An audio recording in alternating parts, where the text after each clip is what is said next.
Test, test.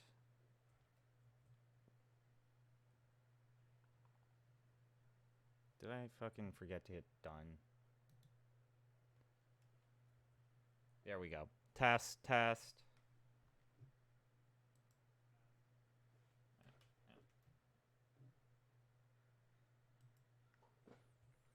Is game audio okay?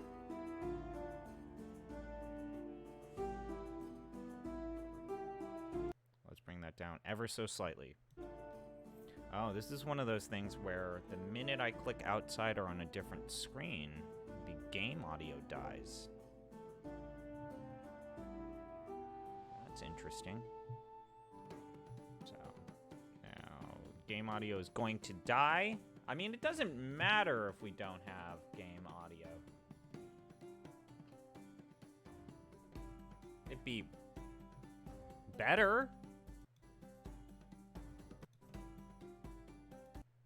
Okay. Oh, my name is Gino. I'm so famous. Me.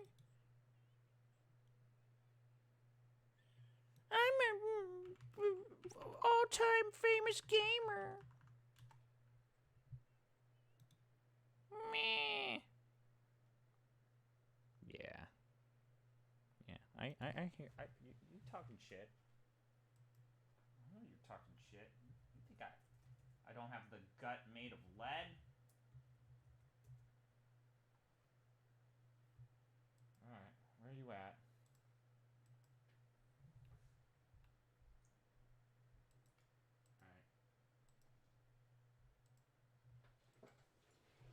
Alright. It's time to eat a pizza. Okay, so where's the... Give me a minute, everybody. I'm gonna post a tweet. Let's go ahead.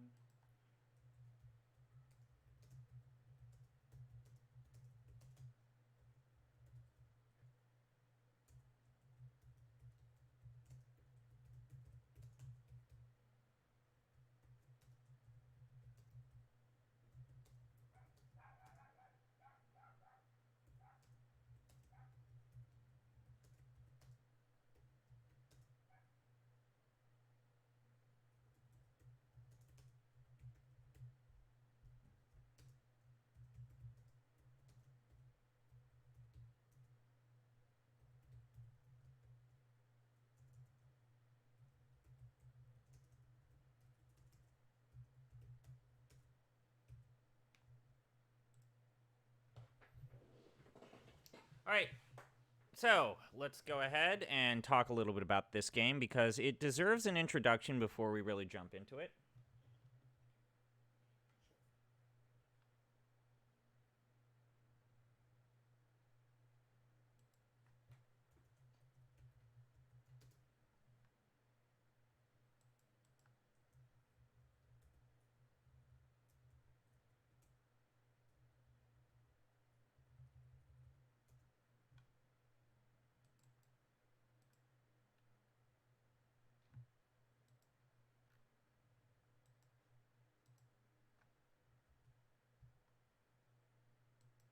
So, Six Ages Ride Like the Wind is a game that was developed as a spiritual successor to King of Dragon Pass.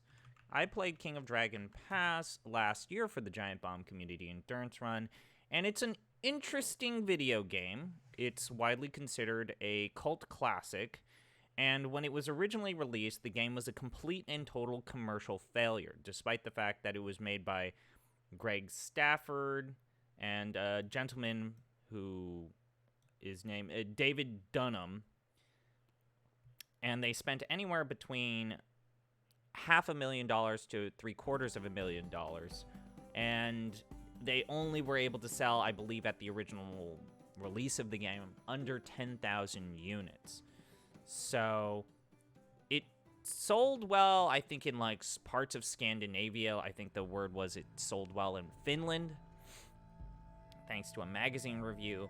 But for whatever reason, David Dunham never felt like the game got its fair chance, so he ended up making an iPhone port of the game, and it sold very well as an iPhone game. And then he updated it for iOS, and it sold even better. And then it got an original Windows version that was released on GOG, followed by a Steam release. And the iOS version sold at full price 30,000 copies, and the PC release ended up selling even more than that. David Dunham then did I believe, a Kickstarter for this game, 6 Ages Ride Like the Wind, which was released anywhere between... I remember it was released on iOS again in 2018, and I think a year after that, the Windows version came out. But the interesting thing about this game is that it's technically, I think this is still set in the Hero Quest universe. I believe this is still functioning under the guise of being a Hero Quest video game. So, for those that don't know, Hero Quest is a tabletop thing. It is something that has recently been rebooted. Hero Quest and this game are set in a fantasy world created by Greg Stafford known as Glorantha. If you've played RuneScape, it's the same universe. It's characterized by its very complex and in-depth mythology. Its pantheon of gods with each their own very specific rituals, which King of Dragon Pass represents very well. And we'll see how this game goes about doing that as well. Now, I'm going to be joined by one of my fellow co-hosts for this event.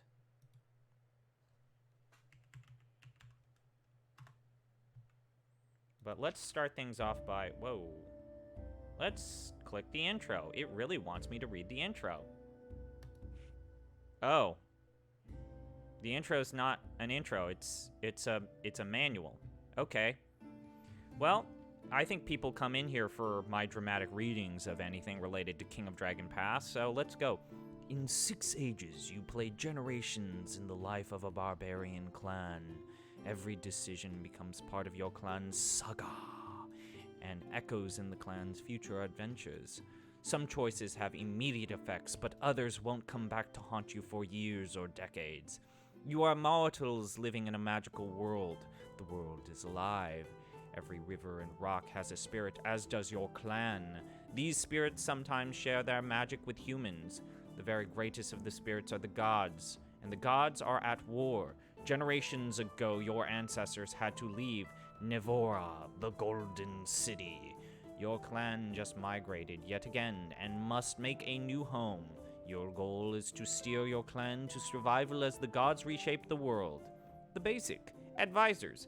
The 7 faces at the bottom of the screen are the leaders of the clan, known as the Clan Circle. This is exactly the same as King of Dragon Pass.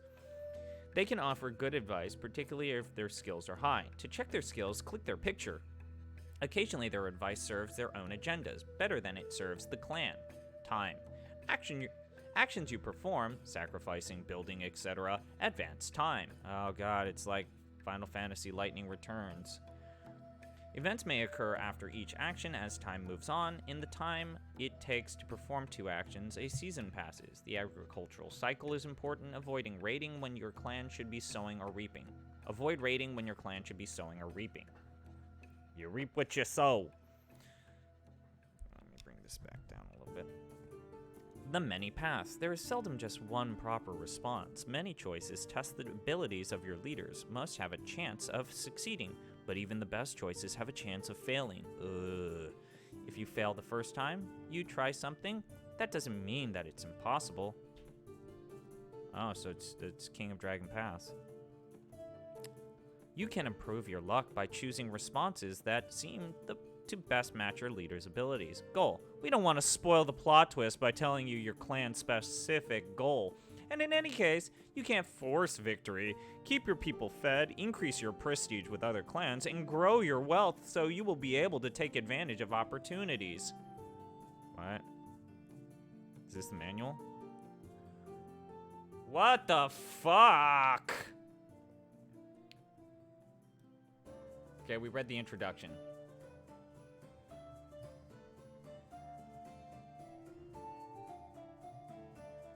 Oh man, there's links.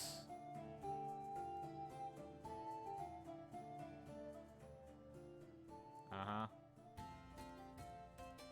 You might not understand everything at first, but that's okay. Ride on, learn, and you will eventually prevail. Please. Oh, thank God. It has an interactive history of your clan. There are no right or wrong answers. You're creating backstory. Each choice shapes the profile of the clan you will play. Doing well later on often depends on living up to the examples set by your ancestors. Mm-hmm. Mm-hmm. Okay. Yep. Yep, this all sounds right. Alright. I need some sustenance. If we're worrying about food, it's time for sustenance. For those that don't know, I got my pizza. Mmm. Oh, nom. Mmm. I'm having 2 normal slices before Gino and Jeff ruin everything for me. Ruin my happiness.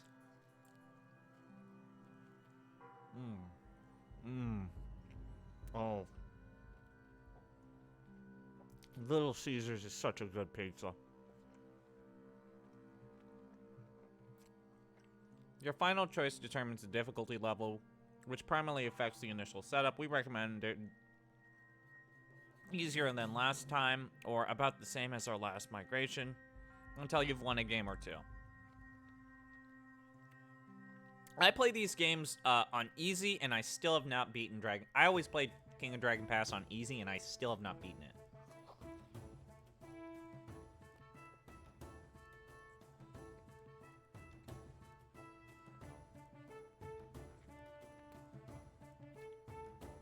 What the fuck?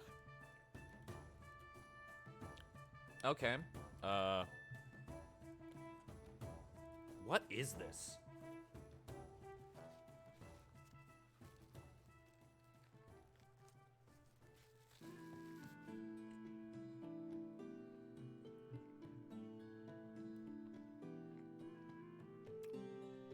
It talks about the map without showing it. Okay. Do we do a tutorial? Okay. Let's do the tutorial. You'll be directing a small clan which uses bronze weapons and guards the secrets of riding horses. Oh god, we have to protect the secret of riding horses. Your first decision form a backstory that determines your clan's tendencies and preferences. Okay. There are no right or wrong answers. Your choices determine your clan's history. Choices are presented in bold, hence, they're also in yellow. Here, they're also in yellow.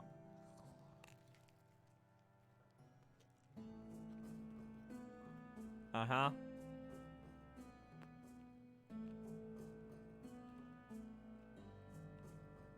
Sure.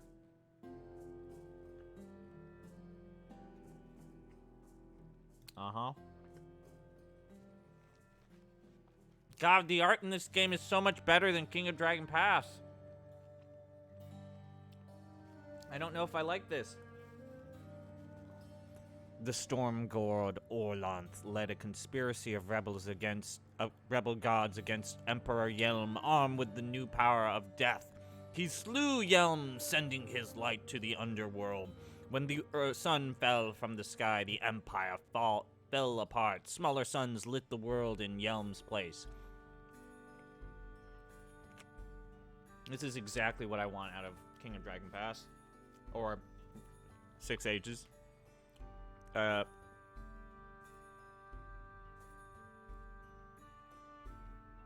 let's say Great Flood.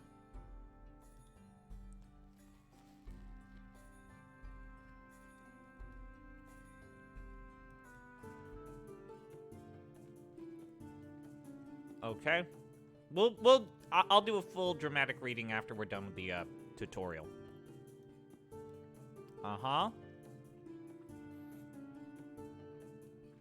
To deal with the gods, you'd normally choose the magic screen from the menu to the left. It's now showing. So choose the goddess Pella in the left. To gain Pella's attention, you'll sacrifice wealth. If she accepts this gift, she will gift you in return. Click sacrifice. To learn magic, sacrifice for mysteries. In general, sacrificing valuables worth at least 5 cows helps get the attention of the gods. Okay? Use the sliders to choose wealth, then click sacrifice.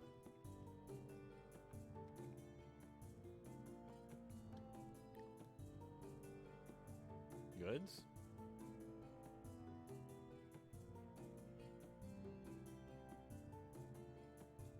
So let's do like 5. And then like goods. Okay.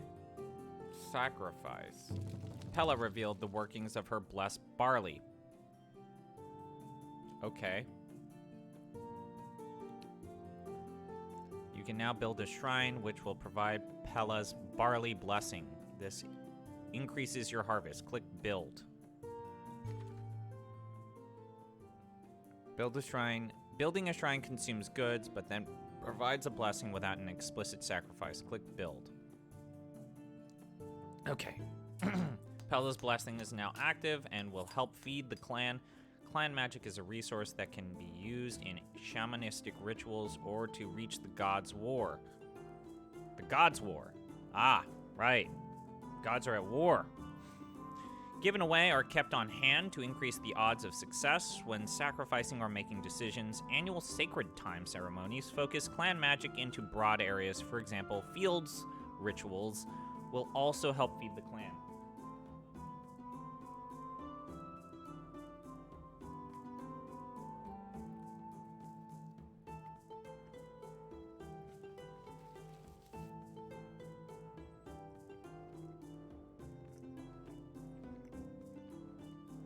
Okay. This makes no sense. Time. 2 game actions move time through 1 season. For farmers and herders, pay close attention to the seasons.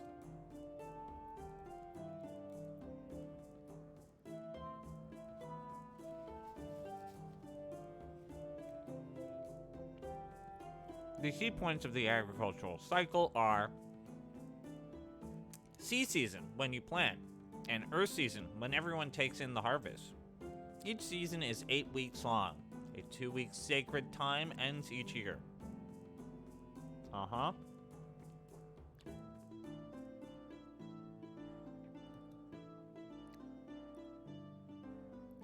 Sacrificing and building both took time. As time passes, events may occur that need your attention. Yep. Clan leaders give advice and try to carry out your decisions. They'll do a better job with both if they have good skills. A bizarre monster bursts from beneath the earth to destroy a house belonging to the Nordon family. It snares Chanwi, an elder of that line, in the grip of a formless appendage. Nearby folk rushed to pull her away from it. Wherever it touched her, her skin bubbles and melts away. After its initial exertion, the creature lies slowly oozing along the ground. You give it a wide berth, but can't leave it there, in the middle of the village. Click an advisor to see their take on the situation. Okay. I can aid in a clan, an Emmal, right? This is a chaos creature. Thank you. It will cost us about 20 cows worth of goods and effort to rebuild that house.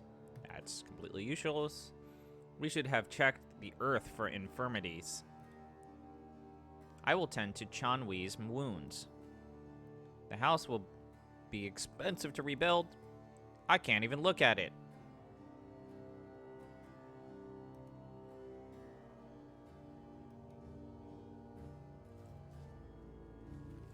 Click an advisor a second time for information about them.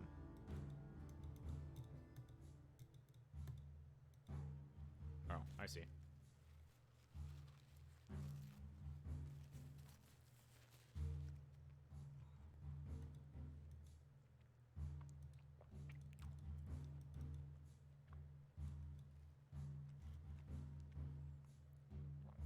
Uh-huh.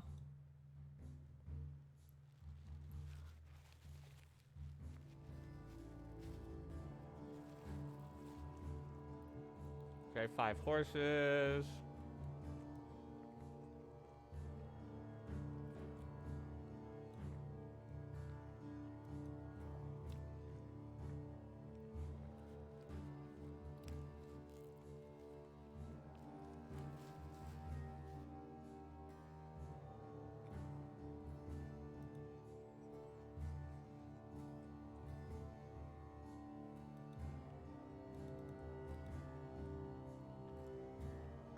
Uh-huh.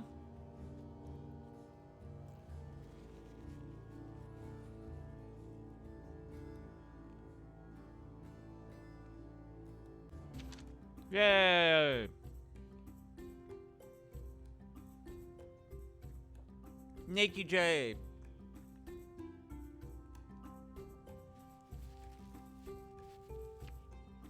The Weeders, as they are called, pose no great threat to a clan like yours, but your hunter, Polanom, saw them lose several fleeing spearmen to the High Stallions. Whatever goods they have left now are now vulnerable to a quick raid. Raid for goods!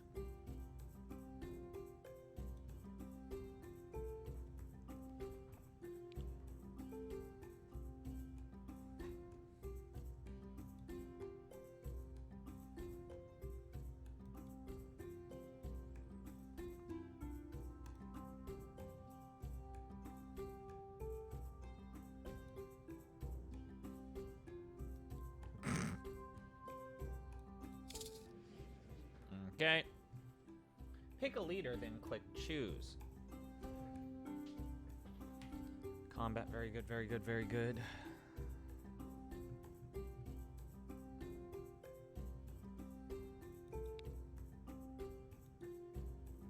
Note that more than one skill may be relevant to the task, and that the list may show only reasonable leaders. Okay. Look at this guy. I think I'm gonna send him.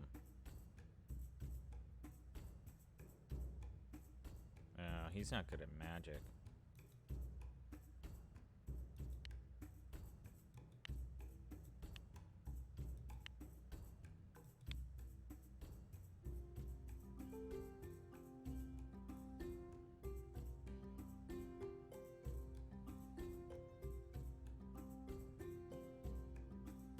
She's so good at every other things other than combat that I'm not gonna pick her.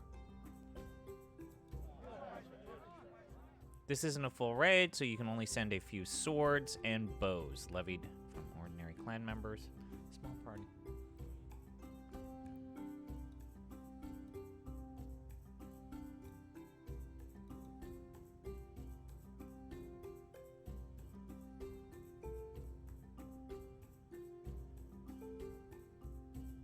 Uh-huh. Yeah. Okay.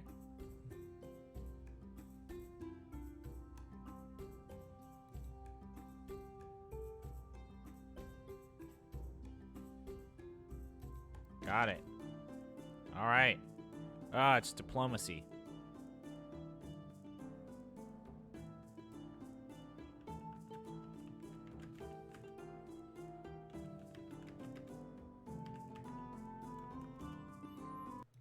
One minute.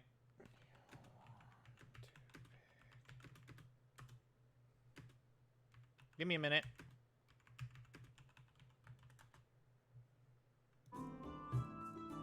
The valley you migrated to was already settled by raiders like you and chariot-driving wheel people. You'll need to manage your relations with other clans. Clan attitudes are complex. Liking or fearing you are usually at middling levels, but can swing into hatred or mockery. The number of clans with extreme attitudes is shown at the bottom right of each screen. Diplomatic missions let you deal with other clans. Click the emissary button to send one.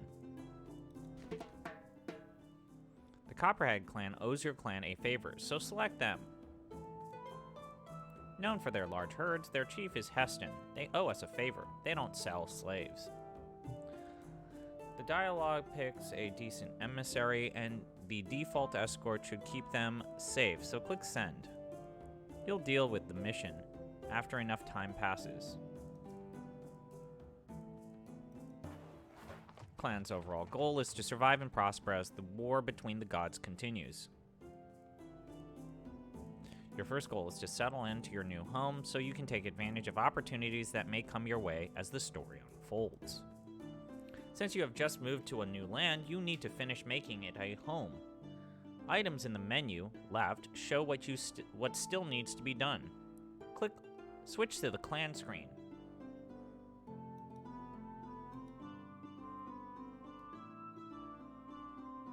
Clan screen. Okay, I see. As you can see in the menu, your clan's houses are not finished. Some fields are not ready, and you need to clear more forests so your herds can graze.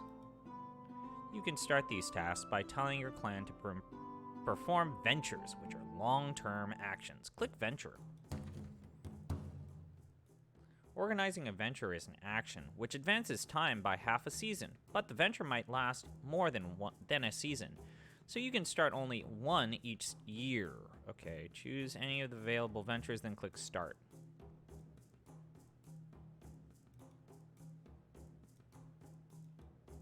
I would say... yeah, we need to finish our houses. We got these unfinished houses? What is that?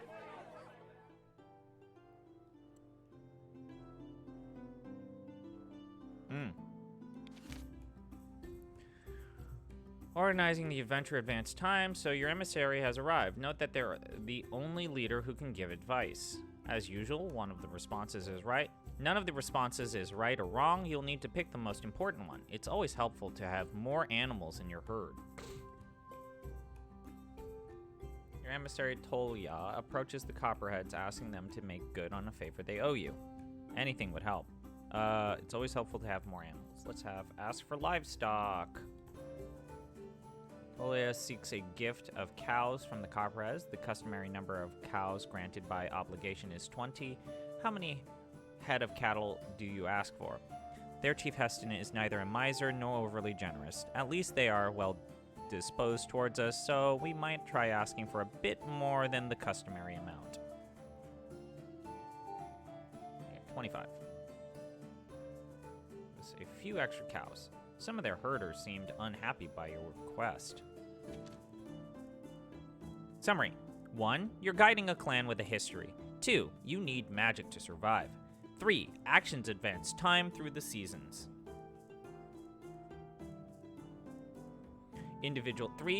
4. Individual leaders carry out your decisions and give useful advice.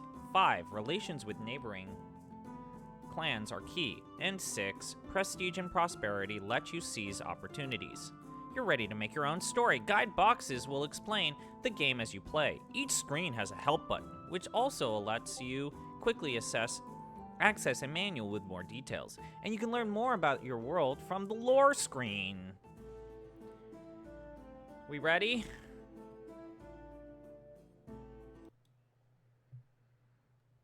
We ready?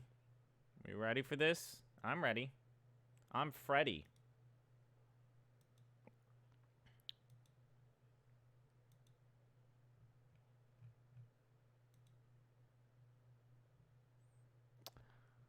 All right. Well, here we go. I mean,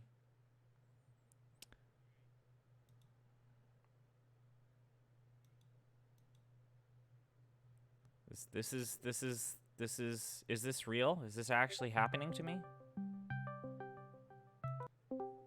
Hello. Okay, maybe you need to wait for it to dry a little more. Oh, someone's gonna taunt me. That sound, I was like, oh no. I have to increase the volume. I'm sorry. Give me a minute. Hello, can you hear me? Now I have headphones on. Can you hear me? Continue talking again. I increased the output Hello? volume. I'm here. Can you hear me? A little bit more. Okay. That's not a good nail, Jen. You can remove it and redo it. No, don't remove it and redo it. Oh, boy. You've been through shit, you know? It's fine. Like your Let's see how you sound Nice with headset. game audio. So can you try talking now? Hello, can you hear me? Hello? Yes, this sounds okay. Can you hear me now? There's no music slider. I can just turn music on or off, and that seems like a bad design choice. Your game?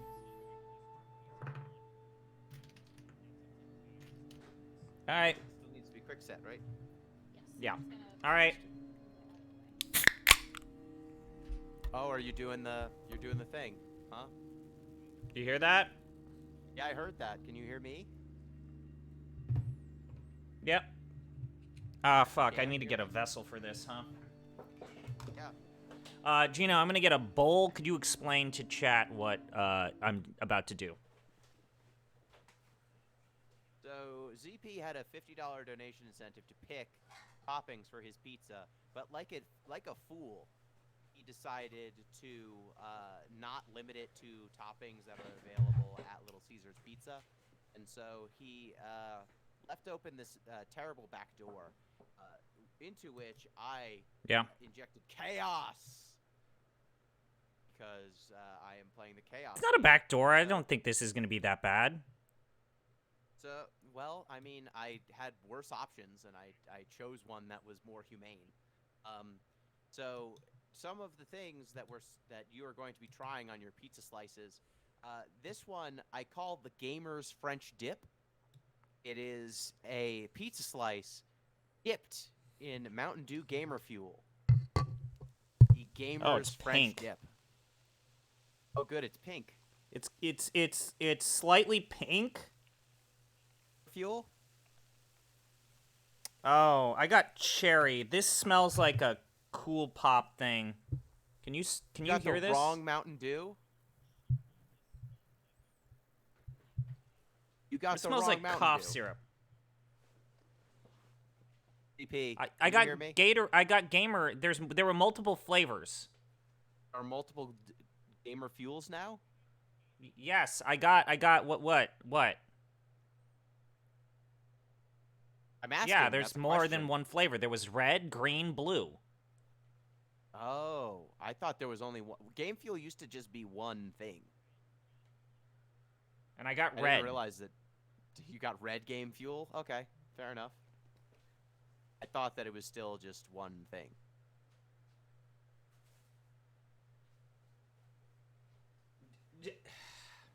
Do you know, have you been living in a rock your entire life? Like, if you Google Game Fuel, it will show you different colored cans. I don't drink All right. Mountain Dew. I bought this pizza. It was a bit of an ordeal because it turns out that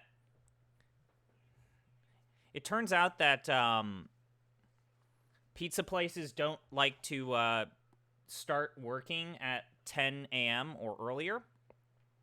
Weird. But I found one that was opened at 10, even though it was a bit of a drive. You know what? Damn, it feels good to be a gangsta. I was actually number 1 on the list until someone decided to boost Abby a little. I think both of us are going to pass Abby. So I'm going to eat one slice with Game Fuel. I'm going to eat one with Game Fuel without the sesame seed oil, and then I'm going to eat another one with Game Fuel with the sesame seed oil. Do you hear me? Here's the bowl. Someone's asking, do we have a camera? I don't feel, oh, there's a I know why there's a slight delay on this. Can you hear me? Do people in your chat acknowledge my existence? I know why there was a delay. I had my headset stuck on my laptop and not the live feed. I was trying to do a test on the Twitch. Okay, so that's why you're not reacting to me in real time. Yes, I am now reacting to you in real time. I have my headset stuck in I'm gonna say I opened it up, I ate one slice, I said I was only gonna eat one slice, and then it was so delicious that I had to eat 3 slices. It's literally one of the most cost-efficient, high-quality pizzas you can buy in this fair country, the United States. I would take $6 on this hot and ready over your god-awful, overpriced dog shit in New York. Any of that fucking St. Louis bullshit. Deep dish is its own thing. Deep dish is a casserole. But this is some delicious pizza that we're about to ruin. Okay? So, here we go, Good, ruin the pizza. I'm dipping I it. have Can you both hear of my that? hands back, kinda. I can't hear it. Oh, it's soggy. Weird. Let me push the boom mic. Can you hear me kind of like... You hear that? Kinda. Okay. All right. Let's eat this slice. Oh, Cray Claw.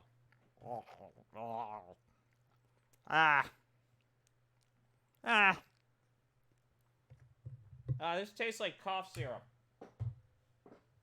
Why do you honk when you eat it a slice?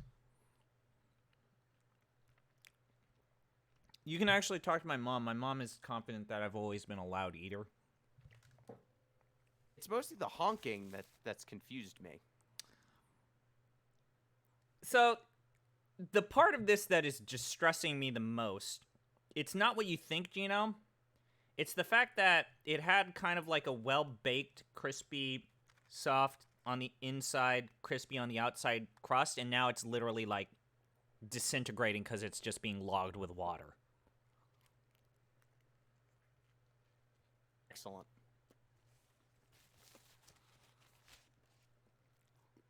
Yeah, red tastes like cough syrup. This is bad. The pizza's still good. In the French. Did you know that Mountain Dew is supposed to be grapefruit flavor? Like default Mountain Dew? What? Yeah. Really? Yeah. No. No, really. Mountain Dew's, I went to the, this is funny, but I went to I used to live next to a soda bottling facility. I had multiple friends and family members who worked in Pepsi, but also there were other. I lived right across from next to a chemical processing facility for Shasta Cola. Oh. So I know what the smell of processing sugar is. It's not a great smell. There's a reason why my parents moved away from there. But anyways, no, yeah, I live next to multiple soda processing facilities, and yeah, Mountain Dew, default Mountain Dew is supposed to be grapefruit. No. Is it grapefruit in the way that, like, nerds or banana runts are supposed to be banana? Well, Like, you was understand, there don't you know the story as to why banana I do. I runs- was going to say, is there an ancestral grapefruit that Mountain Dew is supposed to taste like? Like, it's definitely not the grapefruit I know and love. Oh, the second claw. Where the fuck is Jeff? I want him to get a real-time reaction to me. We're in a call with ourselves. Can you invite Jeff? Because I'm about to do his Sesame Seeds dog shit. Okay, I'll try to add him. Let me try and add him to the call. Oop. Oop. Oop.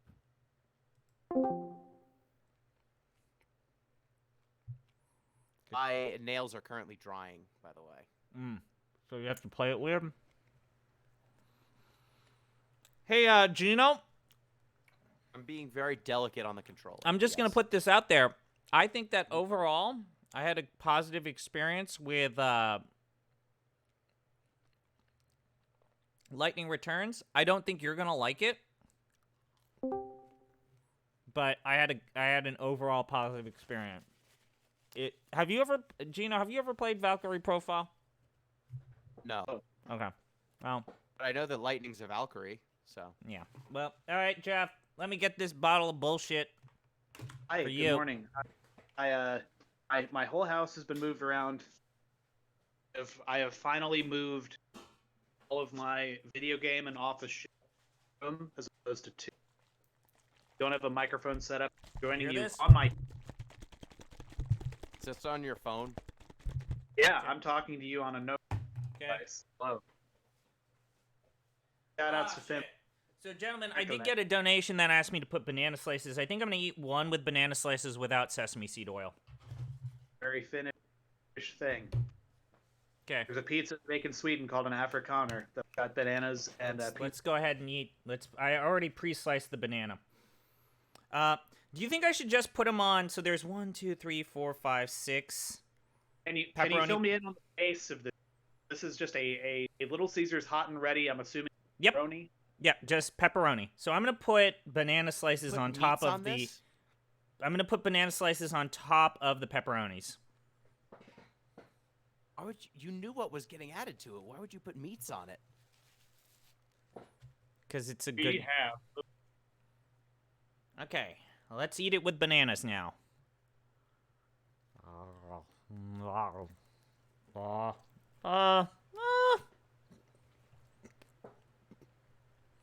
Huh. Yes. How familiar are either of you of Filipino food? Yeah. Yes? Non-zero? Yeah. If you put bananas on a regular pepperoni pizza, it tastes shockingly similar to banana ketchup. All right. Huh. Yeah, this is I have a friend of mine who's Filipino. I spent the night at his place, and his mom made spaghetti with bananas and mangoes and banana ketchup as the base. And I was told that is called Filipino spaghetti. Yeah. I grew up in Hawaii. Years I experienced that was like 3 years of a lot of Filipino version stuff. Banana ketchup is not my favorite thing, but No. I don't think it's the worst. Yeah, it's just putting banana slices on top of a pepperoni pizza. This is shockingly very similar in terms of the taste profile. yeah, shout out to all the Filipinos in the audience. I have a shocking amount of stories about bathtub wampanoag. Oh. So, When am I gonna do a ube ice cream food review? I mean, you should just be doing that recreationally. The ice cream. Purple ice cream. Hey, this is a quick question. You guys watch the anime? Yeah, I don't. I just watched about a fifth of. You know how in most animes, when there's the summer episode, everyone eats Yes. popsicles? Yeah, like Kingdom Hearts 2. Yeah. Yeah. So, the thing that I've always wondered, animes always depict popsicles as bright neon sky blue. What the Yes. fuck flavor is sky blue, neon blue? What is that Well, flavor? In Kingdom Hearts, it's sea salt ice cream. Yeah, it's sea salt ice cream. What the fuck is sea salt ice cream? What the fuck are you talking about? What's sea salt ice cream? Learn a little. Get you some culture. What the fuck Yeah, is this? Kingdom Hearts culture. What flavor is sea salt ice cream? I'm gonna wager it's supposed to be some sort of shitty blue. Yeah, I'm now looking at multiple blue ice cream and it's saying that it's sea salt ice cream. I thought that was an anime thing. What the fuck is this? I've had that God, what's that moon ice cream? Like Twin Dots? granite ice cream. Astronaut ice cream? No. There's some sort of like not blue moon. There's a special blue ice cream that it's like called blue something. I think Blue it is Danube. called Blue Moon. It's like a Midwestern thing. It tastes like marshmallows. Oh, Moon Pop? Moon Pop, yeah. Moon Pop. Okay. But anyways, yeah, Blue Moon ice cream is an unusual thing. It has like because it has, I'm pretty sure it has some sort of marshmallowy thing. If you don't like marshmallows, which I'm not a huge fan of marshmallows. How dare you? Like, I don't like Peeps.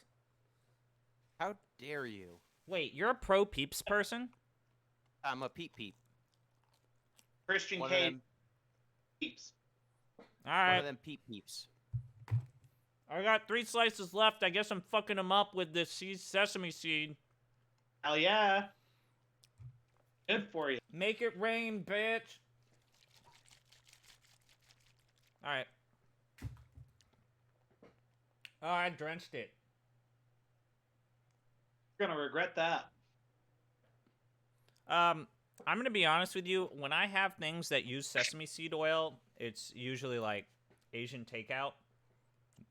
What? It usually asks you to not put very much. What does this taste like? Sesame seeds. What do sesame seeds taste like?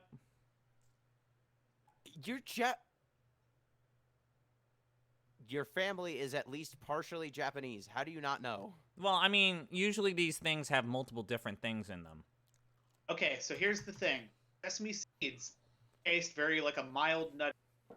Yes. Seed oil is that flavor concentrated, and so it's gonna taste like strong toasted nut. Oh, okay, like cashews.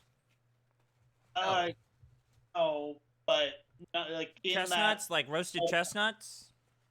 Yeah, It that's smells closer. smoky. Yeah, The that's what smell I'm is saying. strong. all that roast.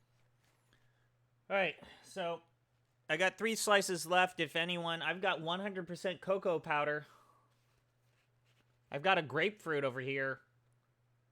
Ugh. Crate claws, no joke. I put too much of this stuff in here. Yeah, the right amount is about like I think I ruined this pizza.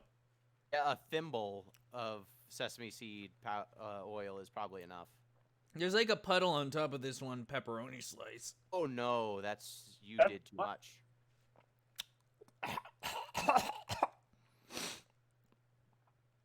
I knew this was a good idea. I This knew is- So to be fair, this is yet another situation where had ZP ever encountered food before, he would have known. Similar to like time he put similar to the time he had edamame and then just didn't take the shell, like the pods off, and he was like, "This tastes like garbage," and we were like, "What are you even doing?" Like, the pods are so hard to eat. We were like, "Well, yeah, because you take the pods off." Oh. Oh god, I gotta eat 2 more slices of this? Is it good though? No, I put too much on it. Is it good though? I like it. I think that it's good if I had done the right amount. I like the woody, kind of smoky flavor. Like, it's basically liquid nut flavor. Liquid nut. Fuck me. Camera, please. Camera, please. There we go. So,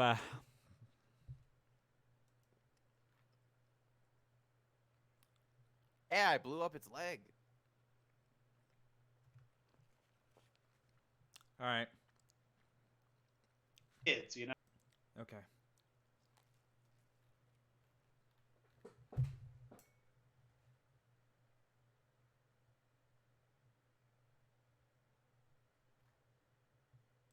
Ah, I was close that time. Okay, I think I've got the tactics for Cray Claw here. ZP made a robot version of Oh, God. that crayfish enemy from Final Fantasy V. Let me ask you this: I've not a lot of this game on me. How much of this is Final Fantasy 1? Like, clearly it's not high number. How much of it is Final Fantasy 1? Yeah. So how much do you want me to tell you? I mean, I guess I'm gonna play this probably really. So maybe not too much. Story is definitely couched in Final Fantasy 1. definitely uses Final Fantasy 1 to... Framework of that story is 100% of the now, whether it stays that way... Fuck me. is another question. Oh. That was somehow worse than the gamer fuel. Yeah, you put way too much. 2 slices left. I've got 100% cocoa powder. I've got spicy jelly beans. Motherfuckers, I have sambald. I'll put sambald on this shit if you donate $50. Sambald's delicious. Yeah, but put it on something that I drenched with, Shooting with guns. We'll do an audio Little check crate before claw. we start this game. Keep talking, gentlemen.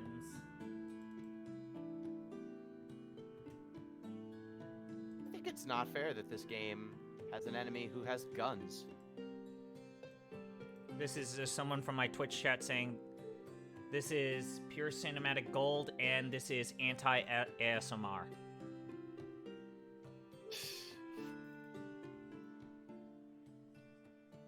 Oh, donation came into someone. See who got a donation. Let's play this game. So, gentlemen, just- I forget. just went to the team. Gino, you are definitely unfamiliar with 6 Ages and also King of Dragon Pass. Jeff, how familiar are you with King of Dragon Pass? Conceptually, Conceptually? Okay. So, let's go ahead and click play.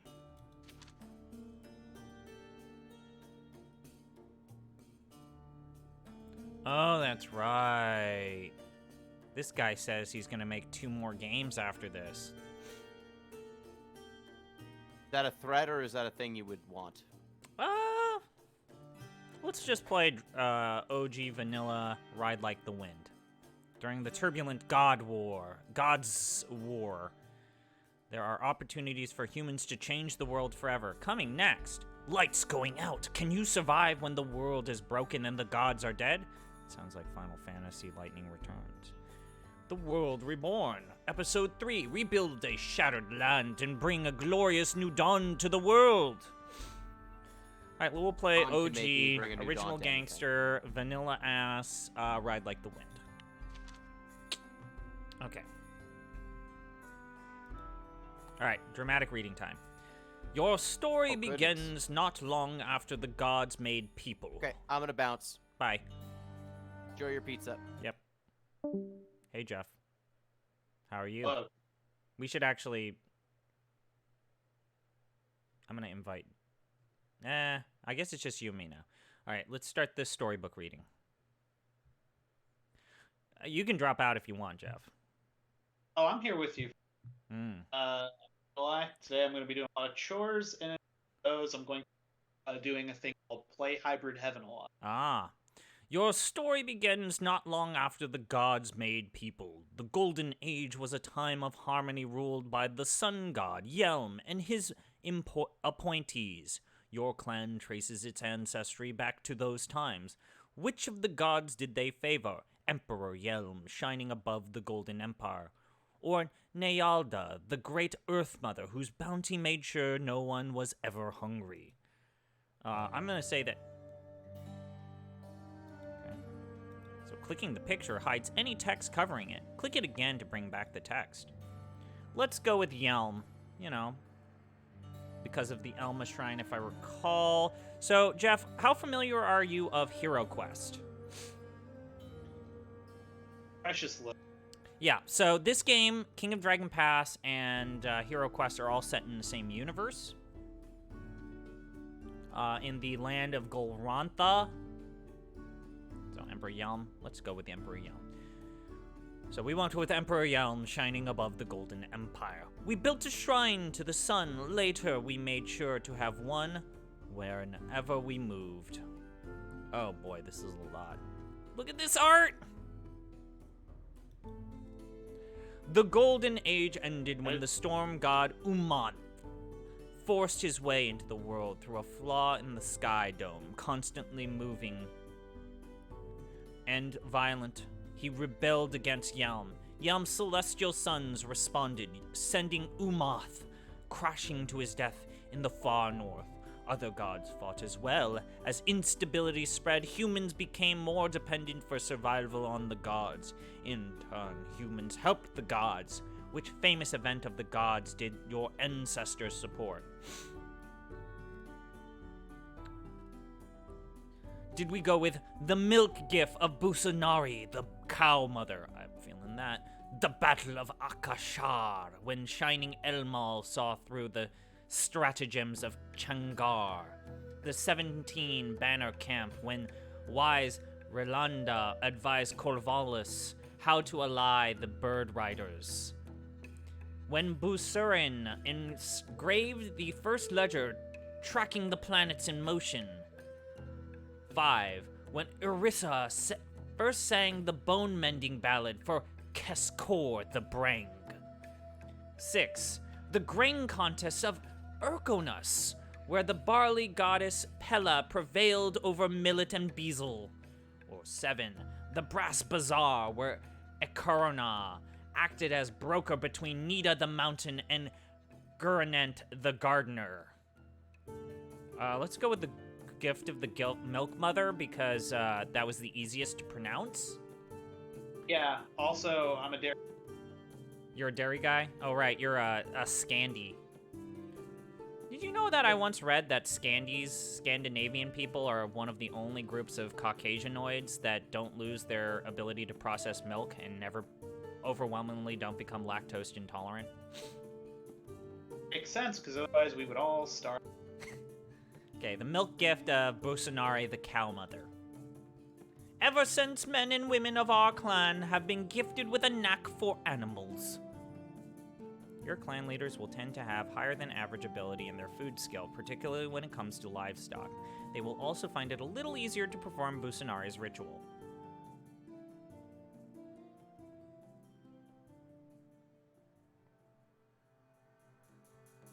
Okay.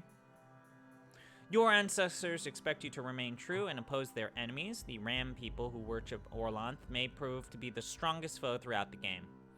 Umanth's son, Orlanth, led a conspiracy of rebel gods against Emperor Yelm. Armed with the new power of death, he slew Yelm, sending his light to the underworld. When the sun fell from the sky, the Empire fell apart. Smaller suns lit the world in Yelm's place.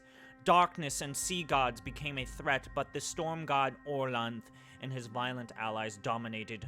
What was the worst danger your ancestors faced at this time? Trolls fled the underworld to the surface darkness. Always hungry, they tried to devour the herds. A great flood drowned the Empire. We helped Anaxial, the sailor, build a great ship to save civilization. The War of Many Suns, when pretenders to the solar throne fought to assert control over Golden City Neovorth, or Nivora. The Ram people marched on the Empire, razing the city of Elampur. We helped the Emperor avenge it. When the city of Chimes wanted to surrender to the Scorpion Queen, we gave them heart.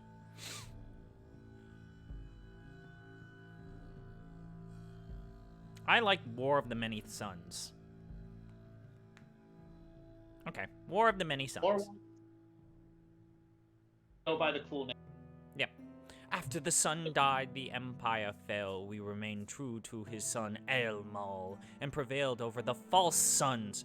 Jeff, we gotta fight the false sun. There are many suns. We must fight the one true sun, Jeff. Profess your faith to the one true sun. So this is like that Raised by Wolves show. Okay.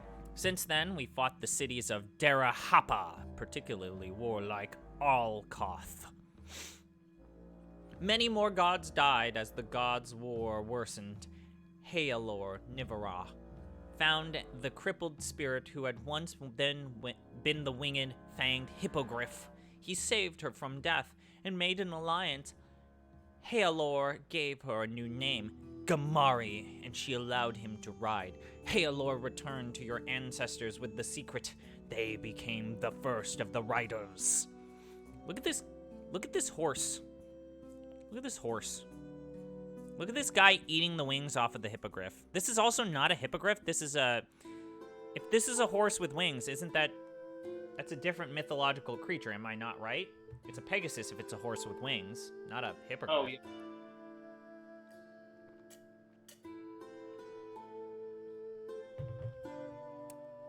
Oh, right. I have to bug someone. Someone was supposed to donate 100 buckaroonies yesterday, and they didn't. Alright. Okay, proceed. Man, this art is so good, Jeff! This art is so good! Storm and Cold continued their conquests. Orlan's barbaric worshippers sacked Elempur, the Dara Hapan Empire. Wait, aren't the Hapians? The Hapans, that's... the Hapan cultures was an actual thing, right? That was an Indus Valley culture, if I recall correctly. Harappa, okay. A great sheet of ice crushed the city of Verapur. Despite its volcano gods, it ground relentlessly south. The Emperor began building an immense dome to hide under. Rather than cower inside, the citizens of Nivara chose to move away from the glacier. Your ancestors had trained horses to ride, others drove chariots. Everyone had to leave many of their gods behind. Which god did you bring?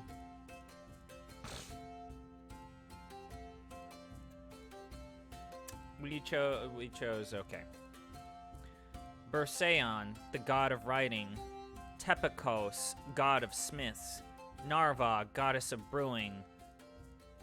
Perundetto, god of glassmaking. Nocelli, goddess of the red dye insect. What? Let's roll a dice on this one. Yeah, I mean, my inclination's boot. Okay, we're gonna get Perundetto, god of glassmaking. We'll try that next time, Jeff. Afterwards, our clan became renowned for its glassware. As usual, there's no best choice. This helps determine your starting clan. The citizens of Nivara loaded their possessions and headed in the 4 directions. Your ancestors headed south. They had to fight plant folk, stone folk, ram people, and trolls. They prevailed and prospered until there was not enough room for all of them. They divided into 4 groups. 1 remained, the others went west, south, and east. Which group was your ancestors?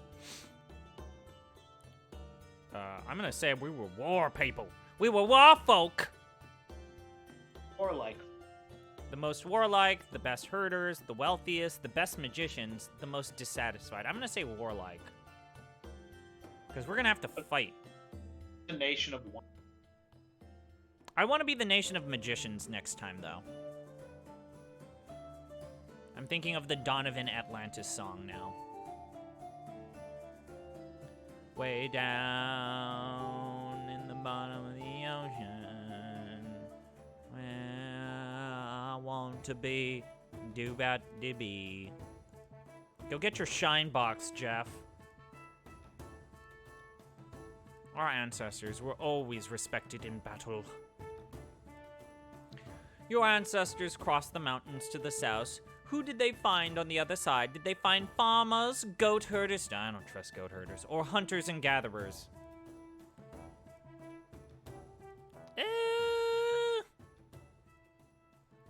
Maybe we are goat fuckers. I mean herders. Oh, man. Jeff, do you drink a lot of goat milk products? Not my favorite. Not your favorite? Yeah, more of a cow's milk. Once our ancestors might have taken outsiders as slaves, but those days would pass. How did you treat the herders? We chased them away. We took them in as half-citizens. We took them in as citizens. I don't believe in slavery, so we're gonna take them in as citizens. All are welcomed in my land. The herders shared secrets of Oryarda, the goat mother, with the clan. Oh, wait. Did I just allow a bunch of Satanists into my land? like you. Your ancestors prospered, dividing into new clans several times. The charioteers also grew and moved into your valley. They said the ice was on the move and made war on you. Oh, great. Here you pick the difficulty level. Even with easier difficulty, you need to worry about economic disasters. It's much more likely at hard. It's more likely at hard or harsh. Jeff, even on the easiest difficulty settings, I need to worry about economic disaster. On consideration, Yes? we really need to do one of the.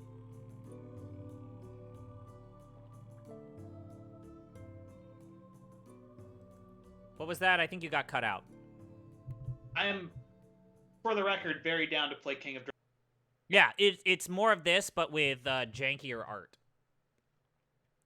Finally, you took what you could, and again headed south over the mountains to a wide valley. Your scouts reported that the best pastures were already taken, but found land along the right bank of an untamed river. I'm gonna go with the easiest difficulty setting only because I'd like to finally reach the end game of one of these games. I have played easy on King of Dragon Pass multiple times and still have never actually beaten the game. And Braden has basically said the same. So I'm gonna go with easy. You took advantage of a mild storm season to petition the gods for blessings and build a shrine to help feed the clan. You will need to grow your magical knowledge and shrines to produce enough food. Okay. Oops, sorry. Uh-huh. Oh, right. I accidentally clicked the picture. If you click the picture, Jeff, it makes the story go away. Because you can appreciate the art. Art appreciation. Yep, art appreciation. This is art. Oh, they gave the horse tattoos. Cool. All right, proceed.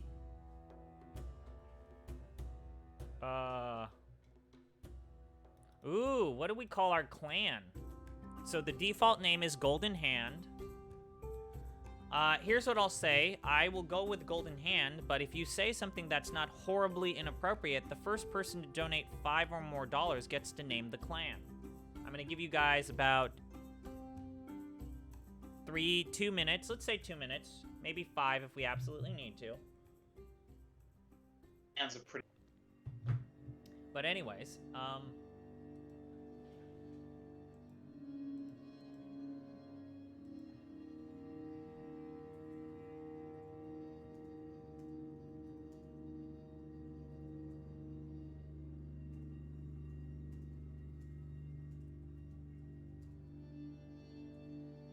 nothing horribly inappropriate.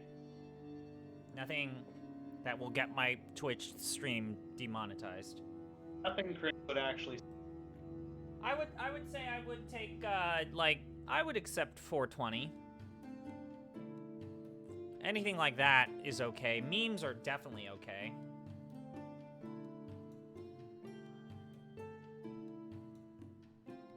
Oh shit! We got a $12.77 donation from Jan Ochoa. Jan. Jan the man. Pajama Sam. Also, that Mario Party stream was really good, yo.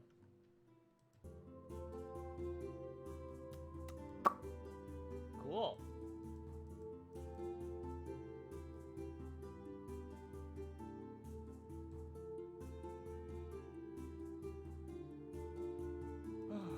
So how are you doing, Jeff? I'm doing okay, you know? Did you prefer your support position? I mean, to be perfectly frank, a hell of a lot of just given. I sure do have to play a lot of keep killing it, buddy. Yep. You know what? We'll call this. We'll name this after. Unless there are any more donations, we still got about 1 minute and 40 seconds. If no one else donates, I'm gonna name this clan after Jan.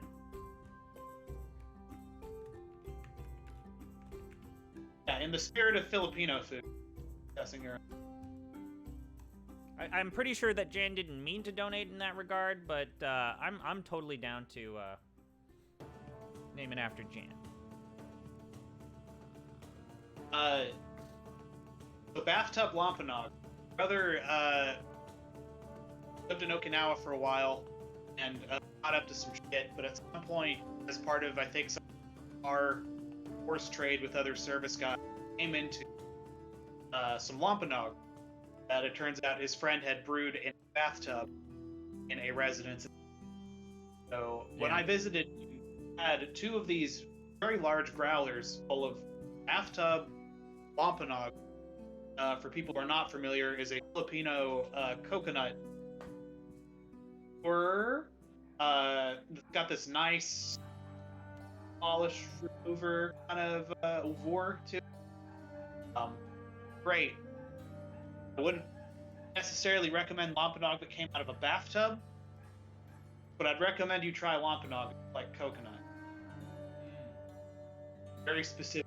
My sister and I have a Japanese grandmother. I think I've told you this story, but I'll say it on stream.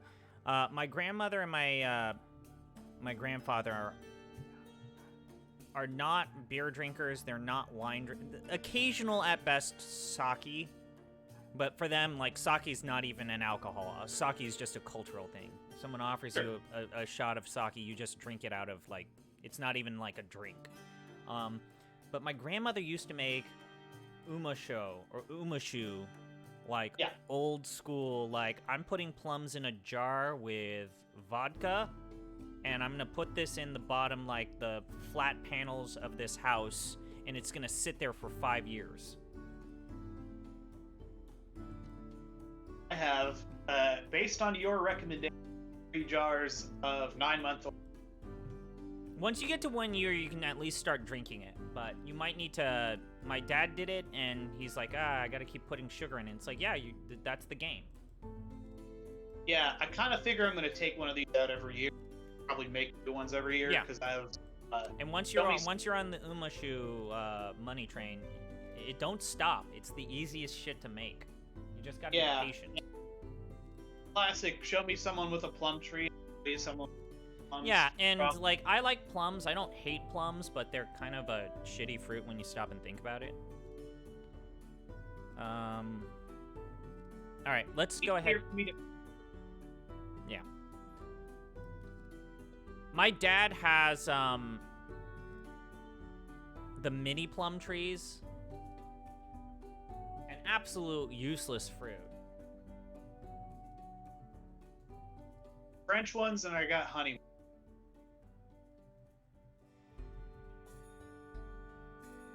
Yeah, you know, like the weird, like, cherry-sized plums that are completely useless. I forget what they're called. Talking about French. Yeah. Anyways, let's start this. Clan Jan the man. All right. So sacred time. Let's read our current biography for our clan. Sacred time. Sacred time. The year is Kareen 17. In the 17th year of her chieftainship, Kareen led the entire Clan Jan clan. Oh, this was a great idea to include the word clan in it.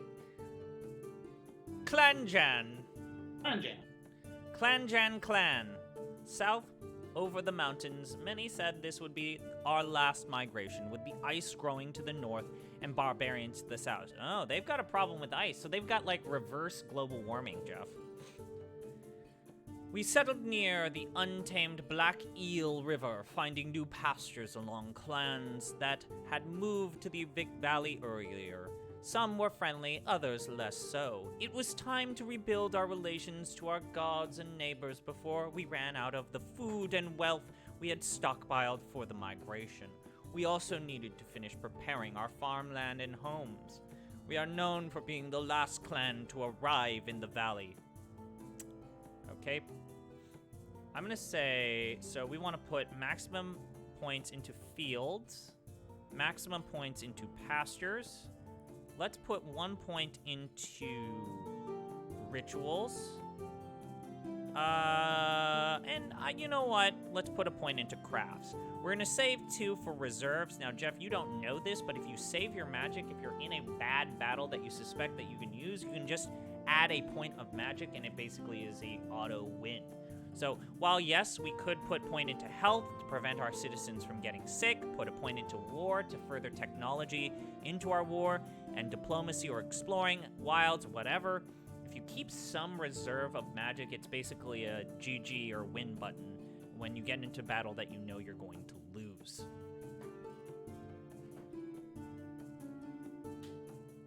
Now the good news is that if we keep these 2 points in reserve, the nice thing is that we will hopefully not have to use them because the game is pretty forgiving. We are playing on easy in terms of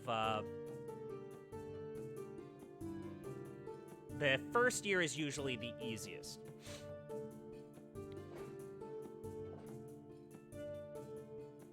Okay. How many years? But okay, do you know what the end point of this is? Is there I don't. I think King of Dragon Pass, anyways. It's just a random. The amount of time you need to play King of Dragon Pass is actually contingent on the difficulty, I think. So you have to survive longer if you're on the harder difficulties. But even then, King of Dragon Pass is nothing that is to be scoffed at. So we'll proceed from here. What is the saga button? I forget this. Oh, right. This is just summarizing. Oh, okay, wait. Okay, this actually lays out what we need to do before the game ends. The first god we worship was Yelm the Sun Emperor. Our clan's earliest famous event was when Busenari gave her milk gift. So we are concentrated on producing milk, which basically means we need to concentrate on making pastures rather than fields. We worship the Yelm the Sun Emperor, so we start off with his temple. Our worst enemies are the Dara Hoppins. When the ice came to blah, blah, blah. We have glass making. We were the most warlike. We discovered goat herders. Okay, cool. So we can now proceed from here. All right, since we just moved to a new land, we need to finish making it a home. Items in the menu. Left show what still needs to be done. So, houses are unfinished. We have limited pastures, limited fields, food yield shortfall, which means we're not producing enough food. So we're going to check out on reorganizing our nobles because, and this is always something that I always forget to do, so it's the early season. We want to have nothing but, yeah, okay. Let's reorganize our noble. Okay, she's gonna get the boot, you're gonna get the boot, wow, this is not good. We got a pretty bad draw. Okay, all right. So, Jeff, one of the quick things that you should absolutely have is that you don't want anyone as an advisor that is over the age of 50 because their stat growth is going to be bad. Okay, you're fired. You're too old. You're just... Okay, renowned, very good, excellent, good, very good, very good, very good. Karna, you look old. You're 40. But you're terrible.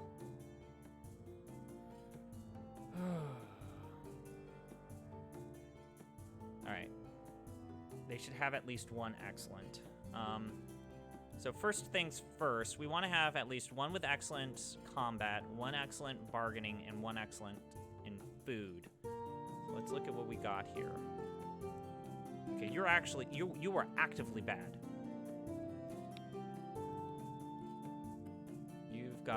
You are also actively bad. Alright, you have one excellent, so I will keep you. You're excellent at diplomacy. You have excellent in magic, which is not the best, but I'll take it. You have excellent leadership, but you're too old. You have excellence in bargaining, so you will actually be... No. I want you... No. You're here. Actually, you are pretty good. So fine, we'll make you. Combat. You're just too old. Who's good at combat? Old people. 53. great. Damn it. Okay, you're good at combat. And it's a one-eyed cycloped woman. I'm promoting for... I would love to have you in my council. Okay, diplomacy. So I already got someone excellent in diplomacy. Cool. So we've got... You're good at bargaining. We've got combat diplomacy. Now we need someone excellent in food. That's not 60 years old, please. Man. Okay, so one person is excellent at food, but they have pretty bad stats. You don't want to see fair. That's definitely not good. But he's 45, so he's not going to get the job done. Okay.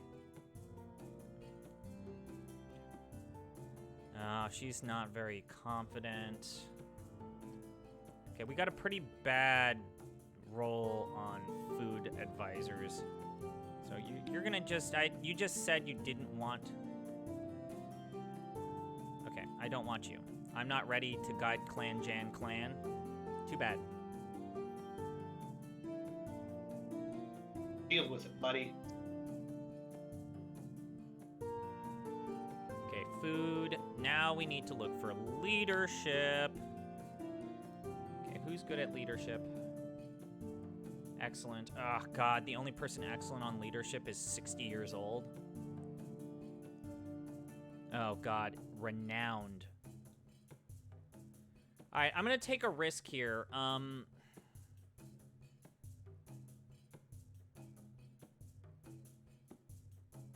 going to take a risk here. I'm going to give one person who's 60, because he's renowned in lore, which is the absolute, that's like S tier. Huh. And it's very rare to get someone who's that good. And also, we don't have any very good leadership stats, so we actually do need to pick Tureen. Now, I'm not going to have Tureen be in the position of leader because I want someone young so that her stat growth is better. Okay, so there's our reorganized clan. Wait, did I not hit... Ah, I forgot to... Fuck me. So I accidentally forgot to hit save. I will do this quickly. Oops, that was a mistake. I can't believe I forgot to hit the save button.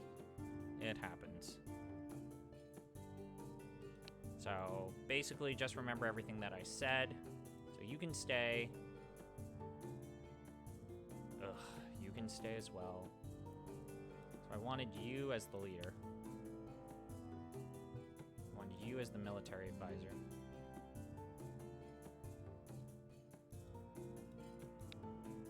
Okay. You can stay. And you're the guy that's 60 that's renowned. What else did I put in these positions? So food. Put you in this position, and the last position, so we have bargaining, combat, leadership, food,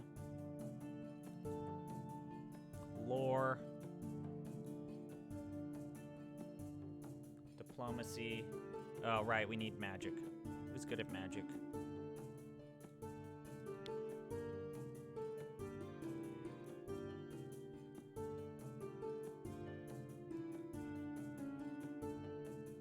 This guy. Oh, you're excellent at magic. And you're young. Reorganize. Alright, there we go. A Tungus, a lion warrior of the distant Urgashite nomads, appears with a retinue at your clan boundaries, seeking to challenge one of your warriors. His people are roving goat herds, who live a long way away on the northeast side of the Imether Mountains. His priest leapt before the lion shrine and told you that he had only one way to advance his martial prowess. He would travel 20 days and find a descendant of Navora named Varys. He and Varys will fight a duel, Antengus says. With the winner gaining powers and much magic, victory will allow him to marry Aurora, Vulture, priestess of the Yelnali Hunters.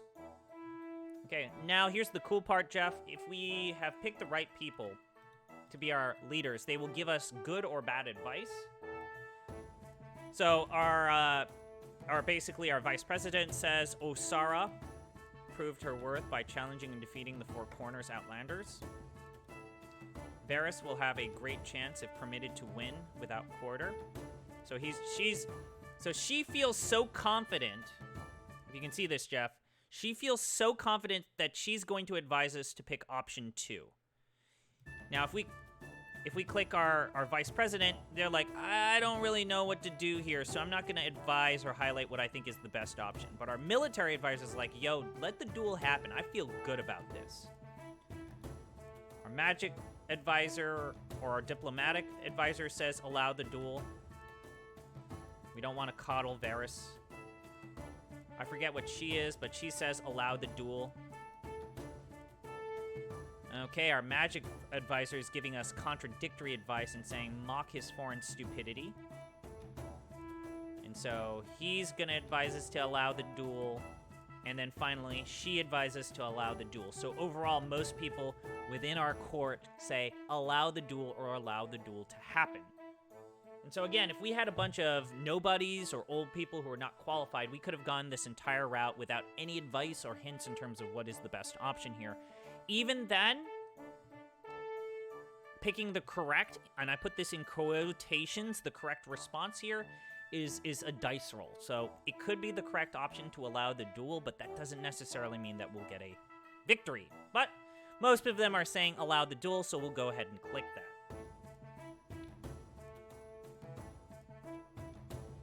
So, they battled furiously, both dealt terrible blows, Antengus raking Varys with his magical claws. Finally, Varys swung his sword, nearly decapitating the Urgashite. The people cheered as his retinue looked impressively on.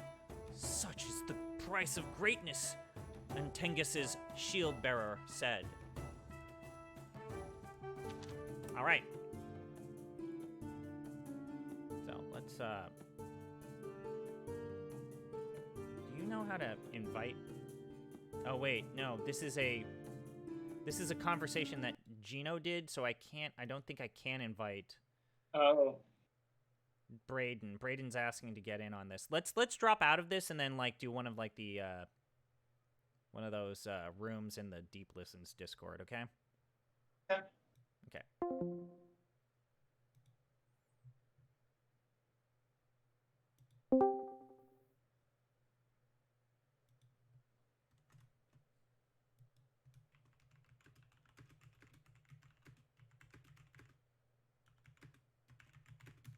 Sorry, guys that are watching the stream.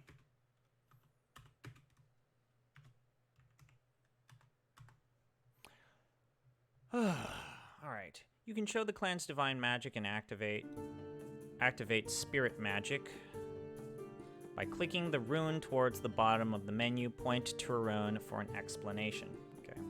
What? The lore screen shows stories about the gods as well as your people's history.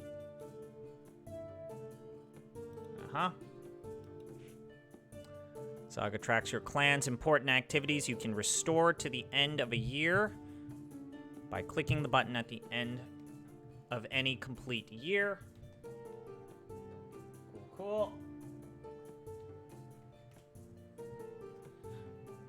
Okay, we began our first year. Magic.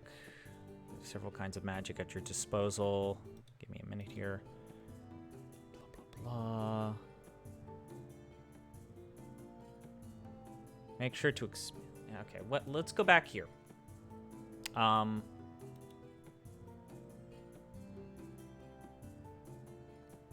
Let's go to Ventures. Let's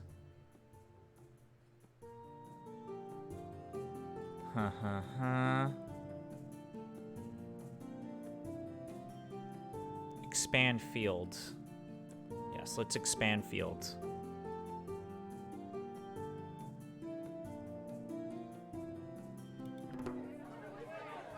Chador led the clan in the hard work of digging drainage channels and ripping out the Kunkor ear roots. Man, what are the ear roots? Then it was a much easier task to consecrate the newly cleared fields to Pella and Neyalda. Okay. Your patrollers have been talking with those of your neighbors. The Blackspear clan, like you, the Blackspears are Heolorgrings, who ride horses, herd cattle and goats, and descend from the people who kept their freedom by fleeing the destruction of the Golden City. Until recently, the Blackspears have shown little interest in you as either friend or foe, but gradually they have grown more open toward you. An approach to them might bear good fruit.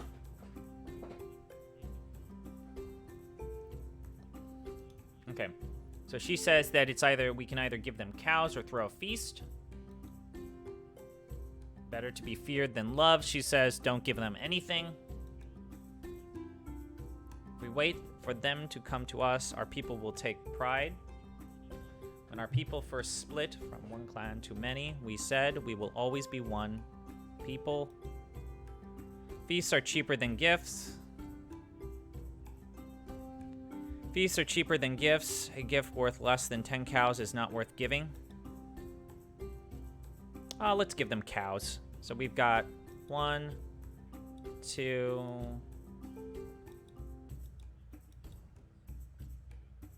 yeah, let's give them cows.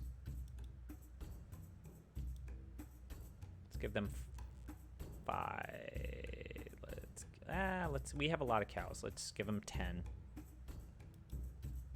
The Blackspear elders pronounce themselves pleased with your generosity. Your name rattles gloriously in the throats of their singers.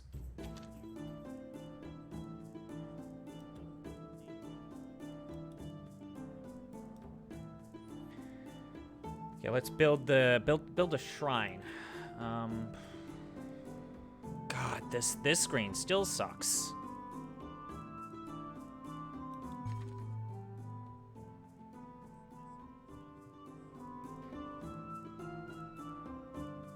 This screen still sucks. I believe this is the milk god, so let's build this. The members of the brilliant Hoof clan despise you with a fury usually reserved for wolves and servitors of darkness. What did I do to you? I can either give them a gift, insult them with a whooping run, tell my people that brilliant Hoof hate should make them proud, throw them a feast, or do nothing. Okay, let's check out our advisors and see what they want us to do. Vice President says these only go so far. A sack of gold lends eloquence to any emissary. Insult them. In a whooping run, our warriors ride across their land, showing them they should fear us. We are stronger than them, so it will work. I can whip up the people to take pride in the brilliant Hoof clan's hatred.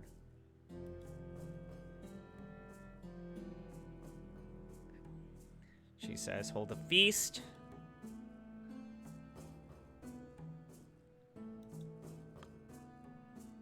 It's hard to trade with someone who despises you, so let's make good. Ooh, so it seems like most people say do the whooping run.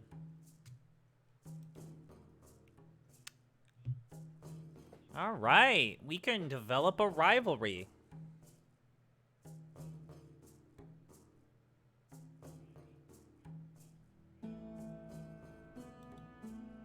Our toughest warriors rode past them, filling the skies with their high-pitched, demoralizing cries.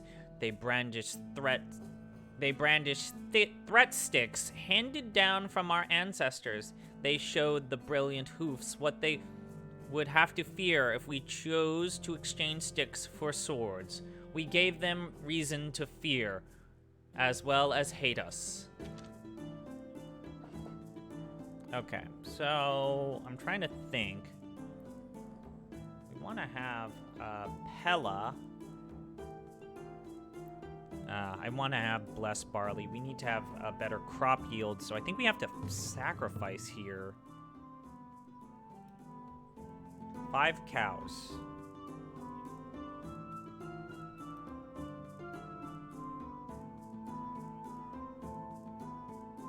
I don't want to get mysteries. I want Blessed Barley. Okay.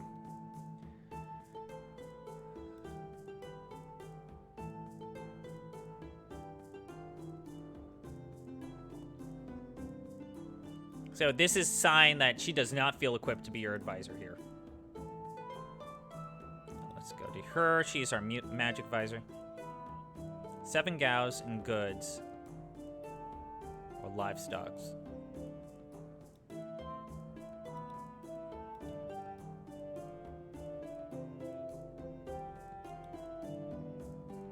We should ask Pella. Okay, so she's so equipped to answer this, she just basically gave us the answer.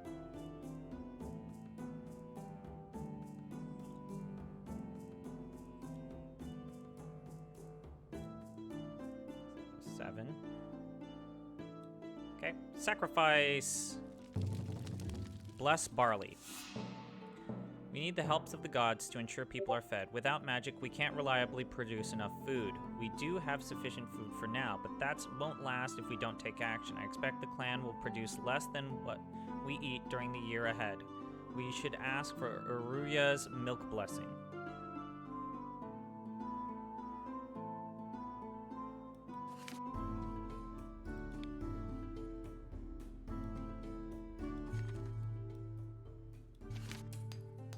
Okay.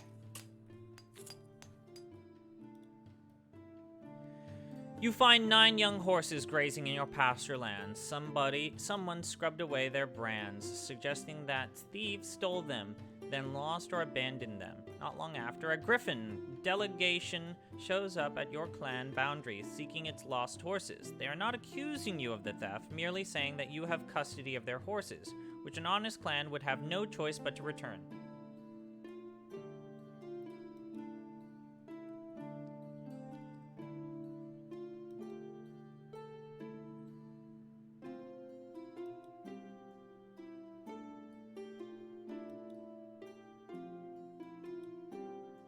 Everyone's like, finders keepers. Don't let this start a fight. Everyone says keep the horses.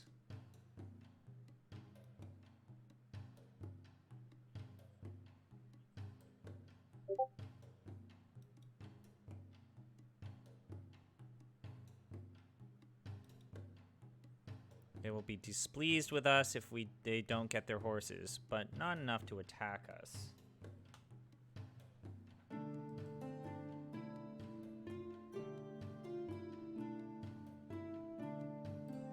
I'd sacrifice barley because that shit is gross. I don't hate barley. Beef barley soup, it's good stuff.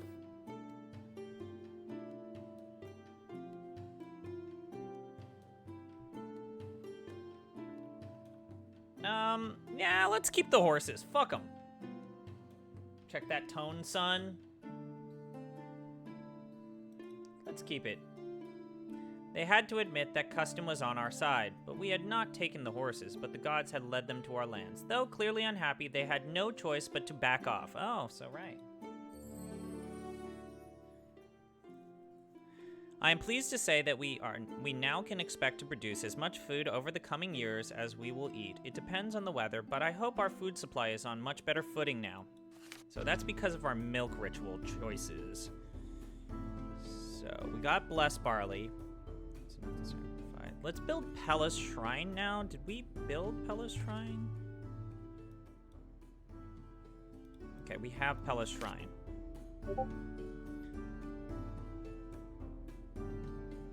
Alright, let's do diplomacy now. Like, I'm thinking that we have extra horses now.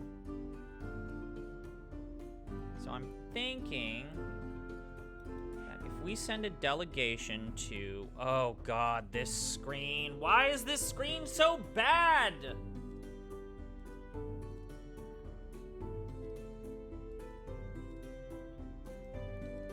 This screen was the bane of my existence on King of Dragon Pass, but it's even worse here.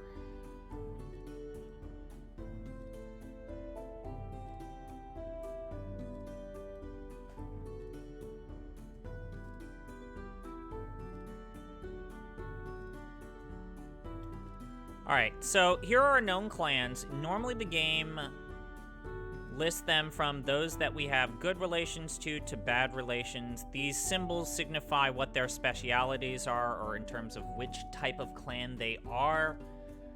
I was really hoping in this game that they would fix this screen to where it's actually good, but for those of you that are used to, let's say, God, what is it? I'm trying to think of the game that I'm thinking of, the PC game where you're like a warrior and you lead armies around and you have a very similar looking map like this. It's not Kingdom Come, it's the other one where it had the glitch where you could be a baby.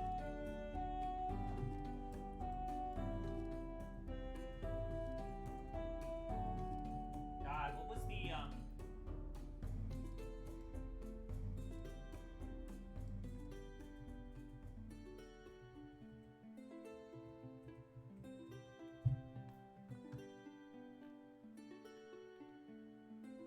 Bannerlord, right, Bannerlord. So this is very similar to the overworld map that you see in Bannerlord. Okay, emissaries can help our friends remember us or smooth things over with an enemy. As with most things, a gift helps make sure our message gets across.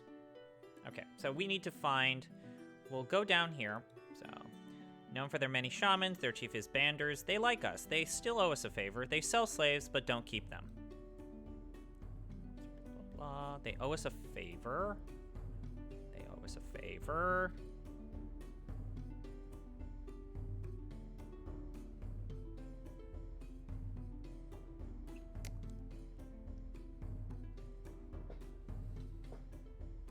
Let me just run down some of these here. So, here's the map.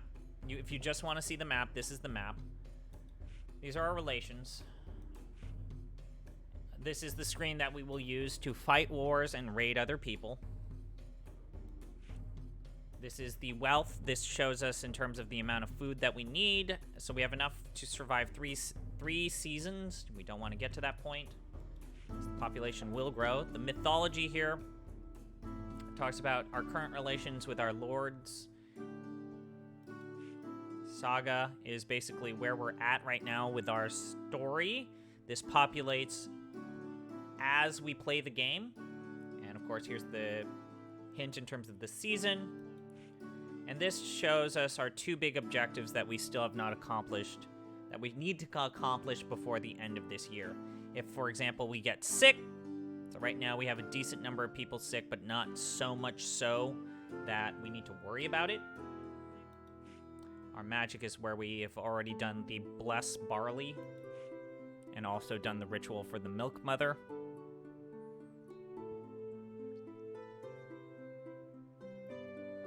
All right, so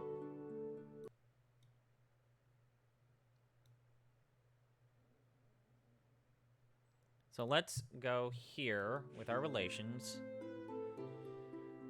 Blah, blah, blah. Okay. So let's go here. Known for their many. They owe us a favor, so we'll send an emissary.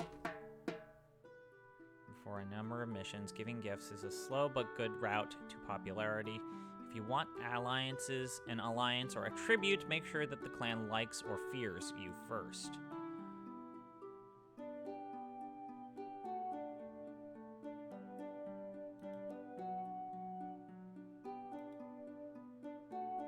So she's so good that she's actually going to just lay things out. 25 is normally worth a favor.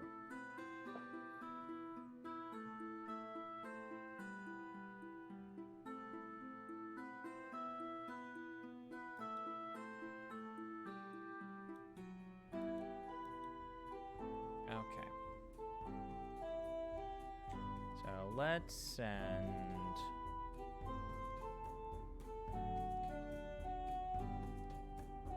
horses. Let's have 10 horses.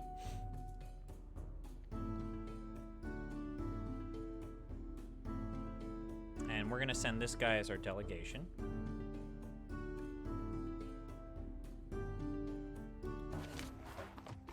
Your emissary Angakon nears the Black Sphere village. You brought 10 horses to present as a gift.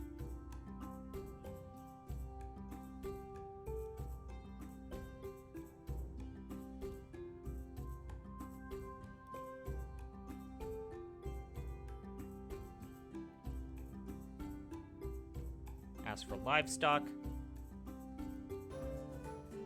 Their chief Banders is neither a miser nor overly generous. At least they are well disposed towards us, so we might try asking for a bit more than the customary amount. Let's ask for 25.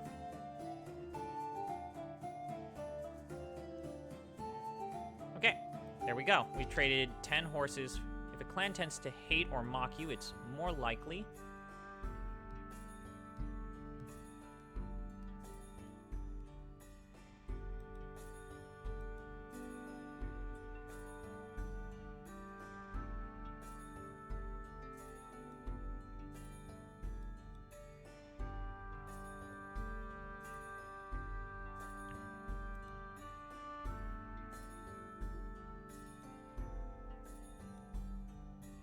Known for their poverty. Eyes of gold, known for their poverty.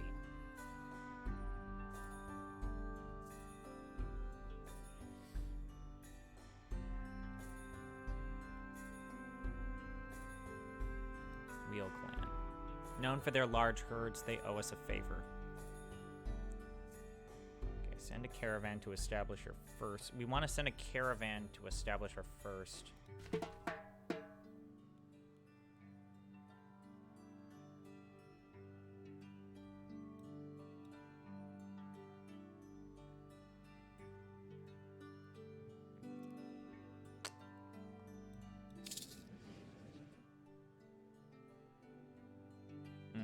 Yeah, this guy's good.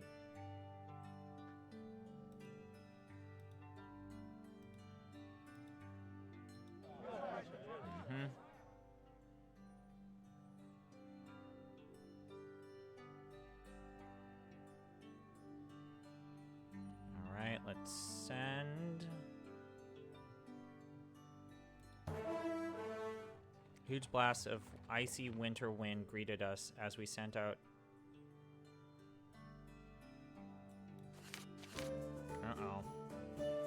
Alright, another scene here. A group of foreign wanderers presents itself on your clan boundary, calling themselves the Yeleni. They live to your northwest, meagerly subsisting by hunting and foraging. Having forgotten how to contact their ancestral gods, they get their magic from spirits. They especially rely on a carrion-eating great spirit called King Vulture. The Yeleni language shows signs of kinship to yours. With some struggle, you can make out what they are saying. They say they have just visited a place outside the valley where spirits abound. They took as many spirits as they could support, but left behind many more. In exchange for food and gear worth 5 cows, they will tell you where that was. I say we do this.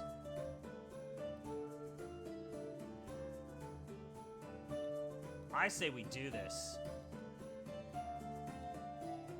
We cannot pass this up. Everyone's saying, yo, let's go. Take them up on it. They told us to look for spirits in the hills just east, where the Votungi dog folk live. You should act fast. Spirits seldom congregate in one spot for any great length of time.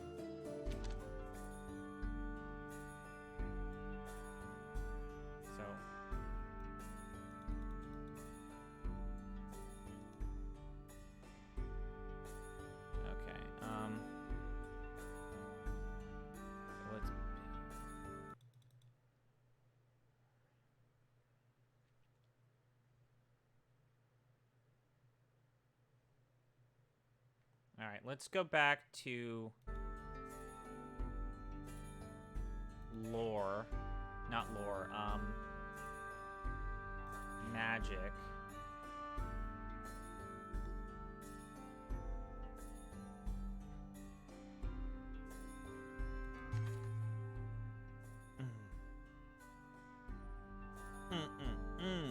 yeah, let's build some goat milk. Get some goat milk.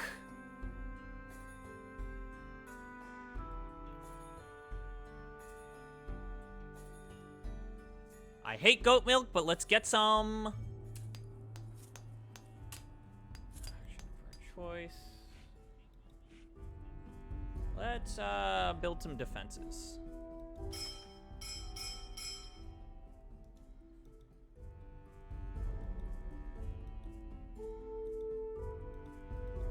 Let's build a ditch.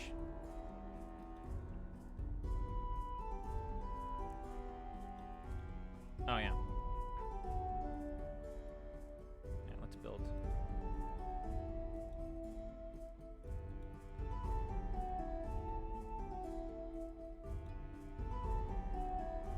Yeah, let's build a watchtower. All along the watchtower.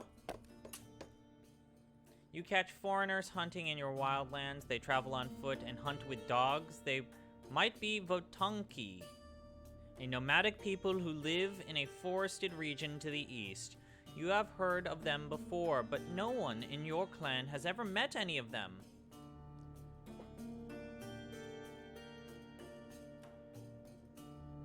She says kill him.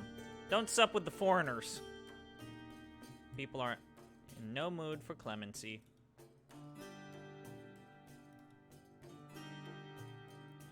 Votank, who roams the forest to the east, is like Halor before he ascended to Elmal's side. I've heard of dog people and wolf people. Which are these?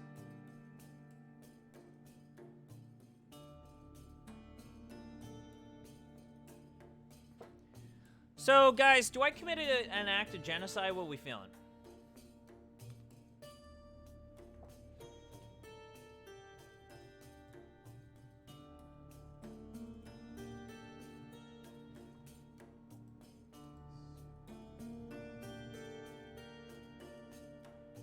Peace? So, peace or genocide? What are we feeling? I'm either going to feed them or I'm going to kill them. Like, these are the two options. Protect the doggos. I'll do a poll. Alright, fine.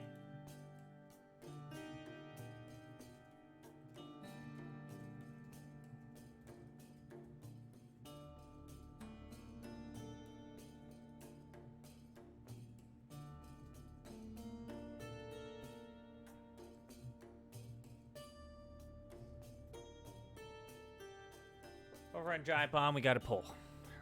But I'll count votes on Twitch as well.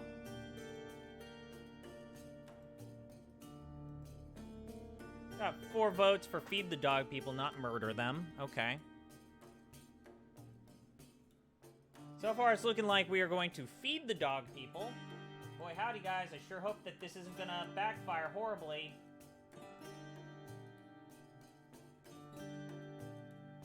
And poll is over. We're feeding them. We're not killing the dog people. They told us of their immortal hero, Votank, who walked the earth with them and showed them how to hunt. Their people, they explained, also gave worship to his boon companion, Brother Dog. The people forgave them for taking our game without permission. We took pleasure in the tales they told us of their faraway land. Alright, fine.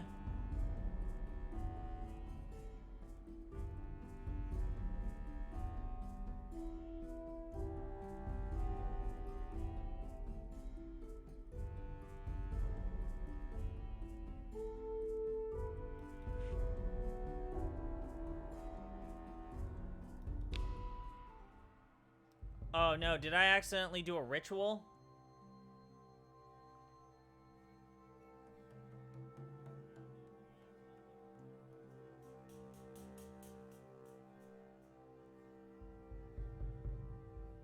Are you guys ready for the best part of this? Oh god.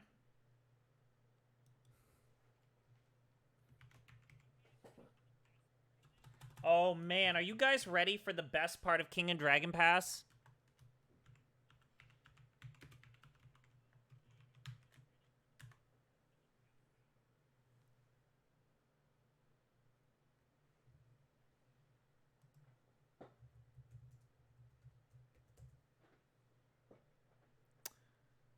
Emo guards the sun path. After the murder of Yelm, darkness envelops the world. Elmal battles many usurper sons.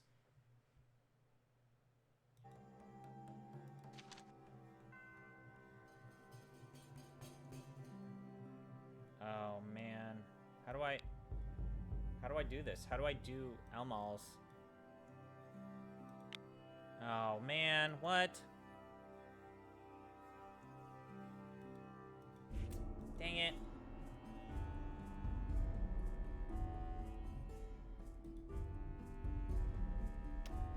Ritual time. Can I do the ritual? Can I do the ritual? I have to see my clan. What? What's the, how are you? Excellent combat.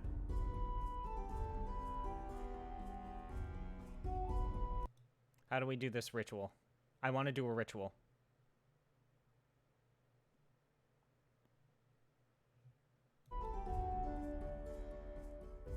Renowned. Look at this samurai looking mofo. Can I do a ritual? I desperately want to do a ritual.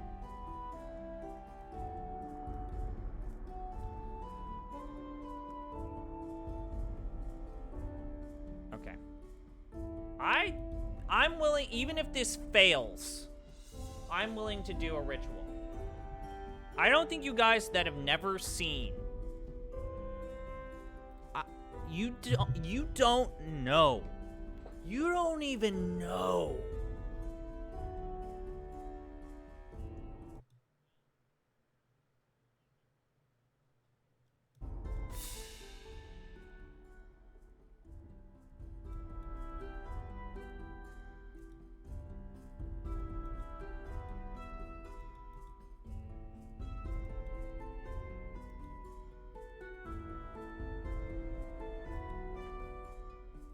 Elmal Path Guardian.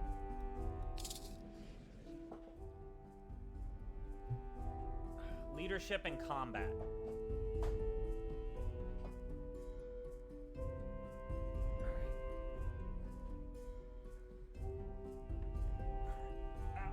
This guy's old, but let's do it.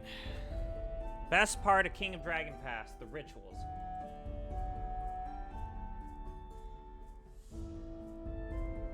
Leadership and combat. Let's do it. All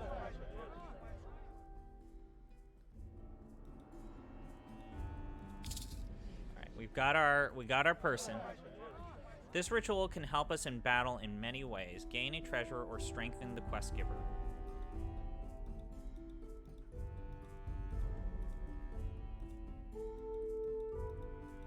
This is the best part of King of Dragon Pass.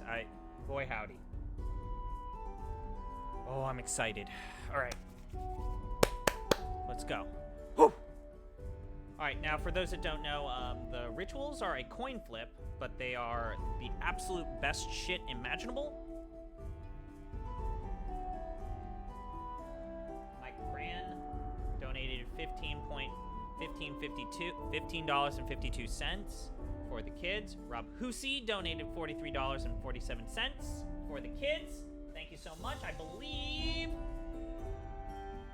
guys, we're $2 away from being #1 ranked ahead of Abby. I'll put the donation link in my chat because it's been a while.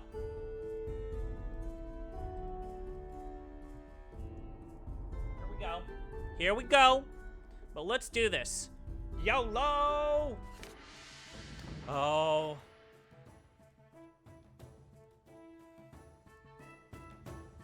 YOLO.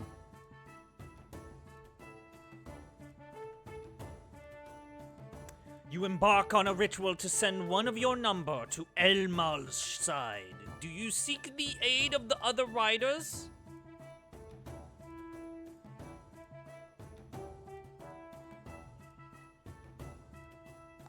Sure. 3 chieftains agreed to send priests, saying we were well prepared to find the sun path. Our priests said that their help could be a major factor in the success of our ritual. Do you also seek the assistance of wheels? Though they did tell Though they tell odd versions of many sacred stories, the Elma lore is likely to be more or less correct.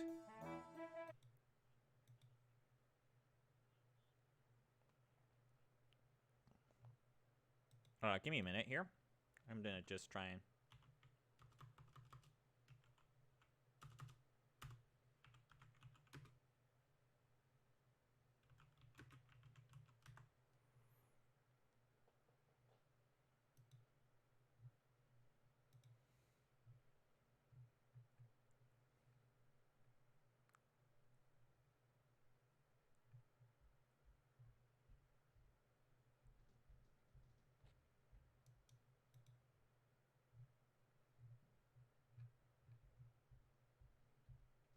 Okay, give me a minute.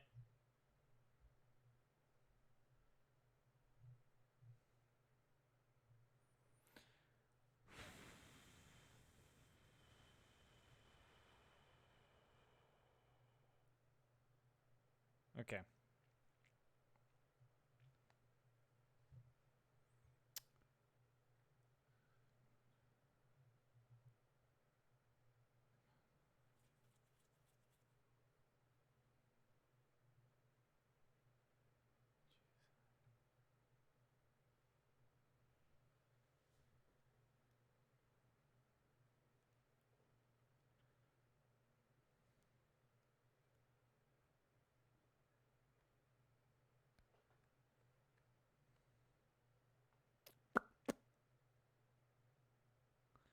Okay, sorry about that. Let's go ahead and say yes.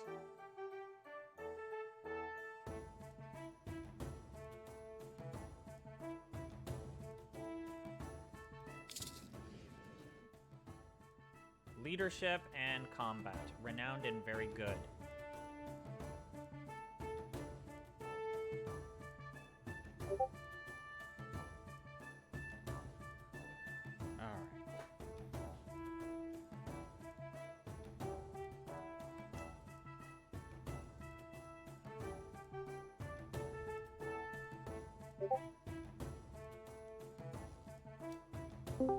Alright, so let's say choose.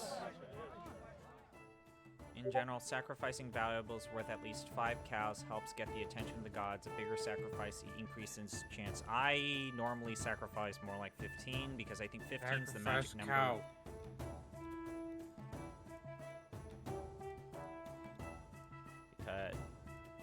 Yeah, what? We're gonna do a ritual. Hey, it's your favorite part of King of Dragon Pass, the rituals, where, you know, it's a coin flip in terms of even if you answer with the correct options, you could just fail.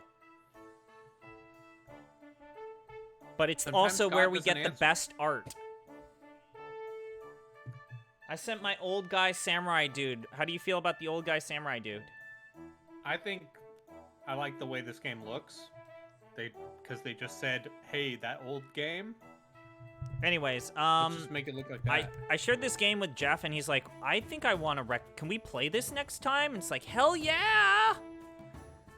Braden and I are not going to say no to King of Dragon Pass. I'm not going to say no to King of Dragon Pass or 6 Ages. This game is... They improved some of it. This guy has a brand? I think we can agree that this guy has a brand. And, God bless him. I'm gonna go ahead and look at the 6 Ages guide because I remember this shit being fucking infuriating. So I finished my stream. I did a shower. I ate lunch. Mm-hmm. And I watched the Kingdom Hearts 4 trailer. Yeah, and it looks great, right? I mean, Sora's getting like therapy. Sora's getting therapy. He's talking to a therapist in a psychologist chair. I love the idea that Sora is in Shibuya. Uh-huh. He's in the real world now. So that means that Kingdom Hearts is canon in our reality. Like I'm very excited for Oh for God, Tetsuya Nomura's Jesus. endless quest to So get. there was an attempt to do better art in this game than King of Dragon Pass, and boy howdy. Boy howdy. Varus rides I think his... this ritual art looks amazing. Yeah, it's great.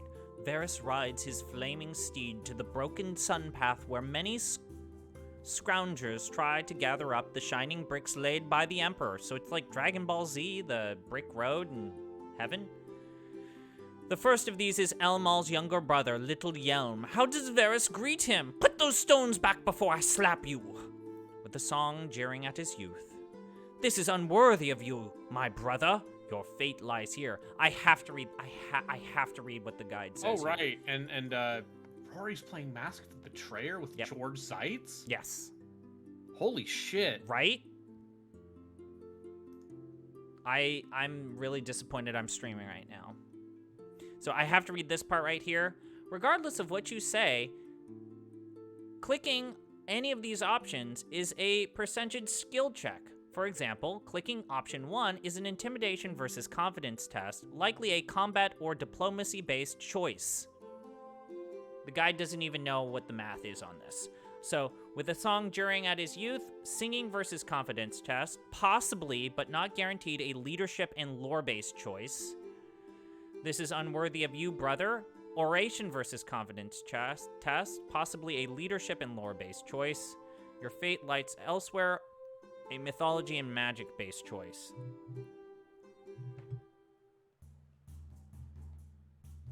I can't... Can we get Rory to archive this?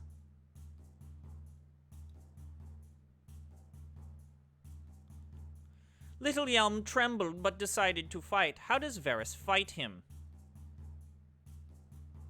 As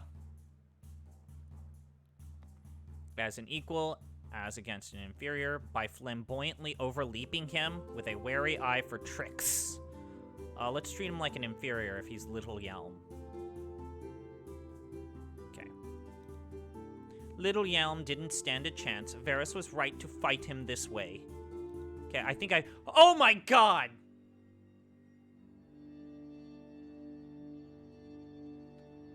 Brother Moon!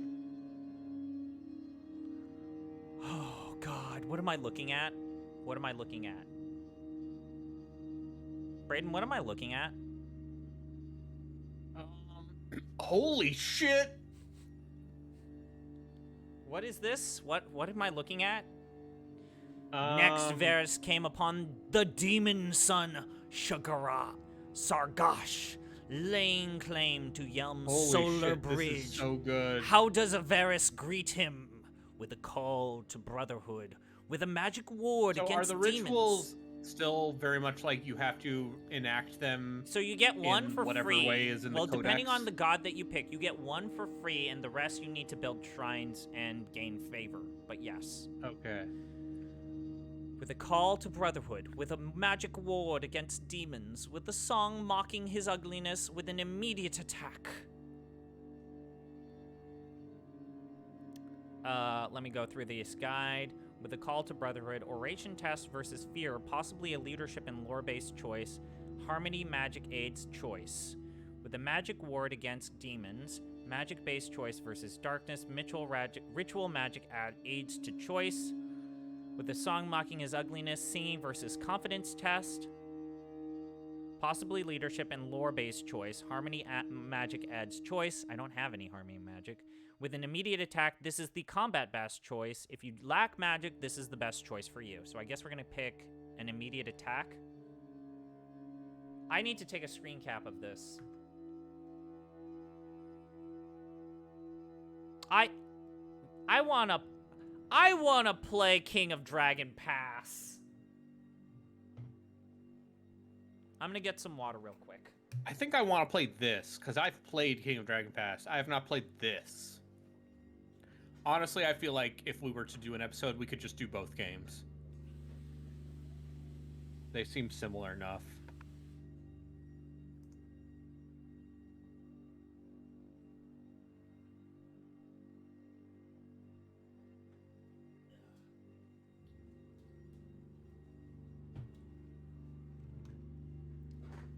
All right, sorry about that.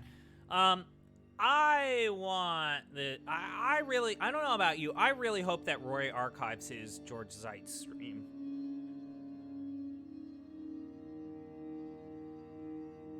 Okay. How does Varys fight him?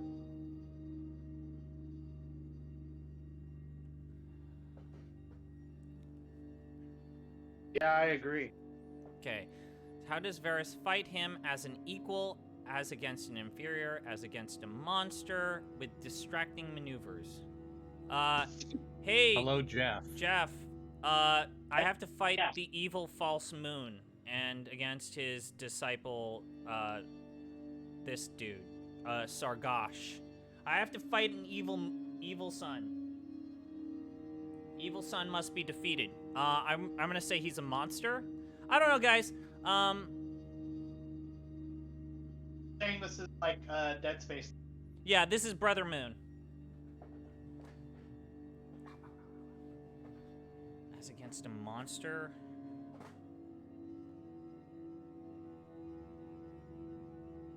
I'm gonna say he's a monster. It's clearly a monster, don't we think, gentlemen? And it sounds. Yeah. After a furious battle, Varys pushed Sargoth from the sun path. We won! We defeated the evil sun! Whew! Alright, so how much more of this do we have? Ah!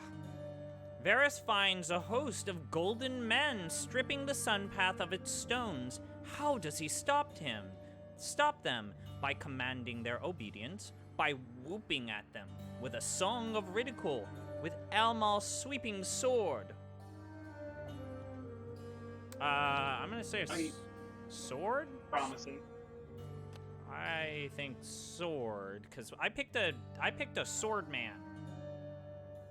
Look at this dude. Look at my old man samurai dude that I picked for this. Sword strip. Yep, let's do a sword. Varys blowed them from the path with broad swings with his sword. Yo, this art is great.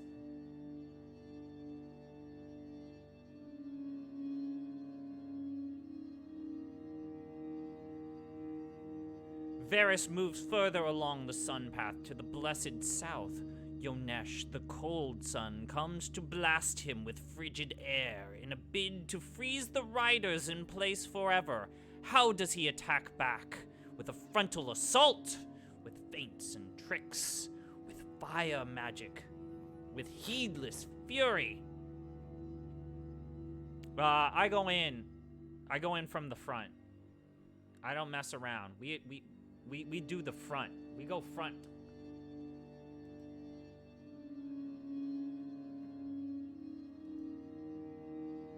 I think I really like this art. I really like this game. I originally was thinking that I didn't like the art because I thought it was too good.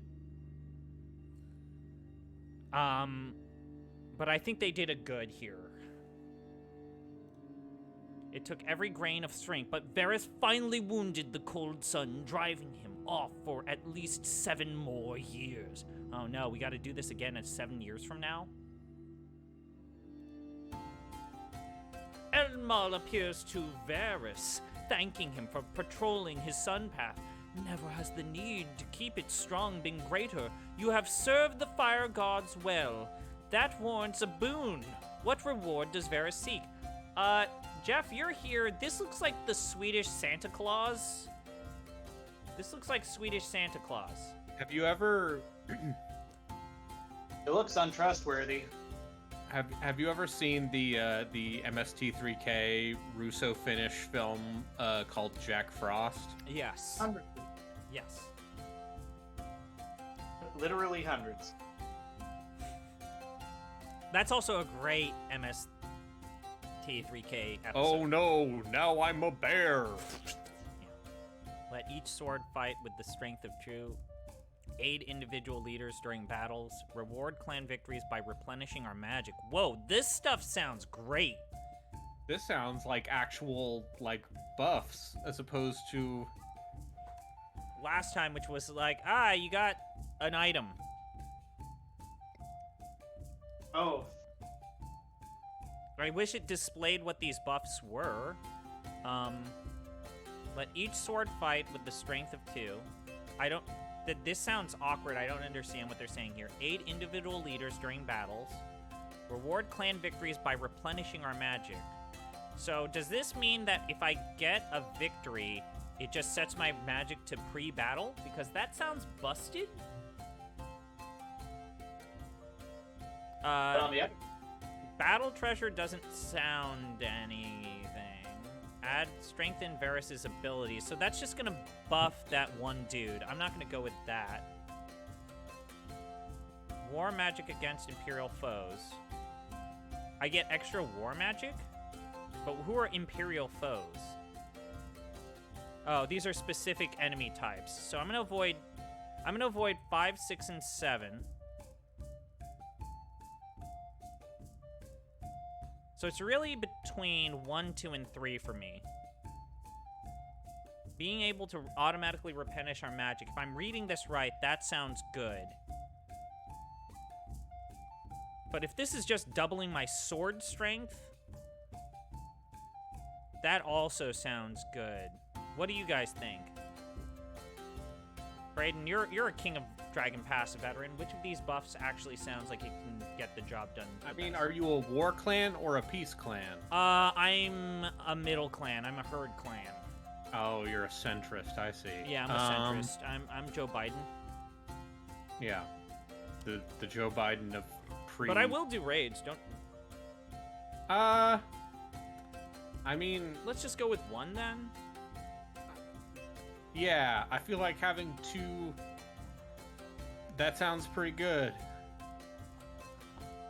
Okay, let's go with 1. Why did I get -1 mockery? Why'd I get debuffed?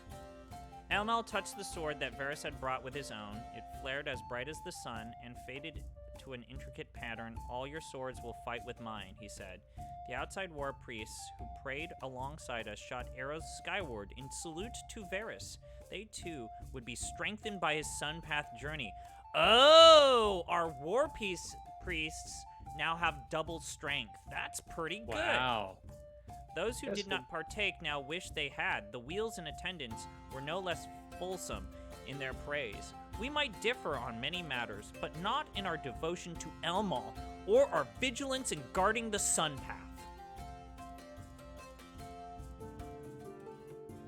That's year 1, gentlemen. I would say we did a successful year 1.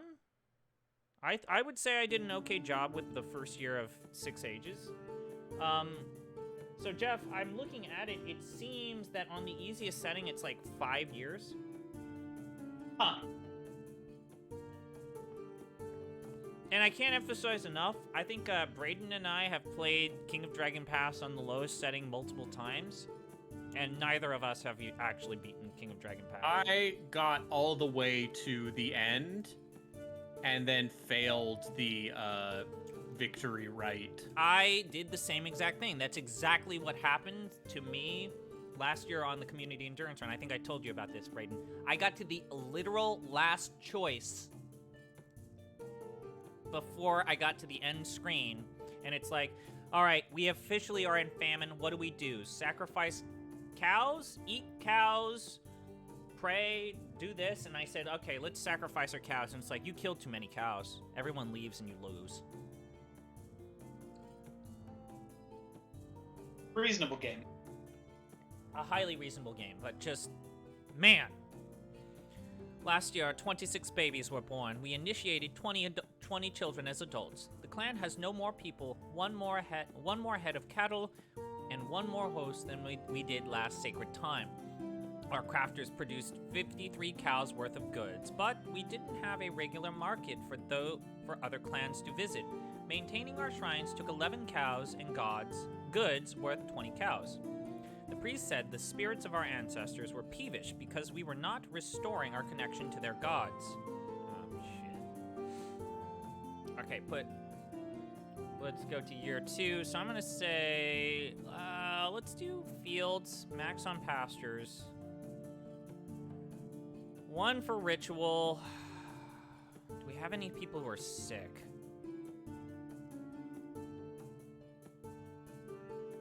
I don't think... How many people are sick?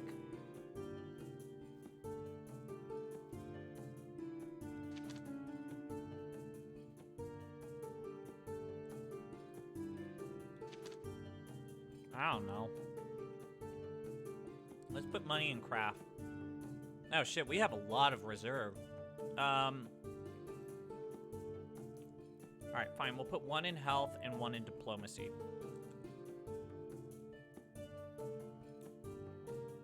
Alright.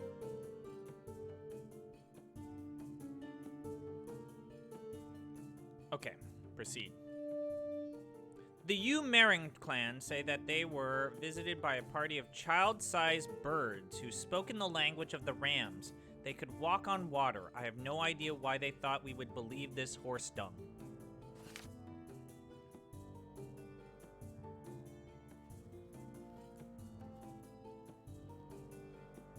I mean, you should put points into war for this year because you got that boon. Oh, shit. I forgot. Oops.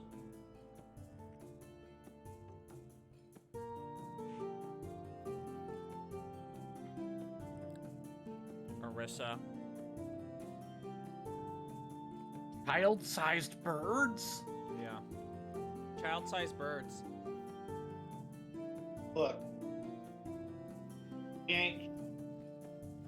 Everyone's got something.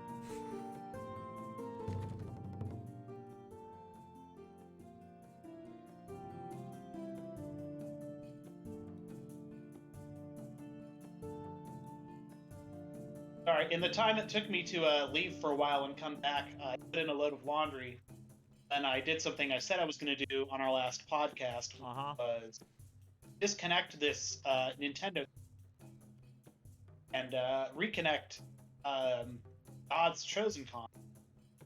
I'm sitting playing a refreshing game today on Sega Saturn. Damn it. Jeff, you're cutting in and out a little bit. Let me tell you about the Sega Saturn, how good it is. If you like games, if you like 3 games that you can play in English that are all 2 hours long because they're all arcade games. I'll tell you about this amazing. Jeff, you completely... Sorry, Jeff, you keep cutting out, which means I win. I win the argument. That's how debate works.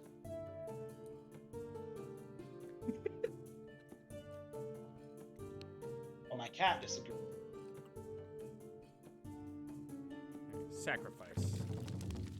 Flaming Lance Blessing. What does Flaming Lance Blessing give us? I think it was double effectiveness. Uh-oh. Orala, who married into the Burn Peak clan before you migrated, is visiting her parents. They urge her to reveal to council a troubling development in her husband's clans. Members of the neighboring Flintheart clan have been slandering you to the Burn Peak people. They claim that you have been stealing their foals. She tried to tell her chieftain, Elendis, that you would never do this, but Elendis trusts the Flinthearts and believes you guilty of a grave injustice. Do we lean on the Flinthearts, persuade Elendis that you are innocent, hit the Flinthearts with a punitive raid?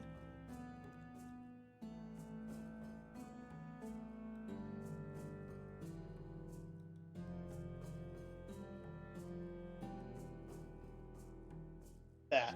First place. Race day, Daytona. First place, baby.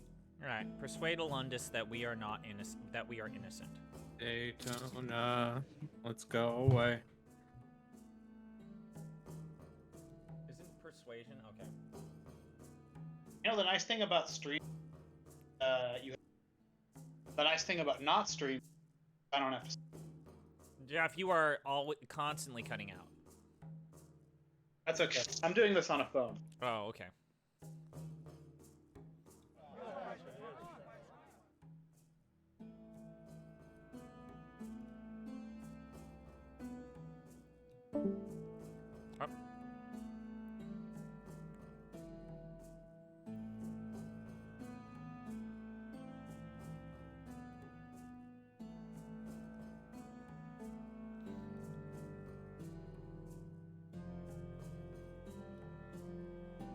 10 herds. Proceed.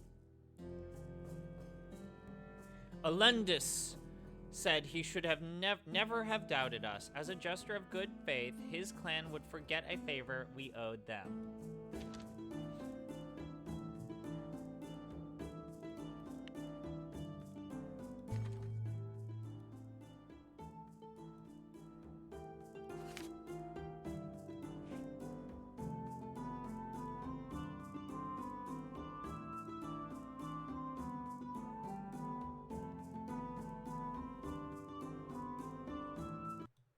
I forget. I forget how to establish trade relations.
Okay.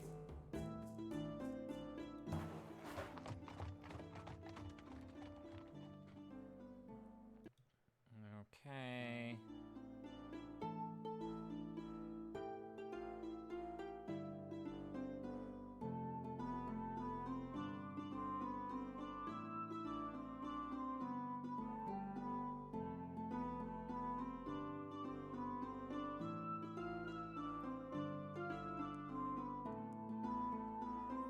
Let's sacrifice to a different god now.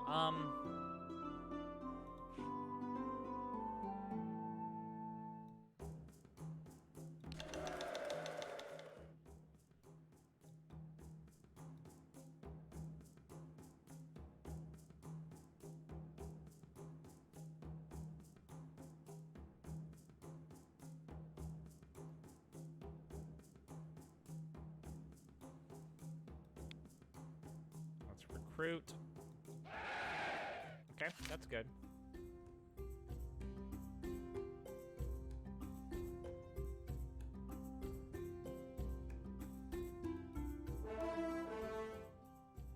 When Anga Khan, we sent Anga Khan to give 6 horses to the Rander clan.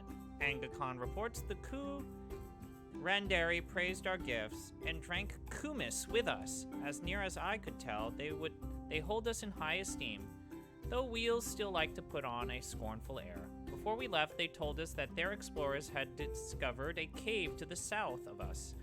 They felt it was too dangerous to enter. You catch 5 members of the Griffin clan on your lands, trying to sneak away with 9 of your young horses. They claim that they were merely admiring the horses and would never steal them. You see through their ruse. They hold enchanted stones, allowing them to obscure the marks that identify your stock. Unlike honorable raiders who take livestock by force of arms, these rustlers meant to steal your horses by stealth and deception.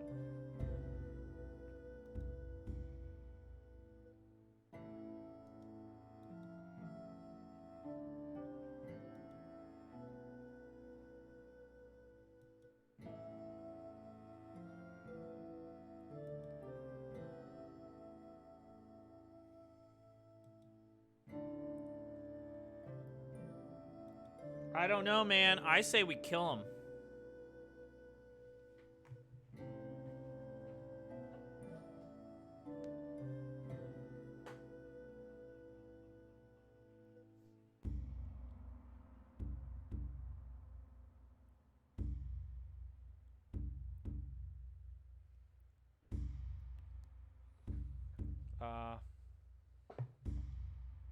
I say kill him. People worried that council had acted with unwarranted harshness. I don't give a shit. Let's go on a raid. Herd raid. Herd raids are usually quick thefts that have fewer repercussions than full raids.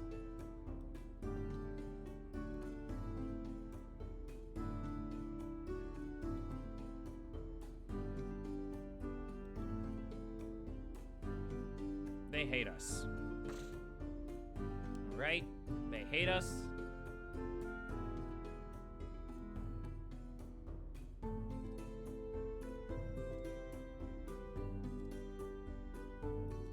God, this is, Brayden, this is always the worst part of King and Dragon Pass, is knowing, did I push the sliders the correct way? Did I put them too far away? Did I put them too far close? Herd raid, let's do it. I mean, one of the things about this game that Damn it.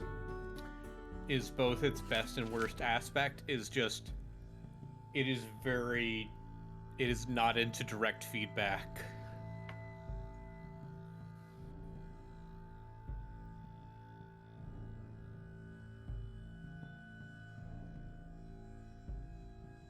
While out watching the herds, your young herders spotted a shimmering object. Your most learned elders examined it and aren't quite sure what to make of it. It might be decoration for one of Elmal's warriors, or perhaps skin shed by a snake goddess.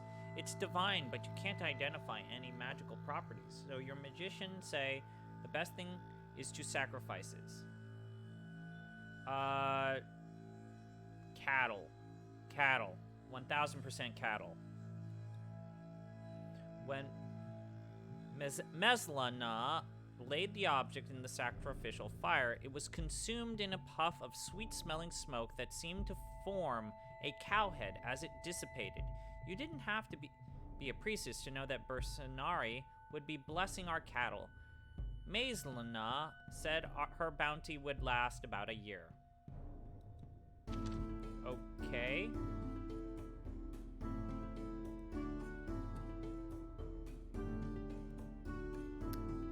Uh-huh. Let's go back to magic.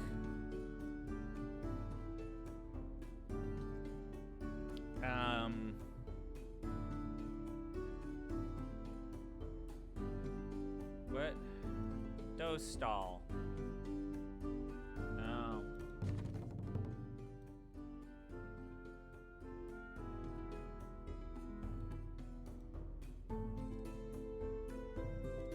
Six cows. Sacrifice. Dostal and the Snow Elk. I learned about Dostal and the Snow Elk. Nawi, a hearse breeder of the Blue Crest clan, visits to show off her steed, Skyriser. It has a ridge on bone at its shoulders. What? Where wings would attach if it had them. Horses used to be flying creatures called hippogriffs before trolls attacked and mutilated their goddess. The former hippogriff is now Gamari, your horse deity. Nawi says she's trying to breed horses who can fly by selecting animals that still retain elements of the original wounded goddess. She asks to inspect your horses to see if any bear any mark of hippogriff. I can either ask how you might one day perform her ritual, 2, give her any horses that have the traits she seeks, humor her but don't trade her any horses, sell her any horses that interest her at a shrewd premium, or turn her away. Flying horses.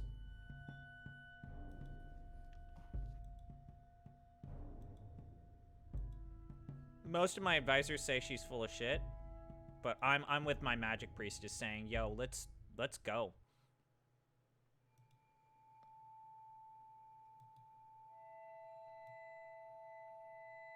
What do you want, my lady? You're my butterfly. My butterfly. Nawawi said she was still developing the rite and was not sure she had its details correct, but she shared what she knew. Our priestess said We might use her lore not to breed a flying horse, but to get one from Gamari through a God's War ritual. It would probably make more sense if we learn more of the details of Gamari's horse mother ritual. Okay, give her any of the horses she seeks. She selected 6 horses, saying that she and her clan owed us a debt. We could see nothing special about the animals she chose. Okay.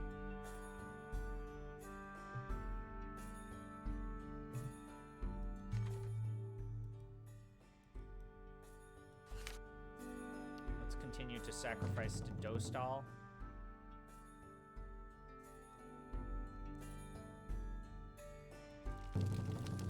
Tracking.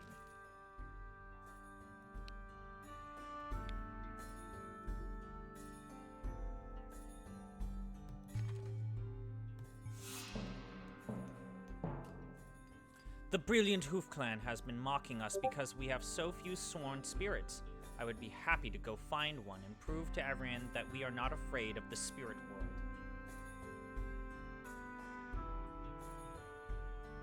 Person Z did 1,000 push-ups this year. Yep. Yatsu did 1,000 push-ups. Alright. 3 of your clan elders report that they were viciously assaulted by Lankarn, one of your swords. This happened after they ruled against him in a legal dispute involving eggs. Oh no, it's an egg lawsuit.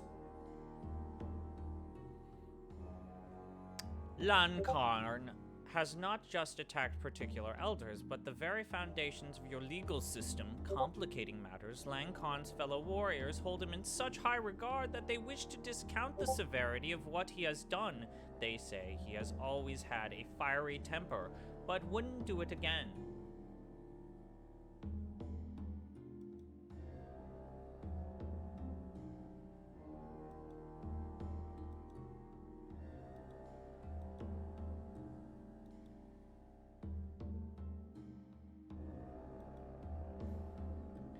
So we're either going to have him pay reparations or subject to an equivalent beating.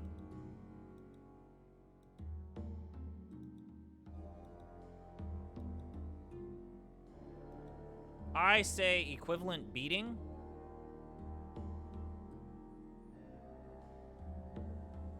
Yeah. Though distraught, his warrior peers administered it as requested. Lankarn took his beating with pride, smiling defiantly through bloodied teeth. The elders deemed this as an appropriate punishment. Alright, so I think I want to build one more.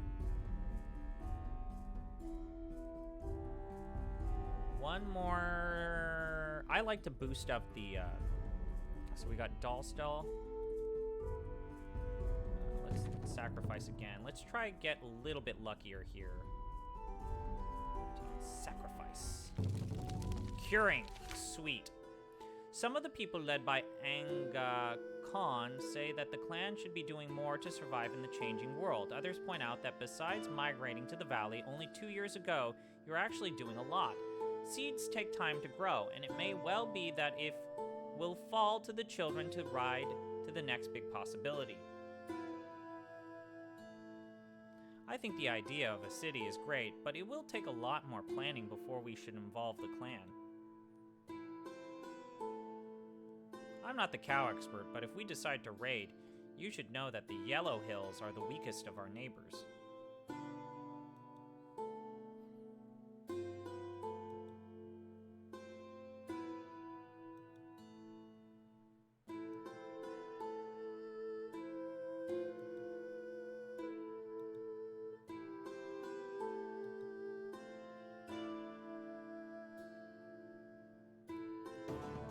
Alright, I'm gonna try and raid again.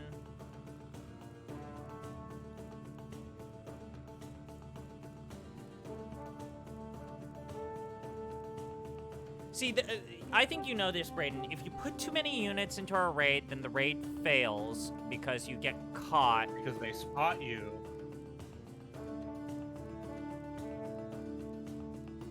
So, like this? Like this? More like it? This is such a weird system.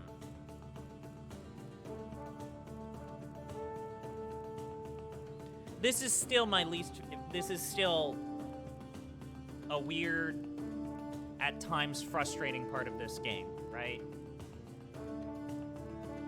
Yes, but also I don't think this game would work if it gave you Yeah, feedback. if it gave you Direct everything, feedback. sure. I mean, there's so little in this game when you stop and think about it. Yay! We managed to keep hidden until the last moment and steal 27 cows without being spotted. Woohoo! I did a raid! People were glad we had done something. Though Maisonat said that the big change would involve the gods, like when our ancestors guarded Busanari.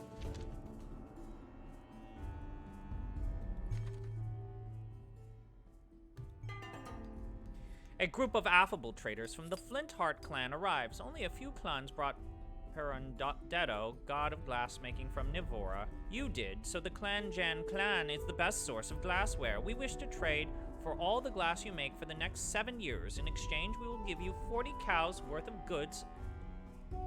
Now, surrounding them out, they are only interested in this large exclusive offer. Angakon thinks for a while, then tells the circle that we would probably make 50 cows worth of glassware over 7 years. He points out that we are short of trade goods right now. Let's just accept their terms. I don't want to deal with this shit. And this is another thing, right, Braden, that drives you crazy. Your advisors can say, you can get more, and then you do exactly what your advisors say, and then you fail, and now you're fucked. Sometimes your advisors are full of shit.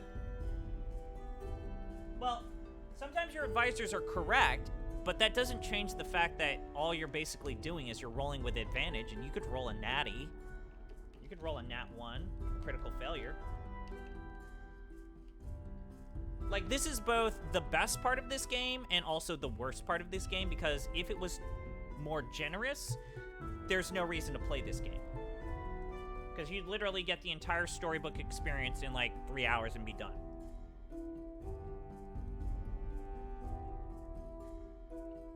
They paid on the spot and said they would visit on a regular basis for the products of civilization we had preserved.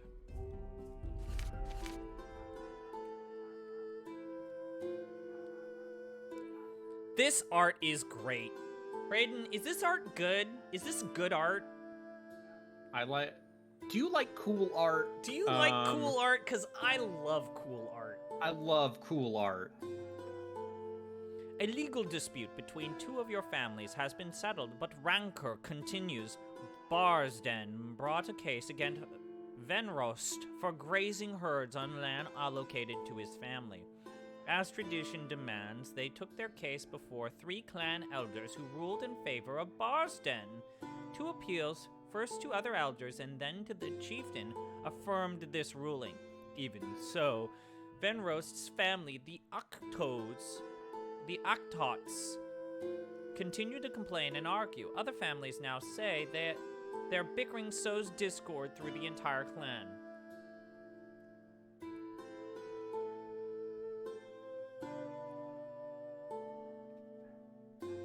By Elmar's fiery beard, I have ruled on this matter and it is settled.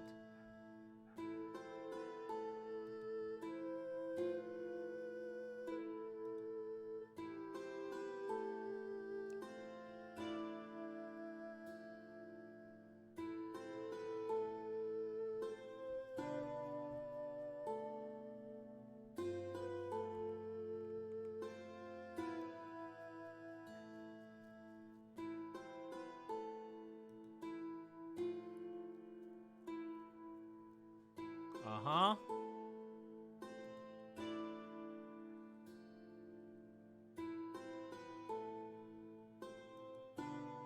I like how this guy's an expert on the matter. It's like, this whole argument is really over who gets to own 2 cows. Yeah.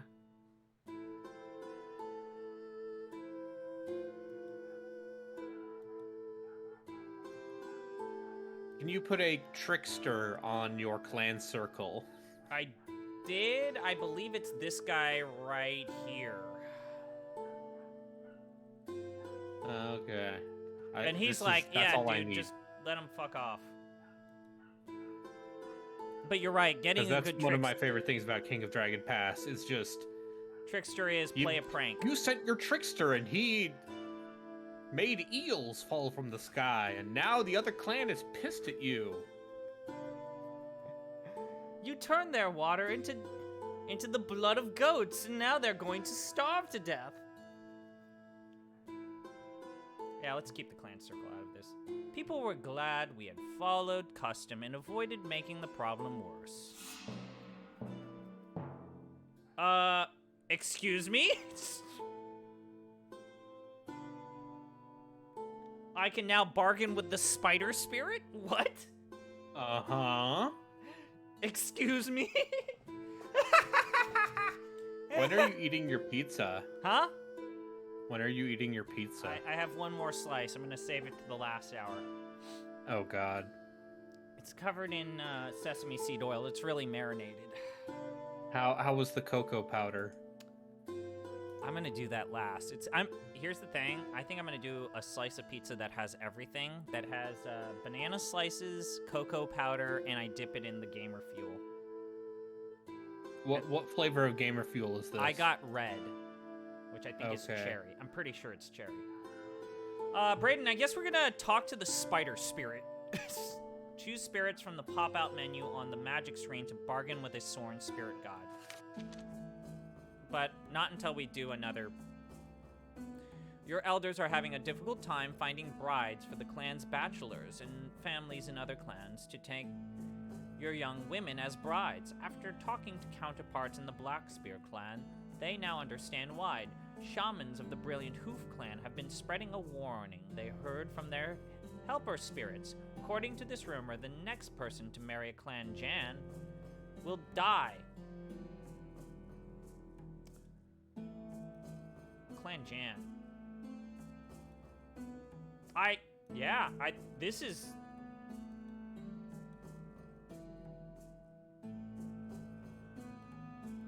This is heresy.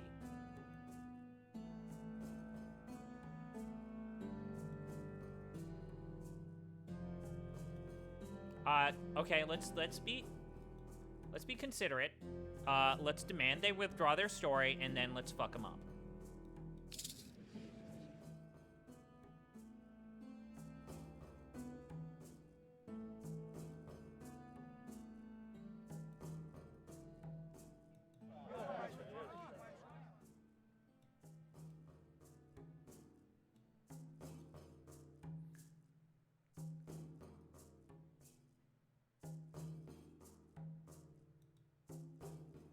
The Brilliant Hoof said threats did not change the truth, which their spirits reliably spoke.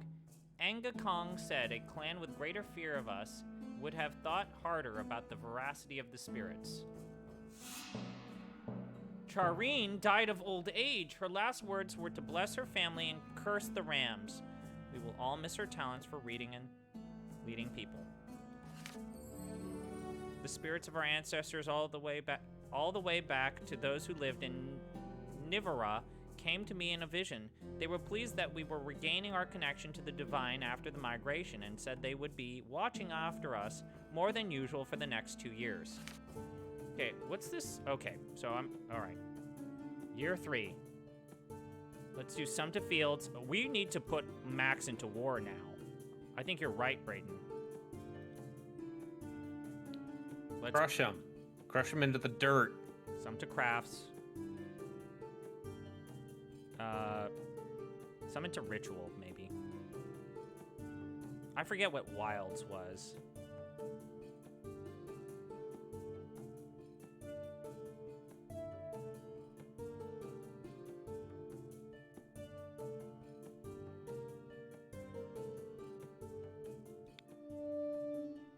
Raven says, caw, caw, caw, caw, caw. And you know what that means. Okay. We have to reorganize. So, you have excellent bargaining. You have excellent combat. You have excellent food. You have excellent... you have renowned lore. You have excellent diplomacy. And you have excellent... So what are we missing? Ah, yes. Magic is excellent. Do we not have any lore? Oh, no, we have lore. Leadership? Are we missing leadership? We might be missing leadership.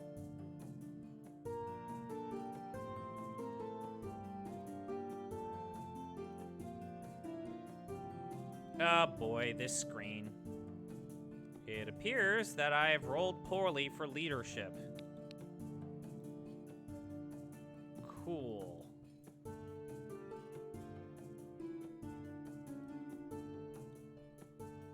Alright, normally the good advice is to pick someone that is young, because they have the best stat growth. We've got a 23-year-old, but he's just terrible at everything.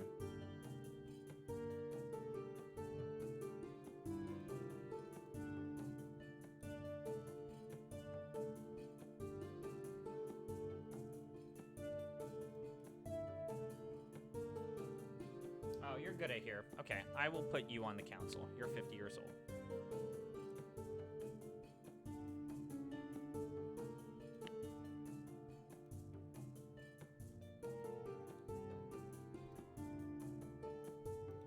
Wait, oh right, I have gods that are missing.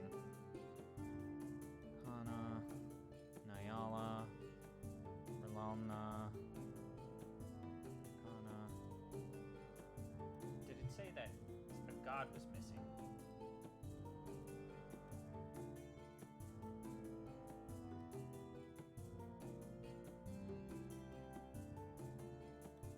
Alright, let's put you on the council.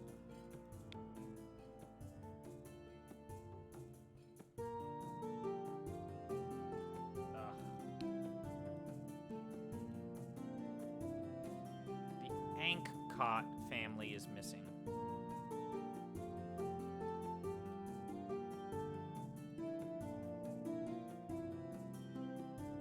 At least it tells you if a family's underrepresented now. It used to not do that.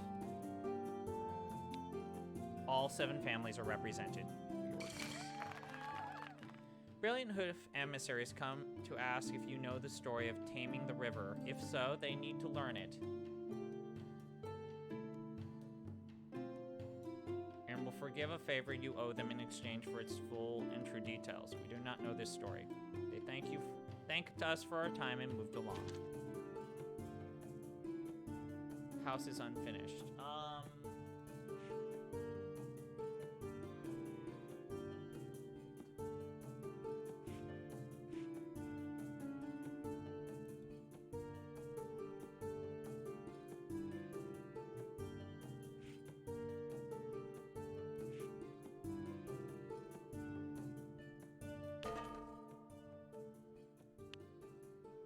Establish a trade.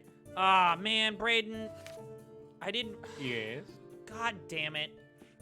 I thought. You see, the emissary and the caravan icon are the same icon. And I thought that by sending emissaries, I was establishing trade relations, when in reality, the caravan, even though it's the same symbol, is not the same as the relationship emissary symbol. These are two different things. So if I need to set up a trade relation, it's this button. Establish a trade route.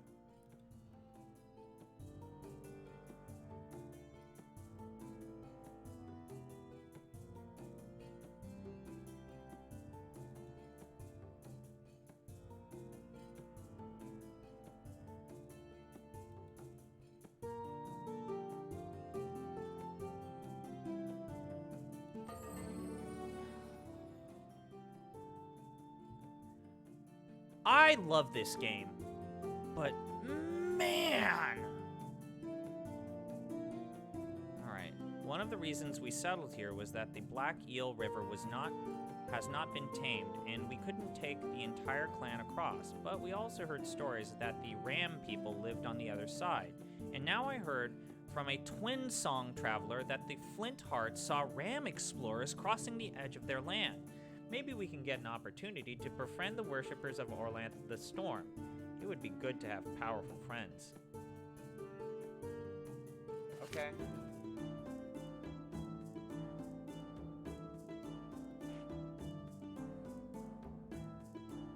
Alright, I think I'm gonna take a break Yeah, go. for a bit, Uh-huh. but I'll probably be back before you Okay. finish. Have a great day. See you.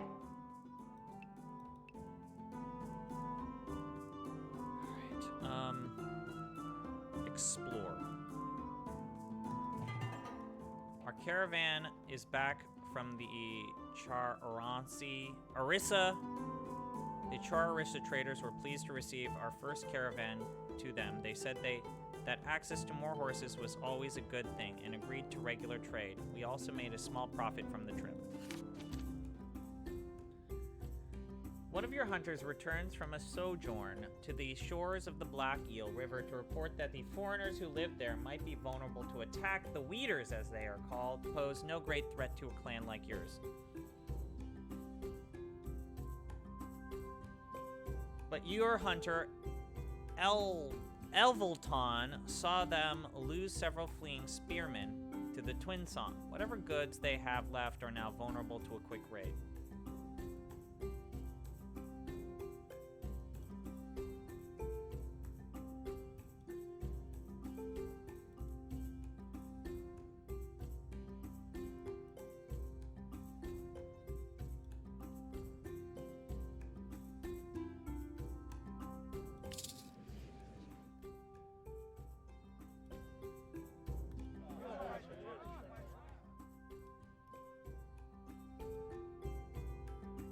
Alright, we're gonna get some relations. They received our news with less gratitude than we deserved.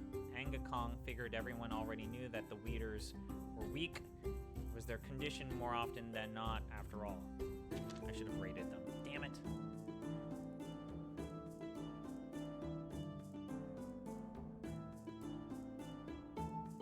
Alright, so let's go back here. Now we have to make up for lost time.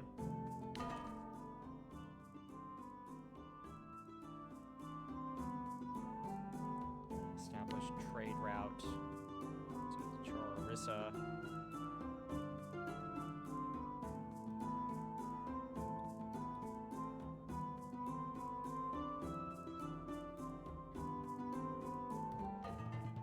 We're back from our expedition, which took us to the west. We explored an area I can only describe as untamed and unpopulated. We found nothing of any great value.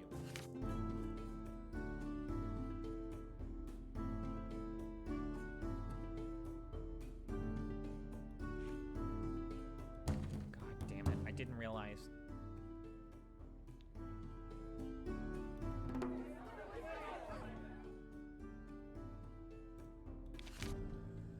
One of your young foragers found a strange object half buried in the earth while picking berries. Your priests and shamans say their clay mass must be magical treasures. This clay mass must be a magical treasure of some kind. What do you do with it?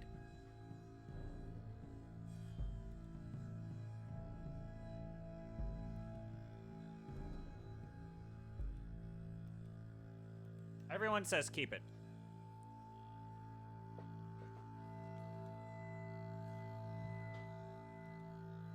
After further investigation, our shamans confirmed that the mask would help us succeed with rituals that deal with spirits. Our caravan is back from the Kurenderi. The Kurenderi traders were pleased to receive our first caravan to them. They said that access to more horses was always a good thing and agreed to regular trade. We also made a small profit from the trip. I'm just gonna constantly start establishing trade relations.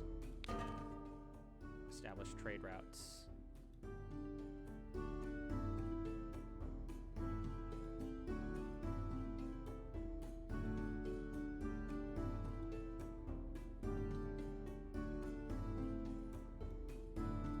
Actually, we owe them a favor.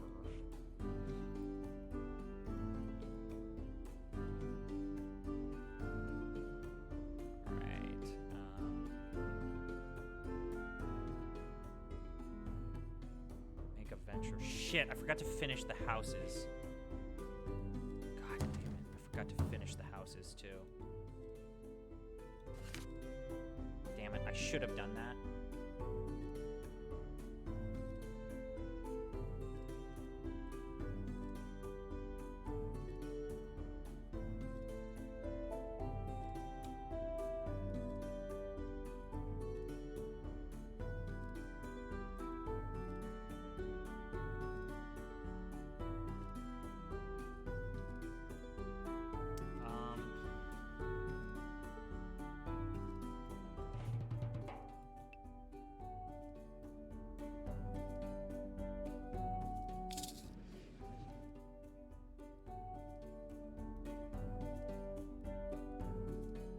Choose him.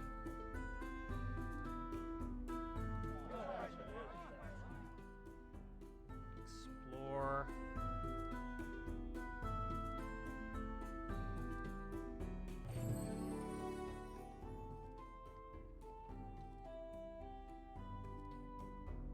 Okay.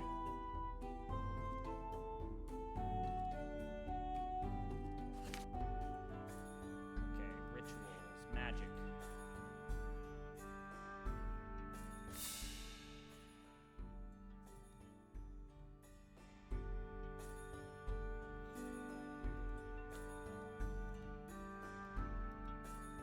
Okay, the ritual can provide abundant gain, strengthening the quester, gaining a treasure, or gaining blessings.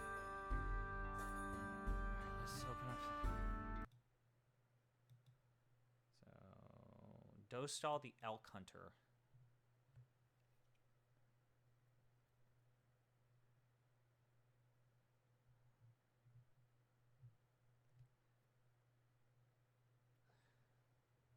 Alright, so for Dostal the Elk Hunter, the hero must be male and should ideally be a worshipper of Dostal with high food and combat skills. Dostal, male, food, good, and combat, very good. Renowned, combat, very good. So we could send Chidoro.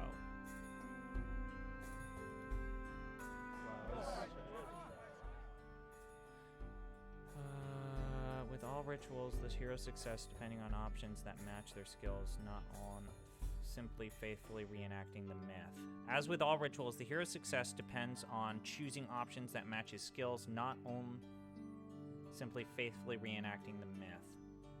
So what was Chidoro's skills? So he's renowned at food and very good at magic and very good at... Okay, I gotta write this down. I think I like this system very much more than King of Dragon Pass. Because in King of Dragon Pass, if you didn't faithfully follow the story, you basically automatically died. So this seems better, let's just say.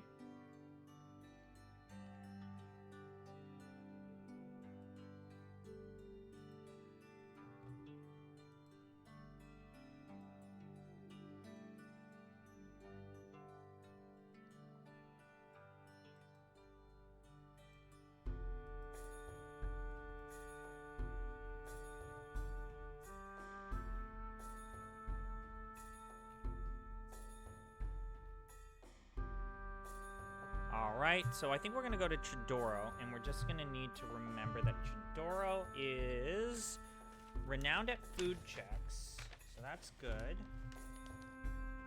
Food. Anything with food, he's renowned. He's very good at combat.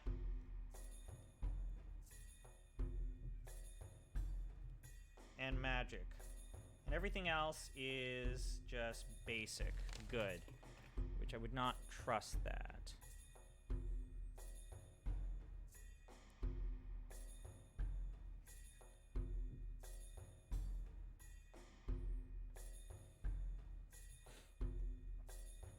All right.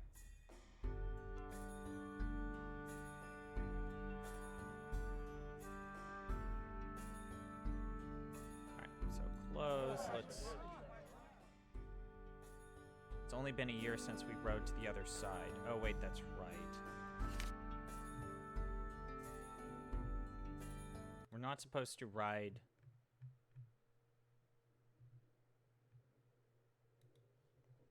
So...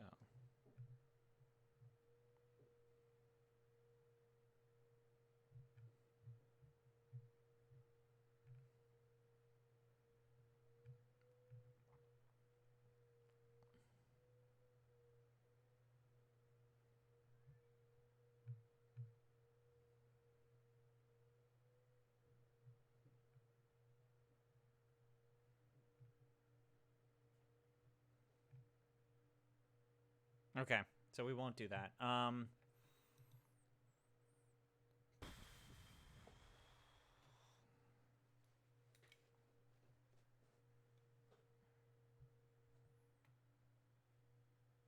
right.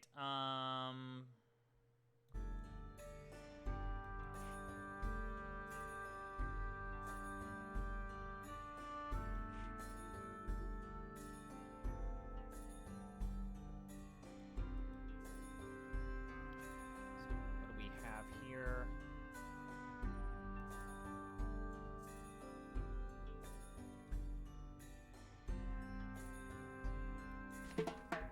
Okay, we owe them a favor. Okay, send.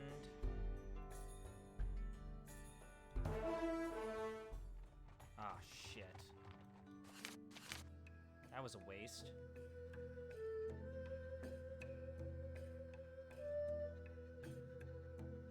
Hoof Blight, you are...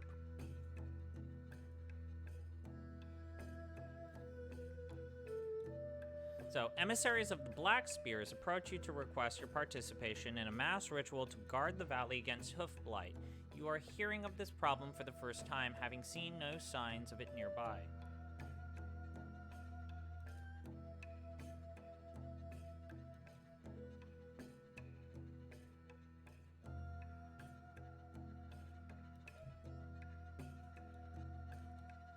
Tell them your priest will spin for them at the time they specify.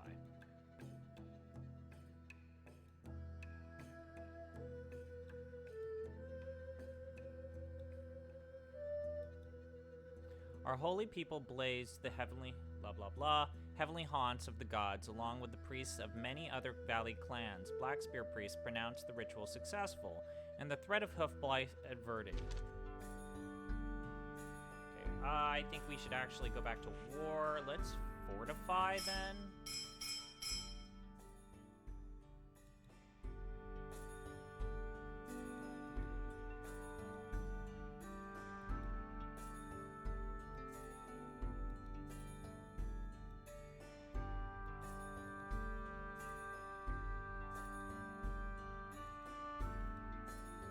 Everyone's advising a stake perimeter. Alright, let's do the stake perimeter then. Members of the Karent and Nordon families were making an offering when they spotted a baby in a basket floating down the Black Eel River to the south of the clan lands. Everyone agrees the boy must have been sent by the gods, but both families claim they saw him first and should be the one to adopt them. Normally, a court of 3 elders is able to resolve disputes like this, but this case has supernatural overtones, so they bring it to this clan circle. Wise elders already performed a divination, but couldn't see the baby's fate in the stars.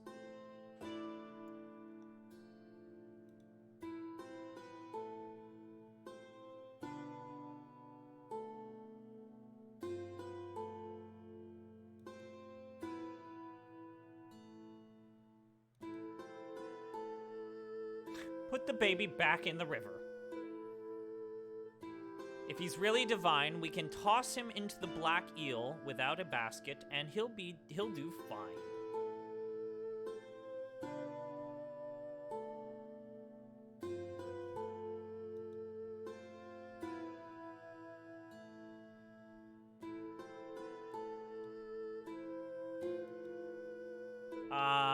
Okay.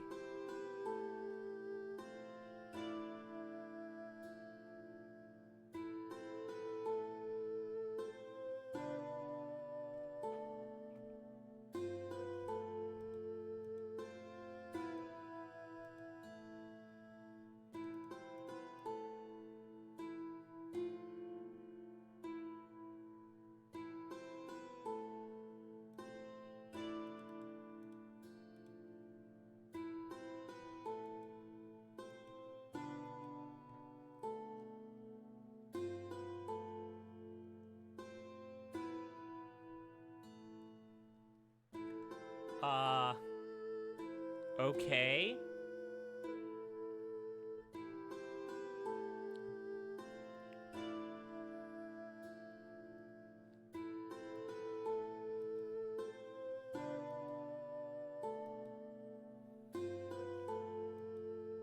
I got one.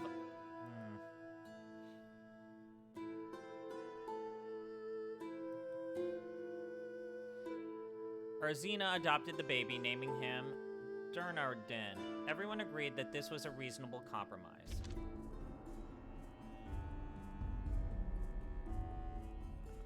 Magic. Alright, we got curing. Arcana. Let's do Arcana. Ugh. Yeah, we definitely need Arcana if he's the god of sacrificing.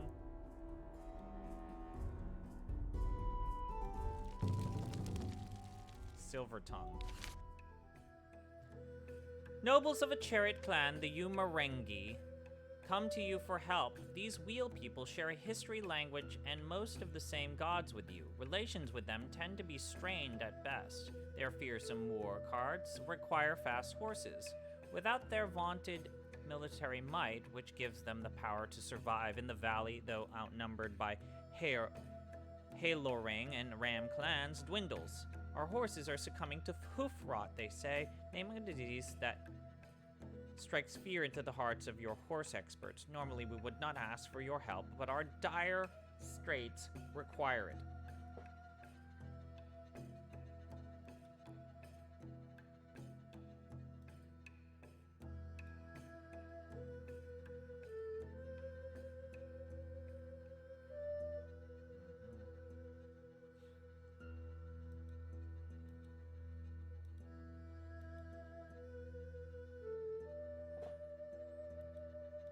So it seems like we should help them. No one's saying decline. No one is saying to decline. We should help them.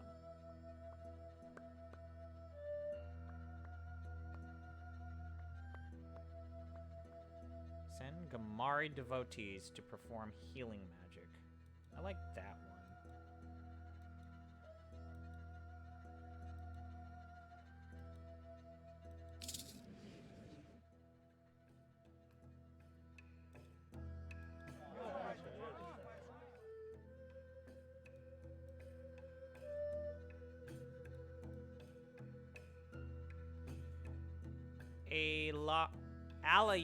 Ally cured the hoof rot with a few simple blessings. The wheel nobles were elated and gave us gifts. Their war leaders said that when they chose their next target, we would most definitely be spared.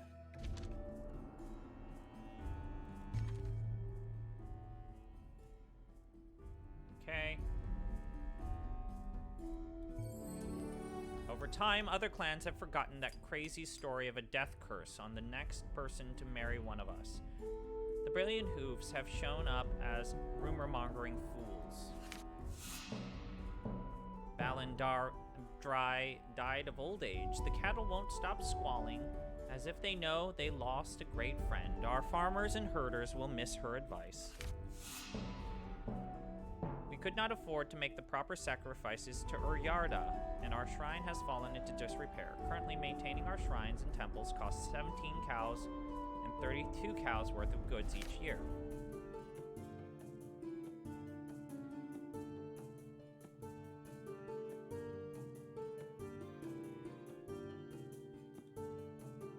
Uh-oh, I'm already at a trade deficit. Pastures. Trade.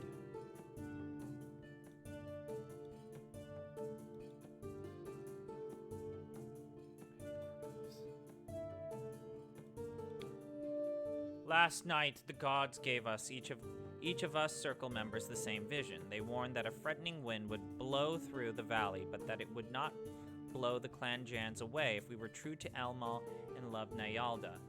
Busanari wanted us to increase our herds. Haelor told us to ride a path between being strong and warlike and being generous and a good friend to our allies. Pella said we would honor her not only by feeding our people but by exploring our land.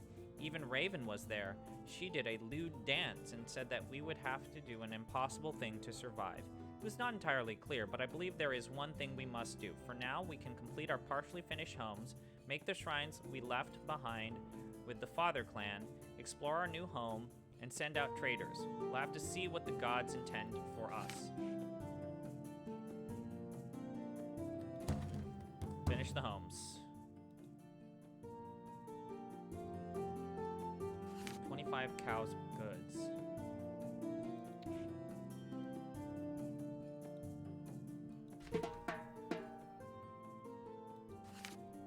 Cows worth of goods. Goods. How much food?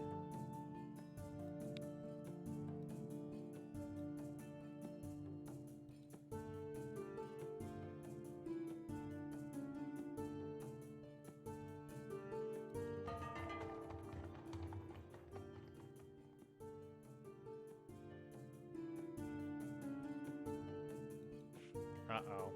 I'm already starting to mess up. God damn it. Okay, I'm back. I'm at year 4 and shit's already starting to go south. Took some Tums. Things are going great. No. Okay, let's raid. We have to raid. Wait, the Black Spears like us suddenly. Who are the people that don't like us?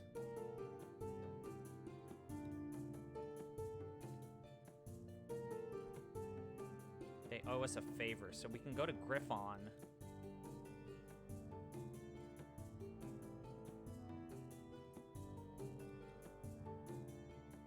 They owe us 2 favors. Blue Crest owes us 2 favors. Okay, relations. Emissary. Blue Crest. They owe us 2 favors.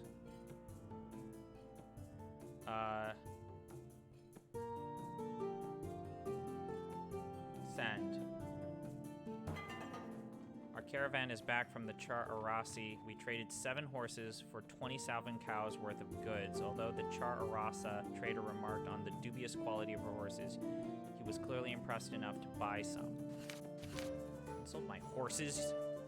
A delegation from the Umarengi, one of the charioteer clans, arrives to make an unusual offer. They want to marry off Sharyu, a young woman whose temperament does not fit their customs. Women should remain demure and obedient, though charming. Sharyu is an incorrigible hellion, demanding to drive chariots, shoot a bow, and otherwise usurp the rights of men. As you are notorious troublemakers, we thought she might fit right in here. Hell yeah, warrior women! Hell yeah. Hell yeah, you got your Amazon women, send them over. Doors wide open. My lead advisors are female warriors. I'm taking them. I'll take all your Helliots. We ask you take her in as a bride or a groom who is either tolerant or a malefactor you wish to punish. As we like her and do not wish to put her in a fire cage, we will even gift you 10 cows rather than demand the customary bride. Nah, fuck it.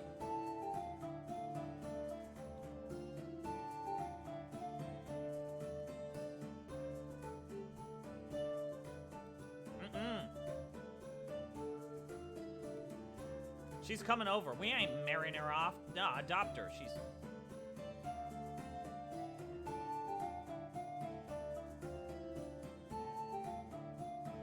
Yes, give me the cows.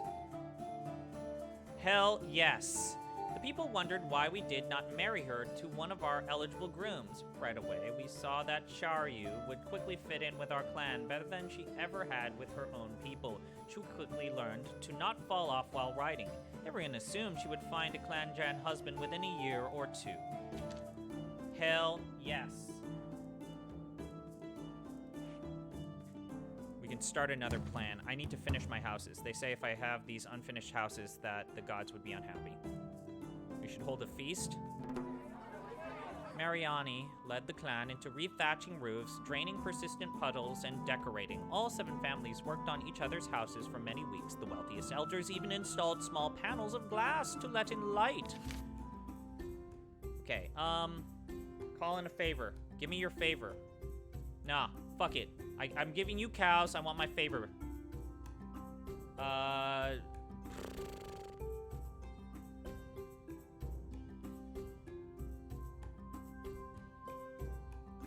What do you think?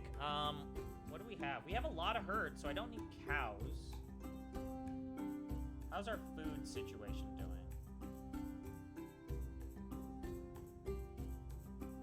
Yeah, let's ask for magical blessings.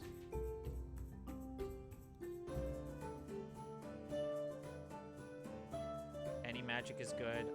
Transfer of clan magic. Sure, why not?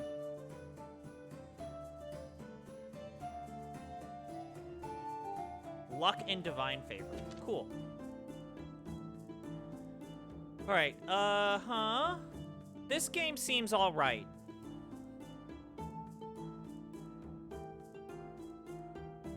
Okay, let's, what did we say?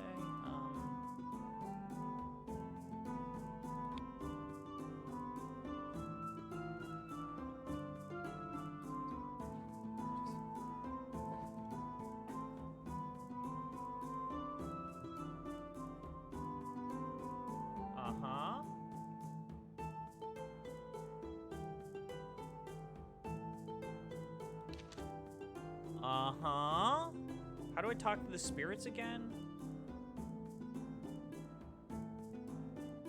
I remember, spirits. The world is filled with spirits. Many are hostile, but others are willing to swear oaths to help the clan. That help typically acts much like a divine blessing. You'll start the game with at least one sworn spirit and can gain others by sending out a mission from the map screen. To get a sworn spirit to help, you'll need to bargain with it. Use the pop-up menu to show spirits, select the spirit, and click bargain. You get that, Brayden? Yeah. Pop-up menu. Yeah. So, right, spirit. All right, this is just bad UI. So right here, you see where it says gods? I have to click it and then click spirits. And that's how you move from gods to spirits. So, that's bad.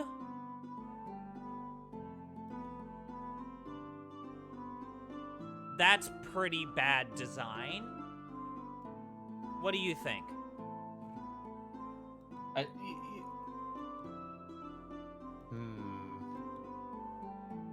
Okay, so the spider helps you resist disorder? I don't know what that means.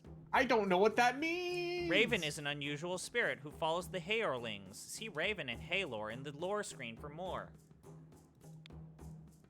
Bargain with spirit. Okay, let's bargain with the spider spirit.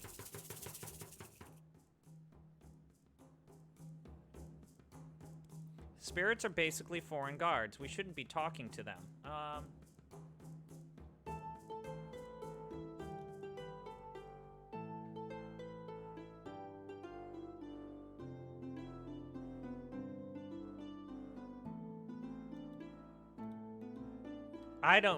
This is obviously not something that,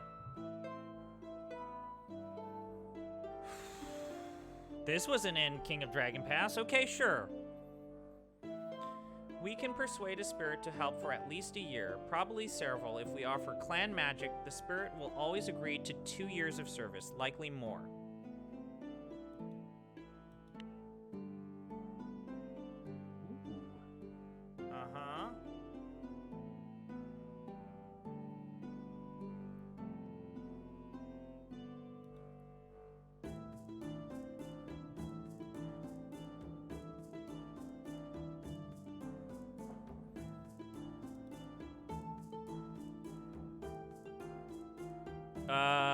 Okay, sure, bargain. The spider spirit was happy to accept Maizlana's offer of clan magic. It agreed to help us for 6 years. So we're resistant to disorder for 6 years. Okay.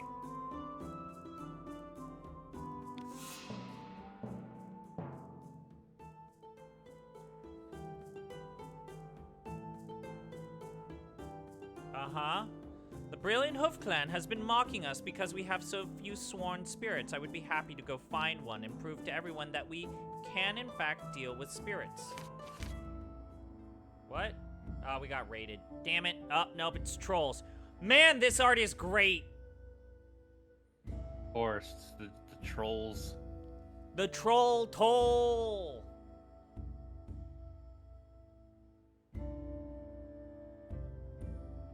Trolls, evil creatures of darkness, who have harried you since your people left the Golden City, lumbered into your grazing lands yesterday to drive off some of your cattle. The cows belong to a house of the Dasano family, who have been hard hit by losses lately. Chardeni, a member of your clan circle, asked that the other 6 families each give them a few animals to make up for this. Normally we would not ask, Chardeni says, but we have borne more than our share of misfortune these past seasons and need the help.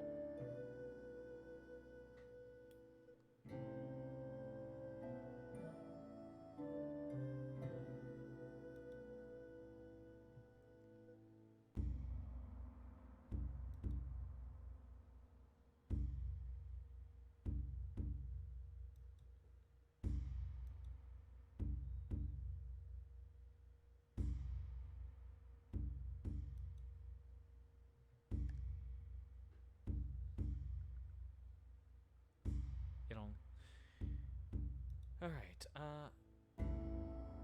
uh-huh.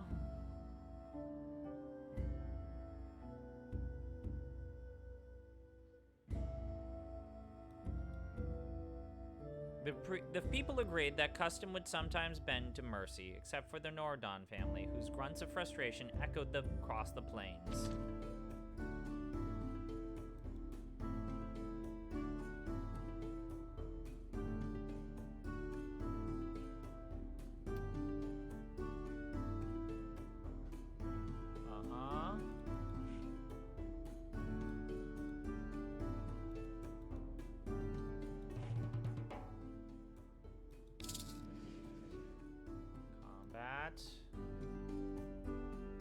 Combat. Alright, you don't do anything, so let's start training you. You're gonna go up here and search for spirits. Okay. Spirit Seekers.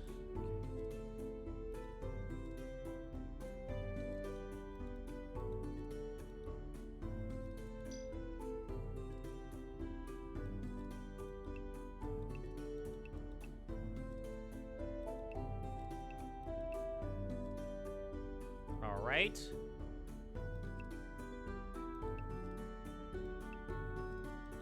Sure. Let's go here for searching spirits. Go. What? 3 children of your clan have discovered wielding magical fire powers. Cool. Fortunately, they haven't hurt themselves or damaged anything yet, but the flames they summon exceed the power of experienced priests. Uh-huh. Alright. Oh, this art is so good. Look at these little tribal kids. children. Look at these kids on playing with fire.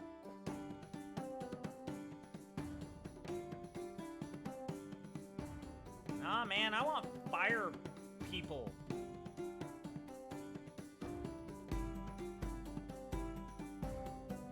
Send them to the Black Spear clan for training. You overcome the Black Spear clan's reluctance, convincing them to take the children in. Okay, explore. No, you need training. You're gonna go here. Go there. Send.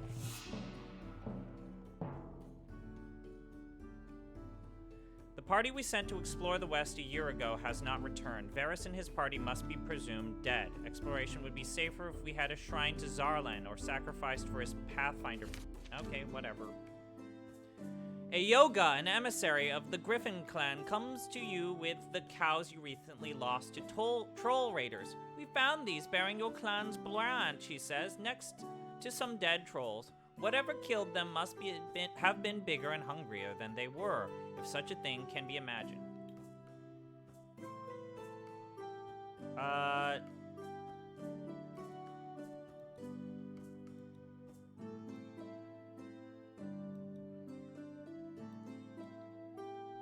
Honor her with a sacrifice to her goddess. Sure.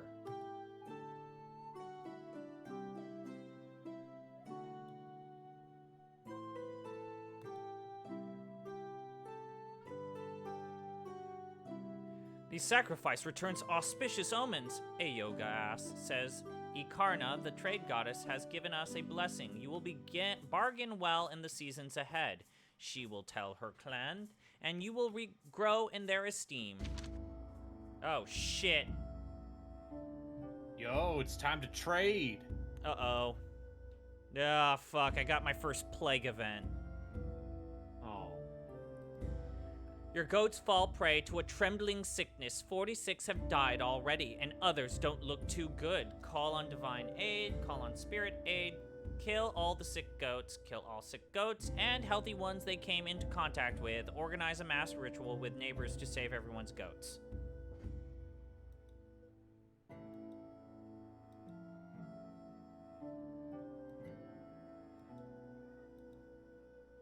Yeah, let's organize a mass ritual and pray the gay away. I mean, wait, the goat blight away.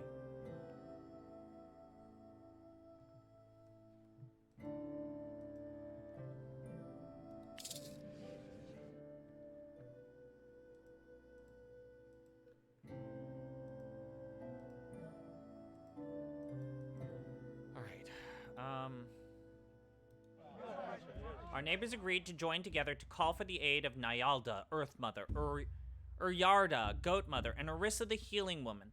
The gathered priestess felt their blessing flow into them, and from them into the goats. Soon all signs of sickness was gone.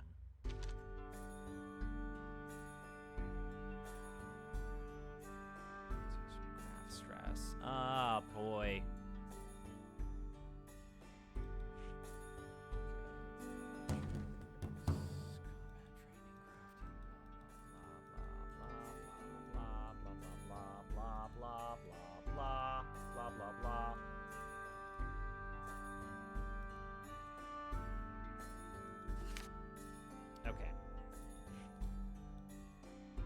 Who doesn't like us? They like us. They owe us a favor. We owe them a favor. We owe them a favor. They like us. They owe us a favor. White fleeced sheep. Known for poverty. Eyes of gold, known for poverty. I'm thinking we wage war on the nation known for poverty.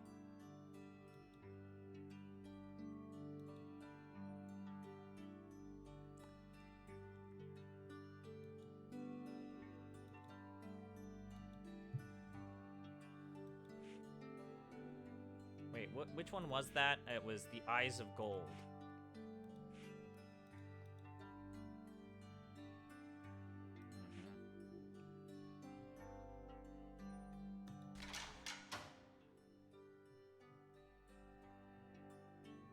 Oh, no, wait, we're not close enough to do that.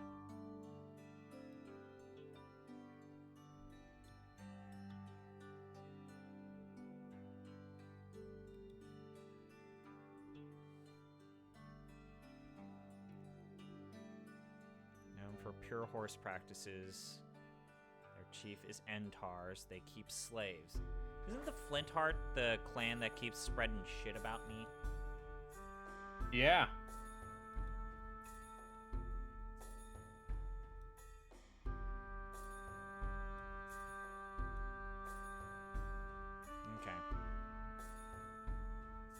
Let's raid.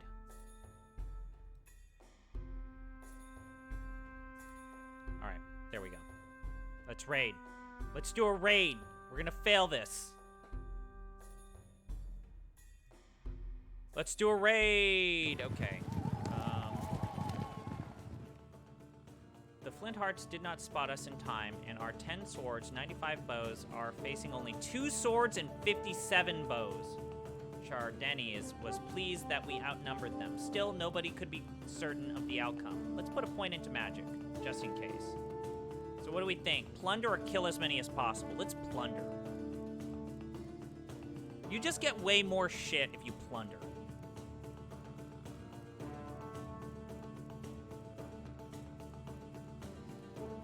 God, this is such a cool idea.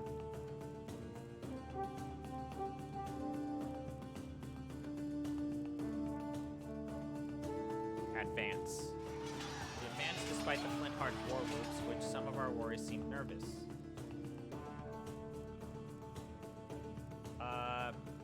Fight fiercely, I guess? Let's fight fiercely. We pushed forward as they tried to conserve their strength. The battle began to swing our way. Chardeni said that she thought she and the enemy war leader were well matched.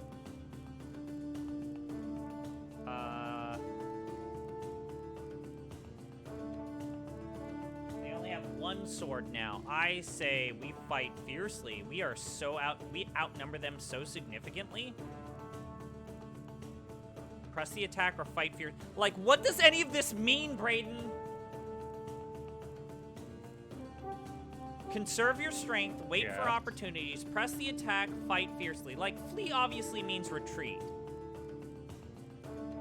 Conserve your strength is maybe a defensive opportunity. Like, maybe if it's tied, Press the attack. Press the attack? Or what's the difference between press your attack and fight fiercely? I don't know.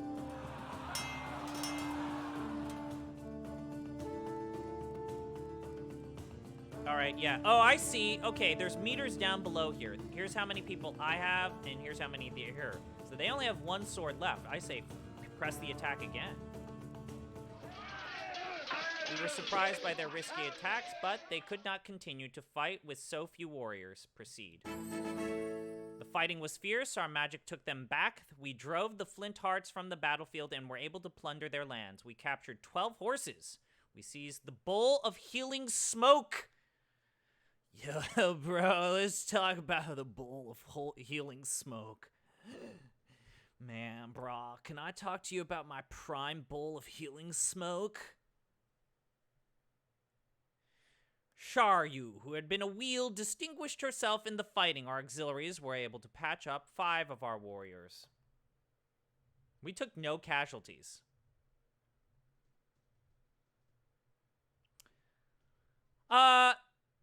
This seems just as obtuse and confusing as the fighting mechanics in King of Dragon Pass. Accurately translated. So yeah, I guess you're right. They accurately translate the King of Dragon Pass experience into this.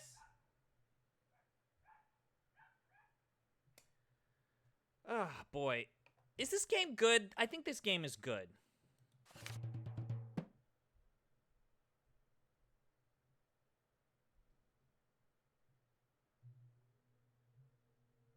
Oh, shit. Alright, lesson learned. What season is it?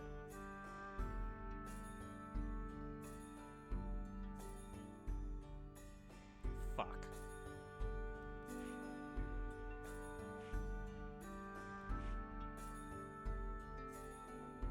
Let's bargain with the Raven.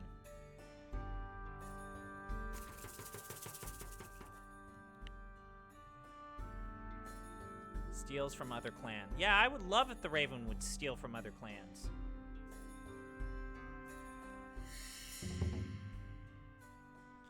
Raven said he was the best thief and would be happy to help. Steal from which clan?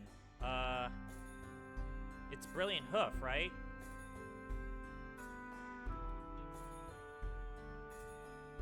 Wait, who's the people who keep making Flint Hearts? Proceed. 22 herds. Raven stole 22 cows. The Flint Hearts never realized what happened. We received emissaries from the Kurander clan. Although they are wheels, our ancestors and the Kurander's ancestors allied them against the city of Alkoth, and have not forgotten fighting side by side in the War of the Many Suns. They bring troubling news. There have been reports that forces from the Dara Hoppen Empire are raiding distant clans. It seems that the Dara Hoppens are not all hiding under the dome. The Kurenderi are on the alert and wanted us to be sure we were too. We are back from our trip to explore the east. Although we didn't run into anything of note, one of my explorers died of a snake bite. Ah, fuck. Okay. Someone snuck into your village and desecrated the stones your shamans used to make sacred smoke and commune with spirits. The perpetrators knocked some stones over and flung horse dung all over the entire arrangement. Naturally, you will restore the rocks as best you can. What else do you do?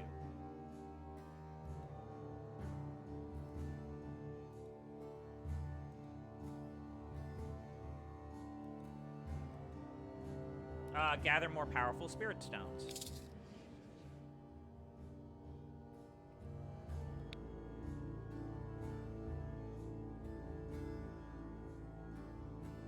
Can't believe they throw poop all over our spirit stones. Yeah, how dare they?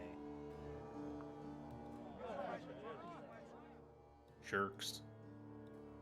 I bet it was those goddamn horse hoof assholes. Das Kaltarn found a few curious stones, but nothing better than what we already had. On certain days, the best stones hid from view, he said. Alright, so I think we're good here.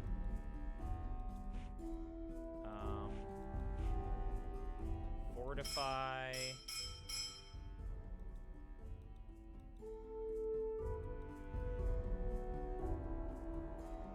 We've already got a stake perimeter and a watchtower. So yeah, I guess we'll build a ditch and just call it there, right? That seems like a standard barbarian culture defense system, right?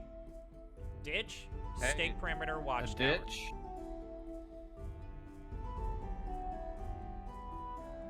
I mean, yeah, you gotta.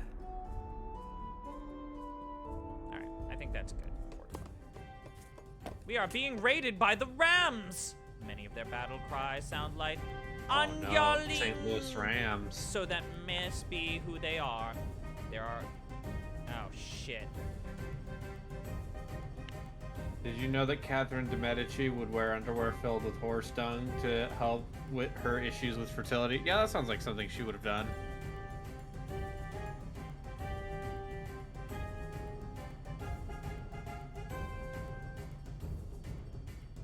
We are outnumbered.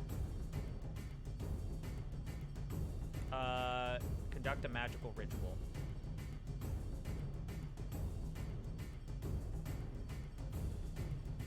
Fire hoof. Allow your horses to fight with you.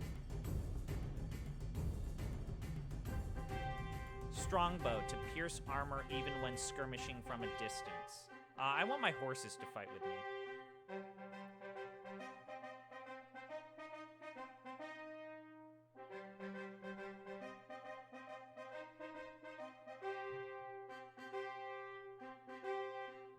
Reserve?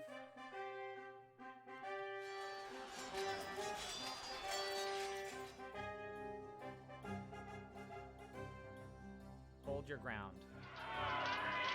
We tried to press the attack, but we held just as strongly. We gained the upper hand. Chardeni said that nothing was certain, but our fighting skill seemed better than theirs. Hold our ground again.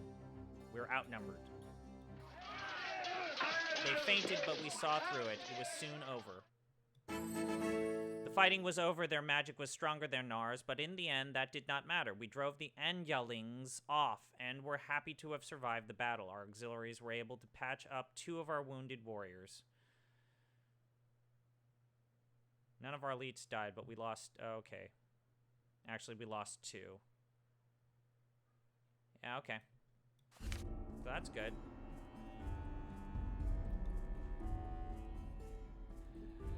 Man,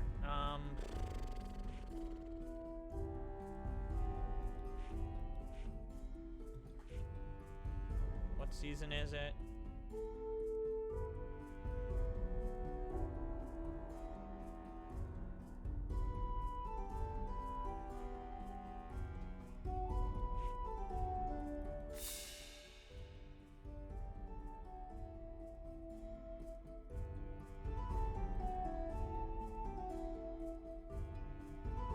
Damn it, we don't have enough clan magic.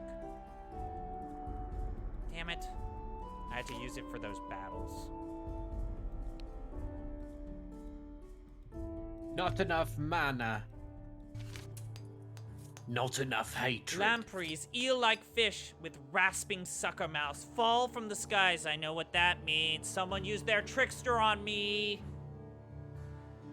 Brayden, you made a joke, but now it's raining eels. That means someone used their trickster on me.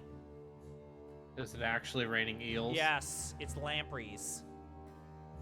Holy shit, I was just goofing.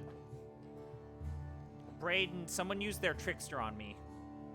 Lampreys, eel-like Can't fish believe with that. rasping sucker mouths fall from the skies into your village, terrifying the people. Once they land, they lie on the ground gasping, and then your shamans realize what's happening.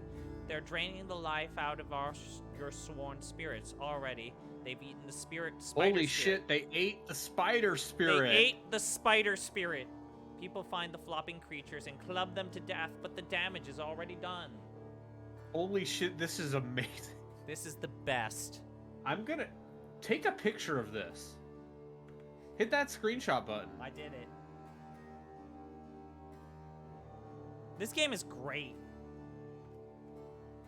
We gotta conduct defenses against lamprey rain.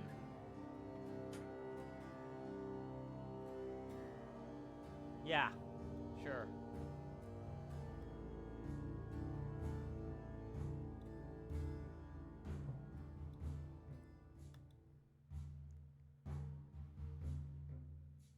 Uh-huh.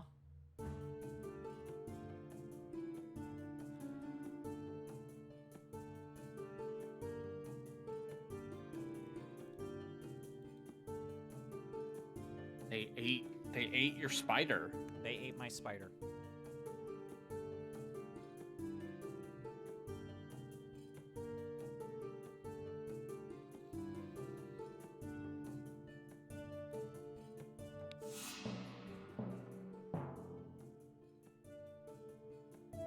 Great. You can tell we're getting to the end game because now we're starting to roll poorly on everything. So is the victory condition for 6 Ages the same as Dragon Pass, or what? How do you win this game? I don't know because I came into this blind. Okay.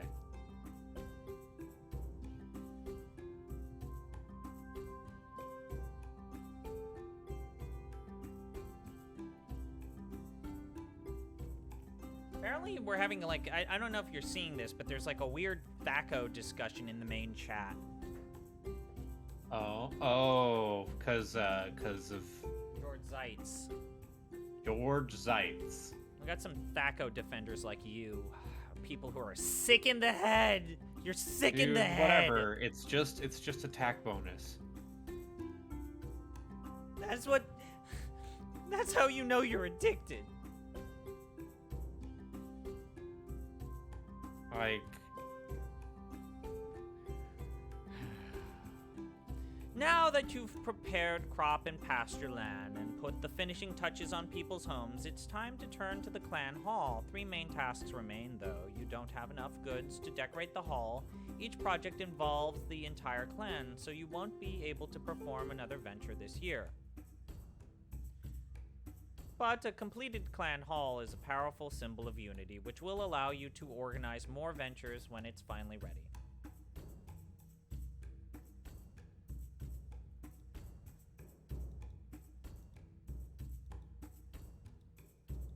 Hold an inaugural feast. Everyone in the clan came together with their favorite dishes and plenty of kumis. The 9-layer bread was the talk of the feast. Our ancestors were obviously pleased that everyone sang in their honor. Everyone left happy. Could go for a 9-layer bread right now. Foreigners who do not speak your proper language but can only be communicated with using basic trade talk show up on your lands. These are the Ram people who worship unfamiliar gods and follow strange laws and customs. They raided you recently. What? These people raided you. Yeah, these but are the also look at this. Look at this art. These dudes are like they're like they're wearing like Sumerian headdresses. Yeah, That's good shit. it's good stuff. This is good art. Also, they're going to fucking steal your shit. Okay, they raided you recently, but act like you should not be offended by that. They watch your horses with great interest. They seem to want something, but from their halting trade talk, you can't tell what it is. You can figure out that they call themselves the Andaling clan.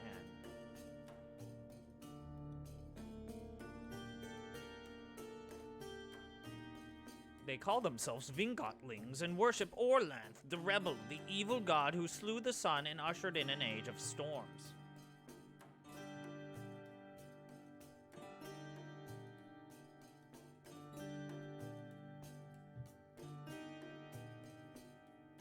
Have you seen that you are still ahead of Gino? Yes. Shoo them off. I'm gonna shoo them off. What are you going to make him do if you win? I was gonna ask if you could give me some ideas. Okay. What if we forced him to complete Unlimited Saga? That is abuse. So it has to be, because he wanted me to play Final Fantasy IX. Yeah. What is a reciprocal punishment? So it has to be a good game that's long, that I know he might not personally enjoy.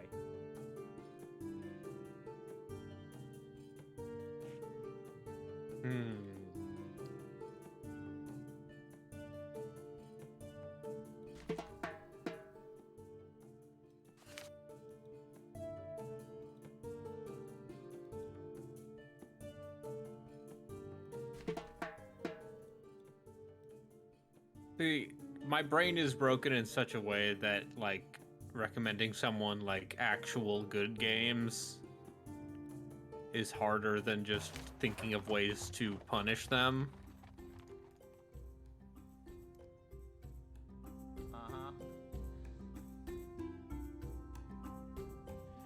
One of your clan members, Kondon, the Zarant family, brings an honor belt festooned in gold plaques to show the council. He spotted bandits prowling the family pastures and scared them off. They must have dropped the belt while fleeing. Your traders recognized designs belonging to the Yellow Hill clan. The plaques are worth about 20 cows more than most such belts. Judging from that, it probably belongs to a senior noble. I say we return this, because if we get this, it will be very bad.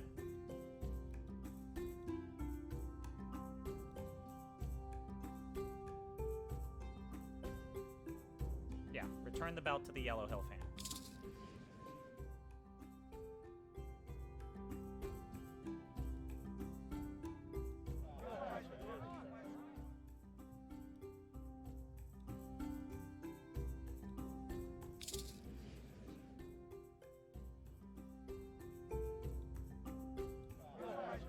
Thanked us, the family of the noble who had lost the belt, sang us a song of praise and gifted us with fine jugs. I need to start recruiting. Okay.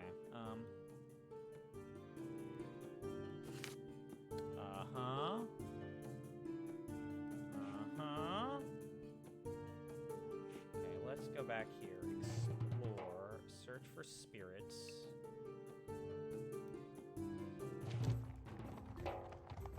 God, this art, Brayden. Your star seers believe that Yeah. several significant conjunctions are about to occur. Ever since the storm god Orlanth slew Yelm, the sky has been unpredictable, and worse, the next few nights are likely to be overcast. The sky priests asked the circle how they should concentrate their observations and prayers for clear skies. Oh, Rory just finished it.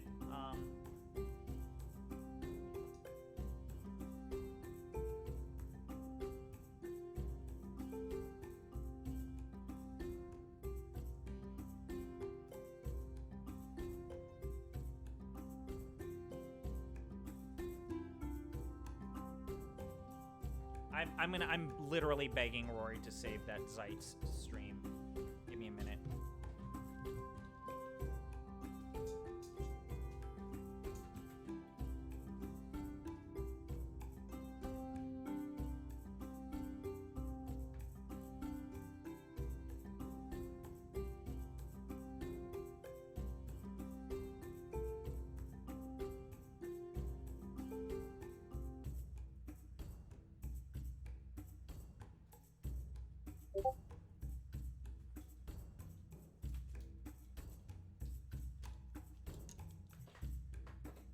Okay.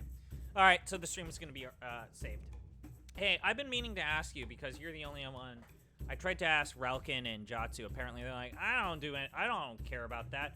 How are you gonna? How do you normally go about archiving these big 10+ hour long streams? Do you cut them in half?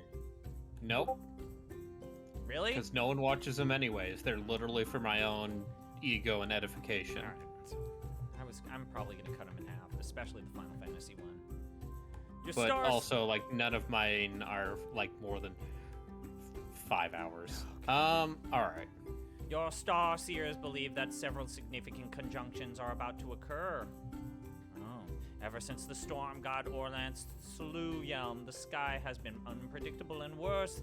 The next few nights are likely to be overcast. The sky priests asked the circle how they should concentrate their observations and prayers for clear skies, so that the clan can best take advantage of the timing of any portents. Do we watch for signs of enemies? Determine when to sow and reap? Determine when to move the herds to their seasonal pastures, or see any unusual events this future may bring? So we're basically asking what kind of advantage we get.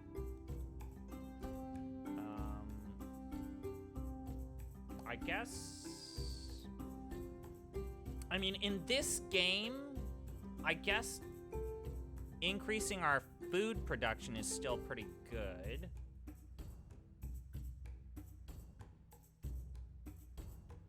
Is it bad that I'm like, what if you made him play, what if you made Gino play Umineko? Just 100 hours visual, no. You bastard, that's absolutely a great idea. Let's go with... Let's get our herds better. The herders already had a good sense for when it was time, but knowing when Orlanth was sending a hailstorm and when a pasture would be swamped with rain would make a big difference to the herds over the coming seasons.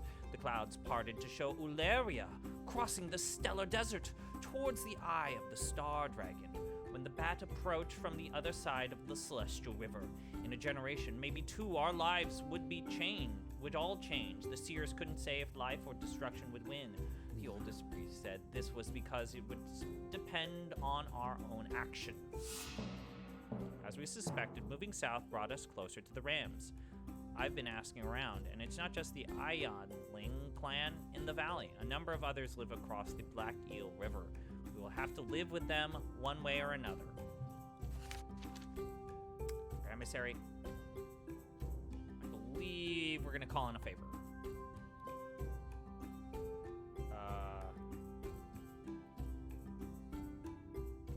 Let's ask for livestock. Let's just ask for the custom.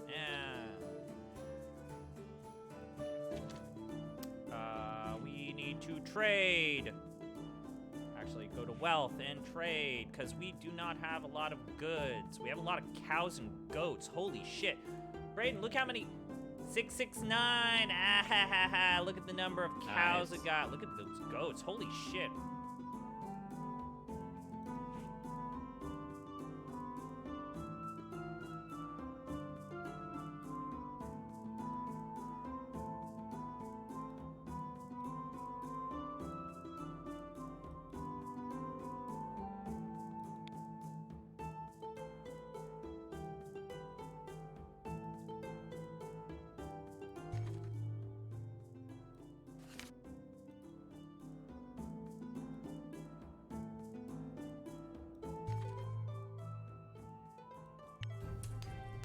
Right. We are being raided by the Anyalings. They're attacking because we offended them when we visited. There are 114 of them. Lucky our patrols saw them in time, and 13 swords and 105 bows. I'm glad that the game now tells you why people are raiding you. Yeah. Chardeni was glad their force was weaker. Still, anything could happen. Let's use a point of magic. Do I drive them off? Let's drive them off. Ah, this art. Hey, chat, what do we think? Is this art? We got one last slice of pizza. 50 bucks makes me make a pizza with chocolate powder on it. Let's drive them off. So it's pretty even.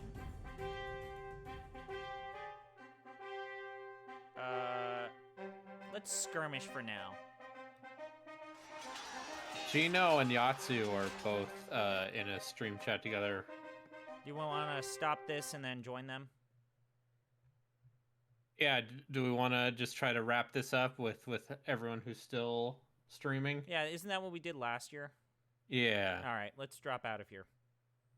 All right, guys, we'll do our guests in a little bit. We got to set up. All right, What's up? We're doing the end stream, end of the day thing where we're all together in the same conversation and multiple people are playing. So hello. I have to narrate my game. So the Anyarlings tried to circle around us, but our missiles took a heavy toll on them. What shall we do next? Shall we fight cautiously? Do a berserker attack? Decide the fate of disabled foes? Fight and wait for opportunities? Hold our ground or fight fiercely? A berserker attack. Boys. I don't know what a berserker attack is, so you could actually be fucking me over. Oh god, even the chat wants to do a berserker attack. A berserker attack. Berserker attack. A berserker attack. Yeah, always go berserker attack. Yes. That's what my character has been for a while now. Consequences be damned, berserker attack. Alright, well, we already have the advantage. What's the worst that could happen? Oh, wow, we took massive damage. Thanks, guys. Okay. With much howling, fierce ram warriors pushed us They back. take They gained the massacre? upper hand. Chardeni said that perhaps they had gotten lucky. Let's hold our ground now. Wait, you took massive damage. Yeah, Did they well, take even Thanks, massive guys. You damage? just totally murdered my entire family. Thanks, guys. Are they dead No. too? Death is inevitable. No, they actually won and they took stuff. So, well, what? Way to go. You might have just completely fucked this entire playthrough. You asked for our input, and we told you the correct answer. Yeah, the only answer, actually. All right, I we have like to. to think that you were freed of your family. God damn it! Did you Just, like you that know, family? The burdens of all the responsibilities and, you know... Now you can go on without them. Stronger, better. The brilliant hoofs would rather raid others than toil in the fields. Hit the flint hearts last season. The earthlings just now. Both times they emerged victorious, leaving the field with cows and bushels of barley. We would strive to be more like them. Bushels Fuck. of barley. Bushels of barley. Bushels of barley. It's fun to say. Fuck. I can't magic. It's Hilgigus. Nope.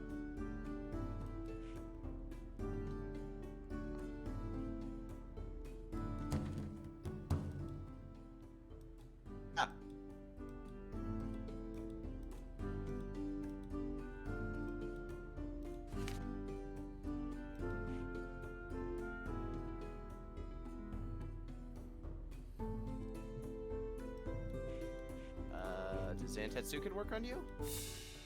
Ha! Did. Ah, sweet. I Yeah. can do a ritual. All right, chat. Awesome. Okay, we're gonna do the best part of this game. We're gonna do a ritual. Who do we have? What happens if you do a ritual?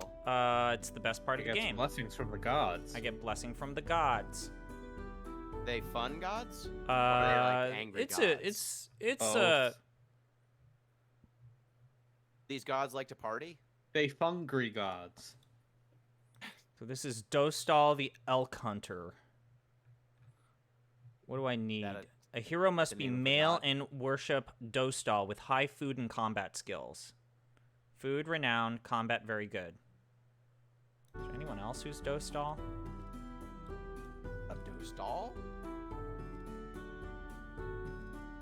He's very good at food and very good at combat, but he's renowned. The only problem is he's old. That's Arbitrary. just ageist. Yes. He killed Kraken. Yeah. Killed Kraken. I see you're still running around naked. Captain Bikke is dead. Yeah. You're pretty close to the end of the game. Excellent. You're Let's start only a this. few levels. All right. You embark on a ritual to send one of your members to Elmal's side. Do you seek the aid of the riders? Yes. 3 chieftains agreed to send priests, saying we were well prepared to find the sun path. Our priest said that their help could be a major factor in the success of our ritual. Do you also seek the assistance of the wheels?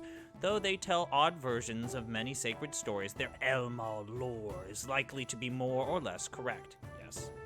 4 charioteer chieftains express zeal for a solar blessing.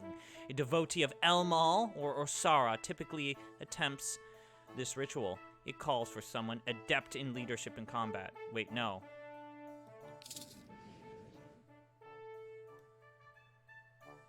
Wait, no. Did I click the wrong one? Fuck, I thought I clicked the right one. Damn it. I clicked the wrong one. Shit. Click the wrong one. Click the right one.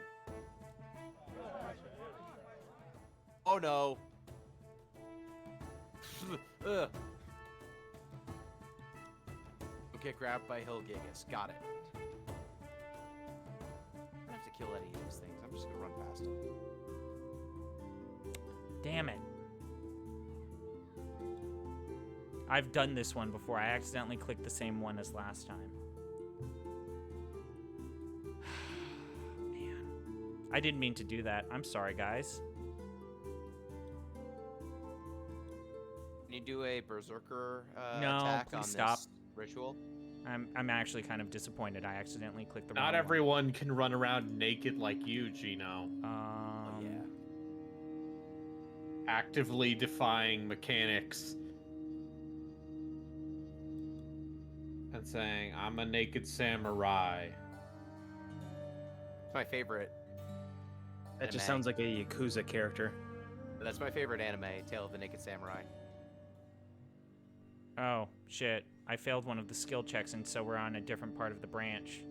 Yeah, I've seen that on Strange scenes flash by Ankar until he arrives at a battle between Imperial infantry and legendary bird riders.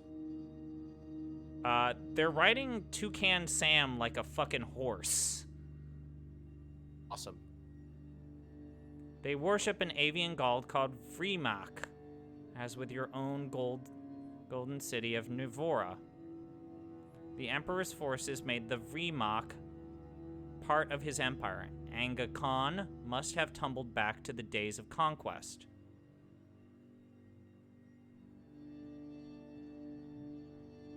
Secret door. I notice. Now I see. I'm just super bummed I accidentally I'm still kicking myself about that one. Darn. At the ritual or the family dying? Yeah, I'm just kind of bummed about that. I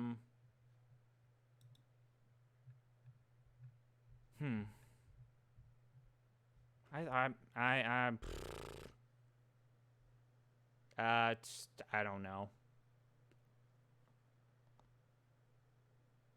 Strange scenes flash by Anchor, blah, blah, blah.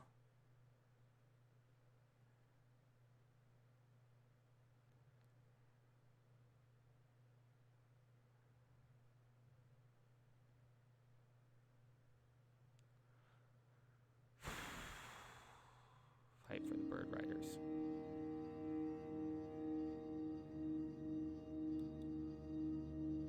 Alright. Yeah, Shall we sing failed it. songs Damn of it. The Naked Samurai. So I failed that. And that just happens. And now I've lost my chief diplomat. Cool. Sounds bad. Yeah, sure is.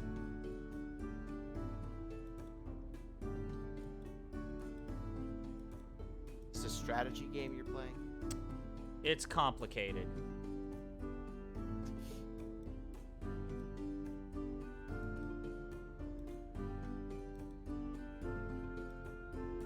Ah, It's a strategy clan management sim / choose your own adventure /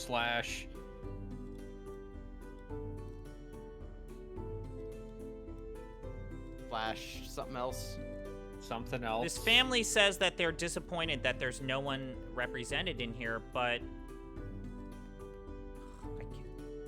Parnant. I need a Parnant family member. You need a Karnov family member. Ah, great. Actually, he would be useful. Reorganize. Well, that was a bummer. But hey, shit happens. Games with dice rolls. Shit always happens.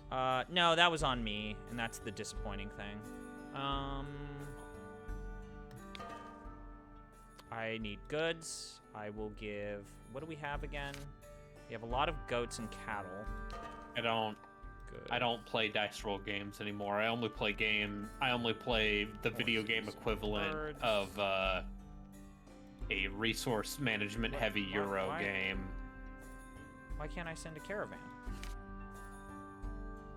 Oh, it's the dark season. I can't send someone out for the caravan because it's the dark season.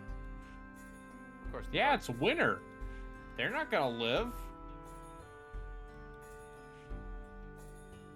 Okay, so...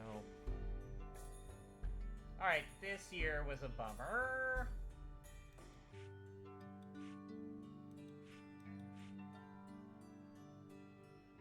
Lesson learned. How did I do that, though? Ah. So, ritual. I see. I did click the wrong one. Dang it. Dang Have you considered clicking the right one? Yeah, stop, guys. Oh no, I'm locked in here. I'm a Right. bad person. Act saying, "There's got to be a way out of here." What do I analyze, observe? Okay, so magic. Analyze? Observe.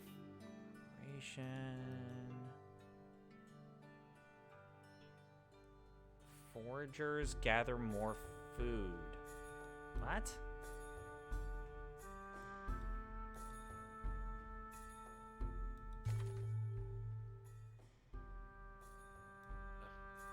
Bad. I'm screwed. Wow. Went back the way I came from. Dang it.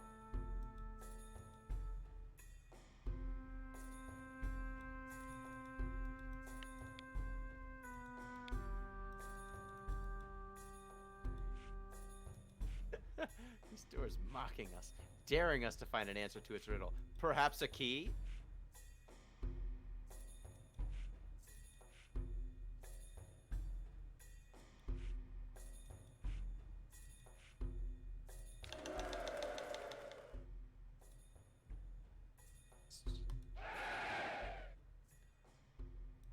Okay.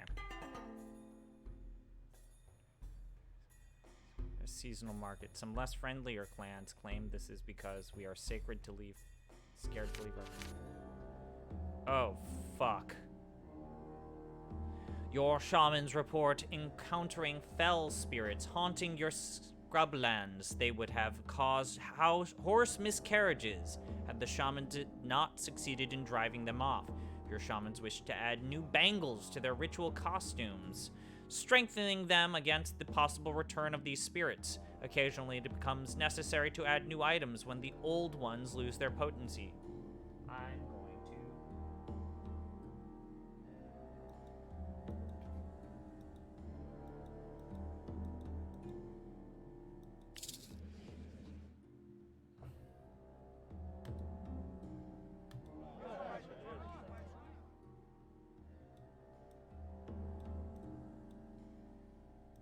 Got a like evil demonic possessed sword in Final Fantasy Origins, and I'm pretty sure that I like now the trash that I'm getting from these like random enemies is better than it. Oops. Yeah, that's fine. Nope. Aline found that the shamans of the Jade Colt clan had the items they needed. After some haggling, she got them for a good price, 6 cows worth of goods. Upon their return, Aline assembled a party of shamans to scour our lands for evil spirits. How many shamans and assistants accompany her? Like 5? I don't know. Fuck. The spirits killed Aline, stealing her eyes and heart. 3 of the accompanying shamans fell prey to the shaking disease.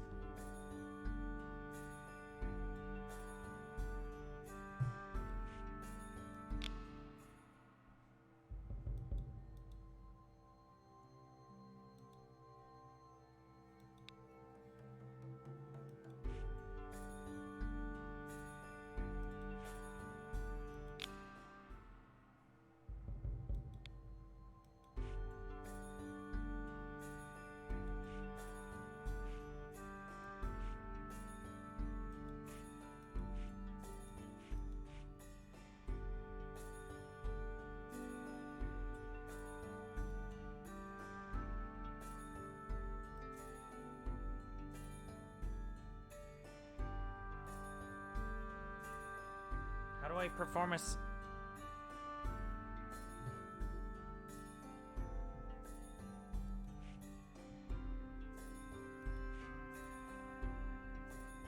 Okay, go to magic. Orisa.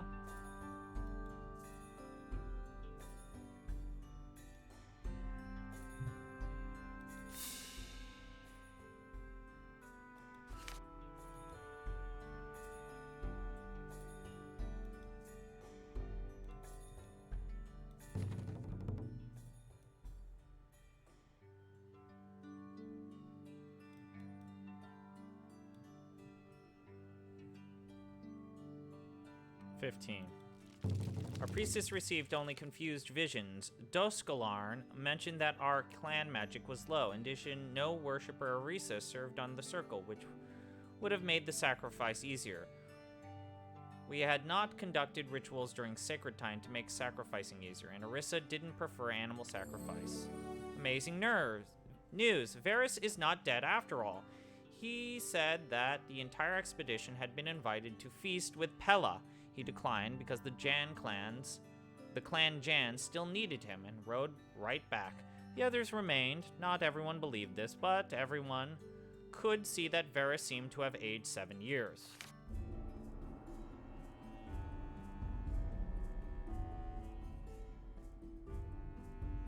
Okay.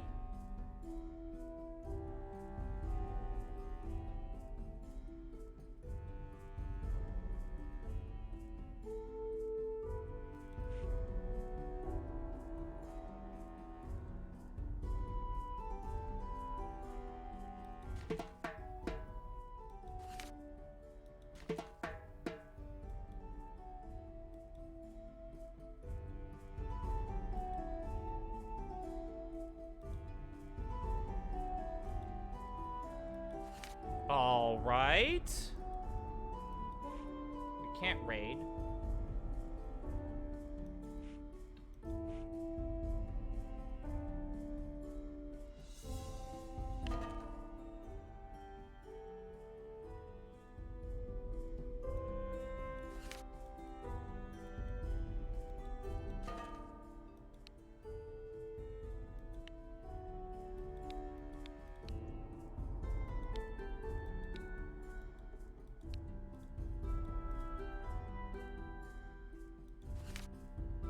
we need goods. So, caravan.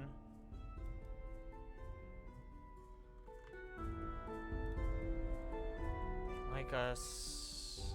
Black spears like us.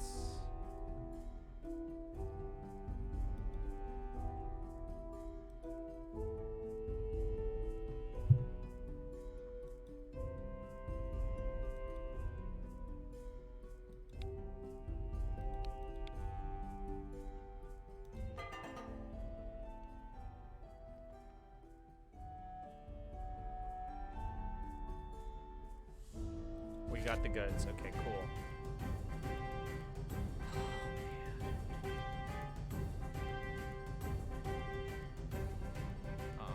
Survival.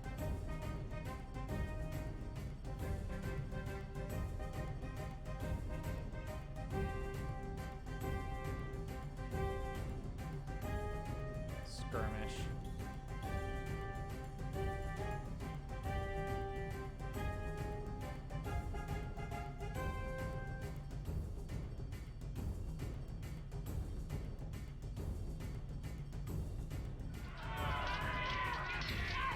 Hold your ground.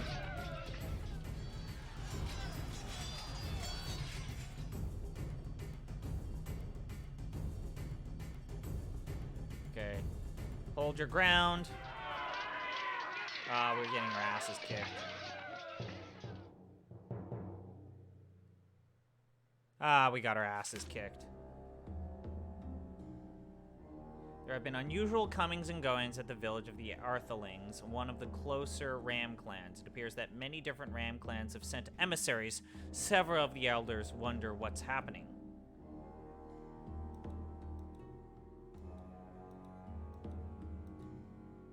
Send a spy.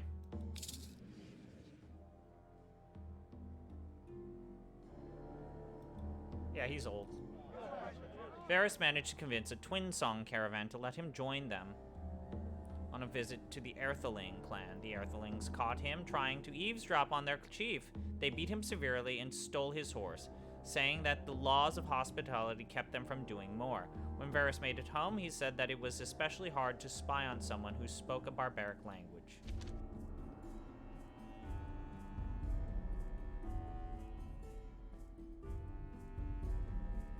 Oh, man.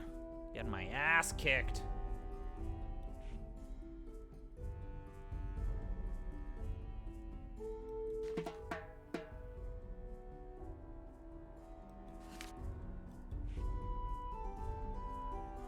We got a lot of goats, though.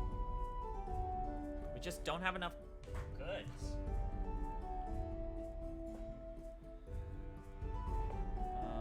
Caravan. Goods. Herds. Or actually, we could establish a trade route.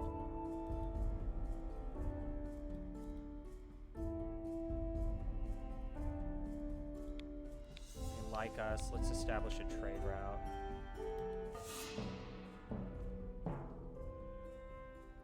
Fire Arrow Blessing. Osara's Fire Ellisling. Okay. Turns out the Brilliant Hoofs found out what was going on at the Earthling village. They were organizing an otherworld ritual where a number of clans reenact the marriage of their storm god to their earth goddess. It was supposedly a big success, and the Ram clans all have bigger herds now. I imagine the Earthlings have raised their prestige too. The Brilliant Hoof Chief was worried that this sort of cooperation among the Rams of our valley might be a portent that they were making a kingdom like Southern Rams. First died of old age. Great.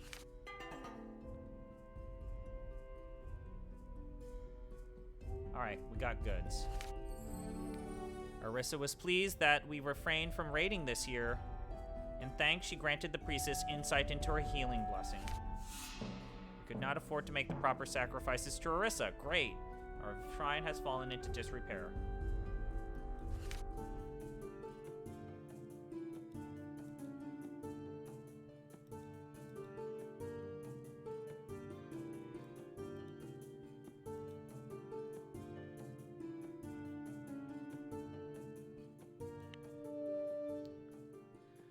The Kurander clan wields who revere the hawk report an unusual journey to the gods' war.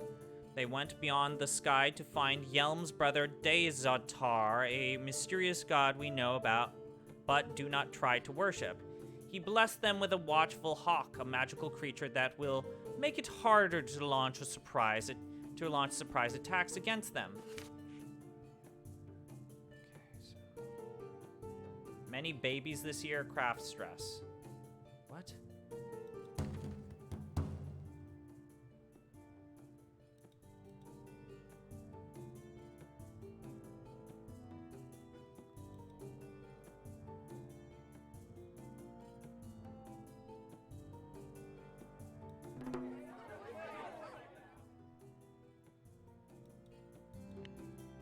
Okay.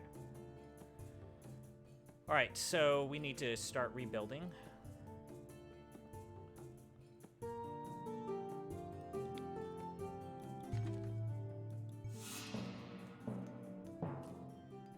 All right, so someone's gone. A great elk wanders onto your lands. Your hunters are about to kill it. When it speaks to them, requesting a favor from your clan. I come as emissary from the creatures of the wild, it atones. If you forego game hunting for a period of 2 years, it will grant you a blessing ensuring that the following 4 years of hunting will prove fruitful. We have 2 Fu young now and need sanctuary so that they will live to adulthood. I will agree.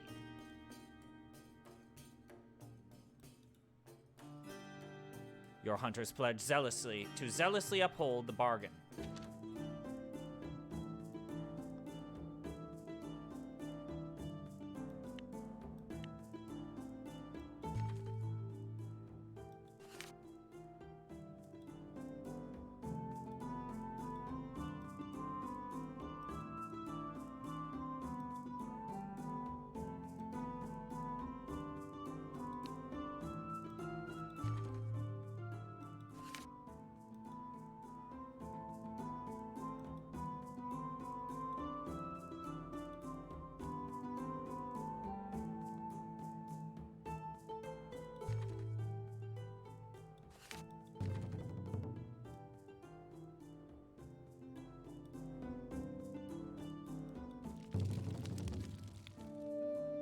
I received an extraordinary vision of Berserion pointing to the stars and warning me personally that the son of Umoth, the storm, was coming to slay Emperor Yelm. We might have had to leave our scrolls and statues of Berserion in Navora, but his predictions are always reliable.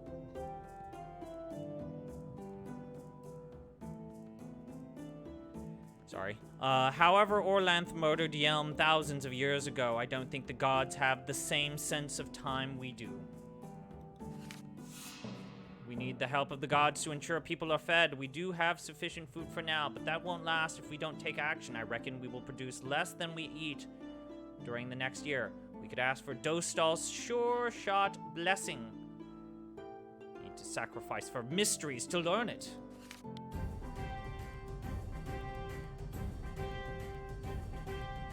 I'm dead.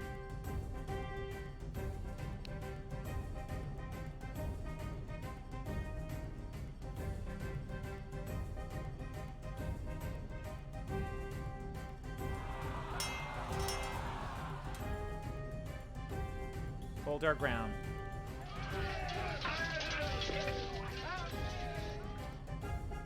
Hold our ground. And hold our ground.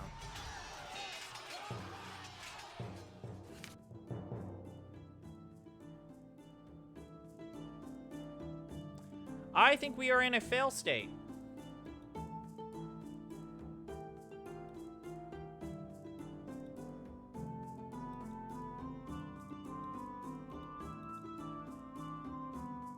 Dostal, okay.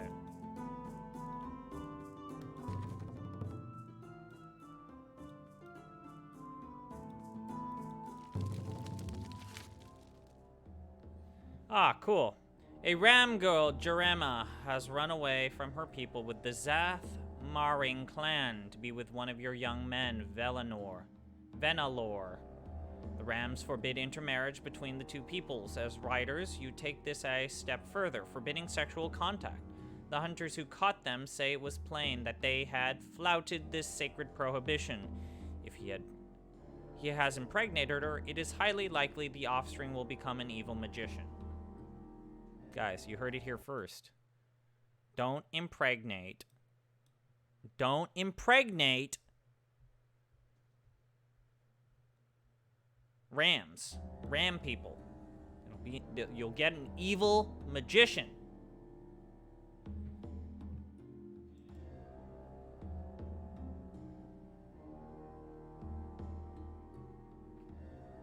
So, encourage them to drown themselves.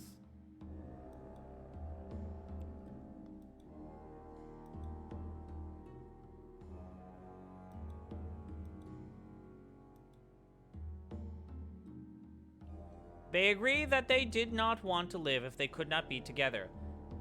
Venelor gathered up stones, he weighed Jerema down, and he then himself. Holding hands, they leapt into a deep pond by the berry bush where the two of them had been caught.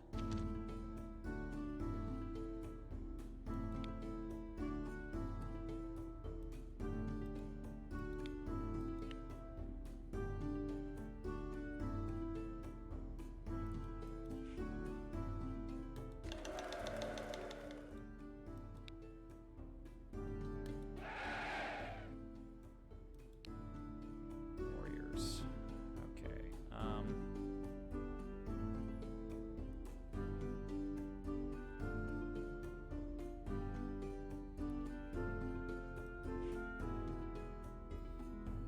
All right, let's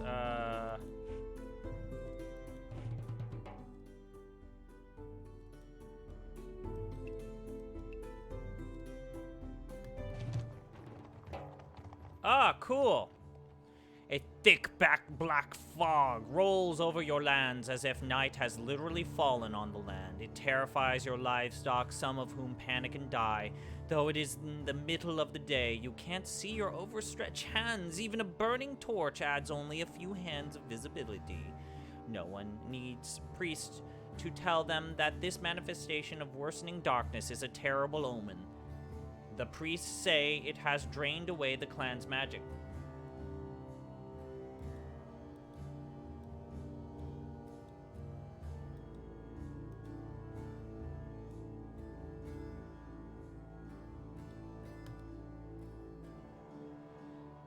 A great whoosh went up, and fire enveloped our lands. But this fire did not burn us, our pastures, or tents, or our beasts. Instead, it fed upon the darkness until both it and the black fog were gone. Everyone could still feel the blessing for weeks afterwards.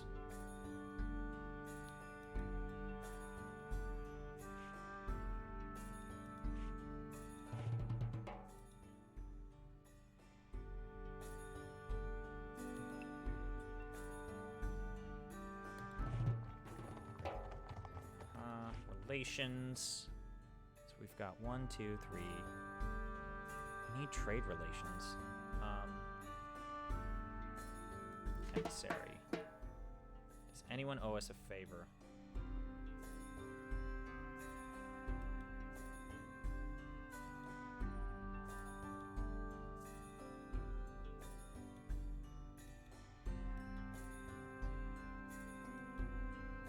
They owe us a favor.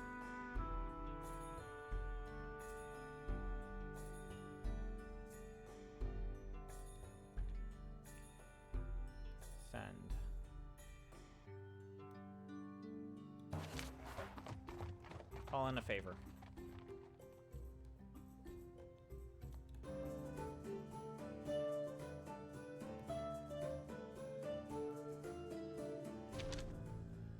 Oh, shit. Dinosaurs. Okay. A traveler from a faraway eastern settlement of Haorlings, Haelorings, arrives with an offer. As you may know, terrible groans have been heard from the sky. Not just over this valley, but all around, he explains. I am Feynman Skystrider. In my travels, I have learned powerful magics to strengthen our solar gods and reverse damage to the sky. I am gathering sacrifices for a great ritual to protect the sky.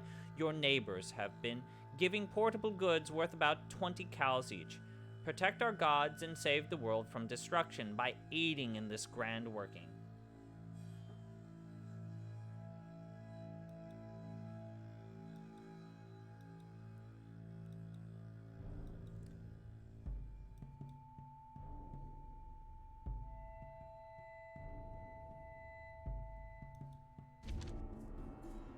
I don't know what I did there, but I pretty much failed it. Alright, we need to raid.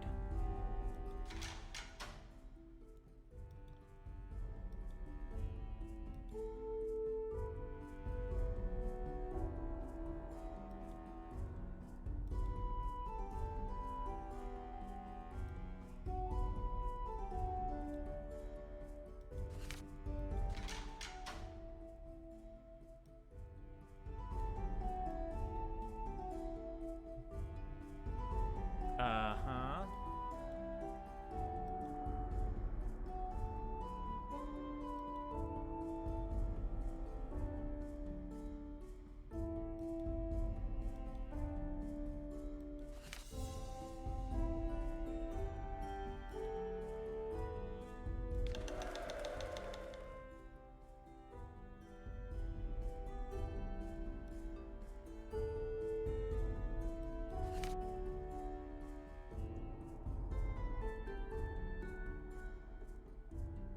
No, I'm here. I'm in the regular chat. Hello.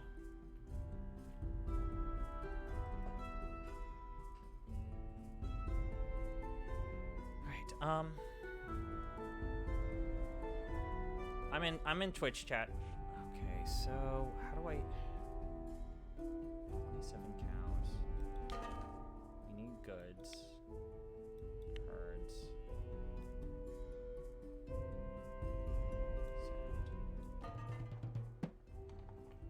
Able to capture an antelope spirit, the shaman said, let our heroes and their horses leap in the air. 21 cows worth of goods.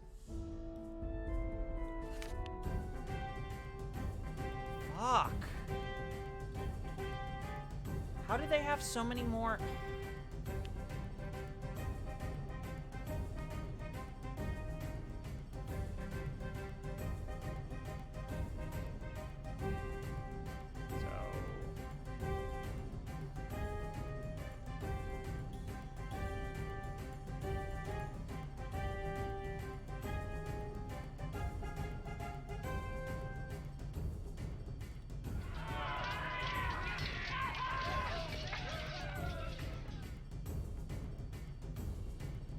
Hold our ground.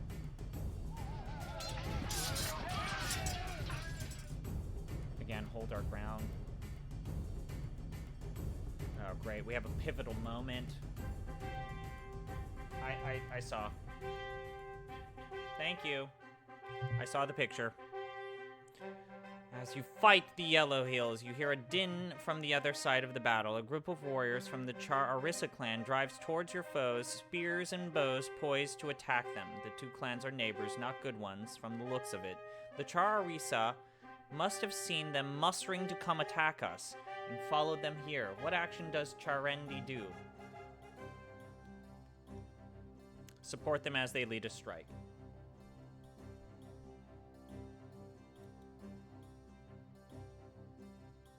The Yellow Hills took advantage of this, concentrating their efforts on the Chor Arisa. We have to hold our ground again.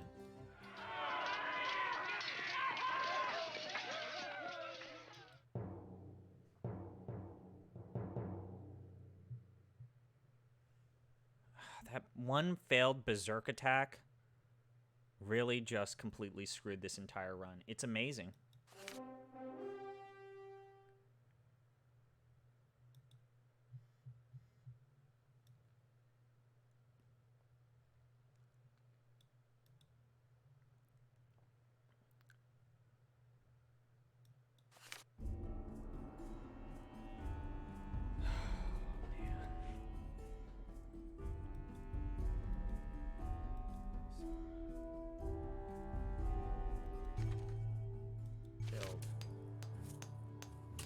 A group of your foragers fails to return from your wildlands. Searchers don't find them. They do locate a spot where the bushes have been trampled, with droplets of blood nearby. 5 people are missing in all. Do we conduct a divination, prepare the people for the worst? Send a party to track them, send spirits to guide them back.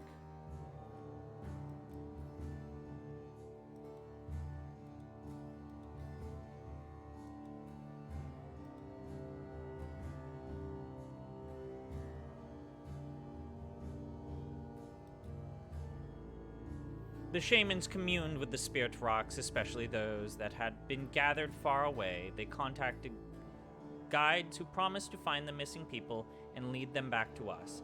And so 2 days later, our foragers return, ragged and hungry, but still alive. Well, that was rough.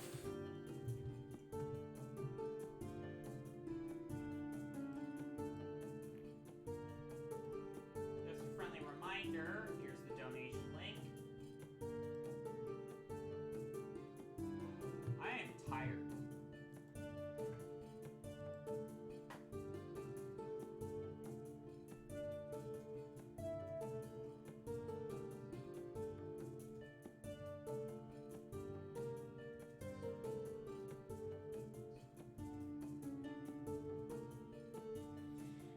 Whew, I'm tired. Okay, so what do we have?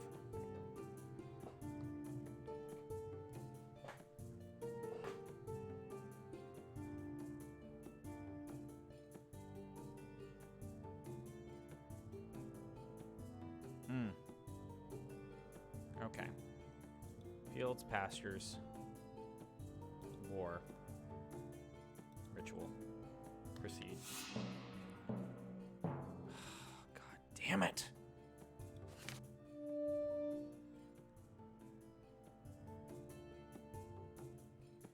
The sharp-tongued rams of the Orlamarth clan boast that they flew to the gods of war to fight alongside their rebel god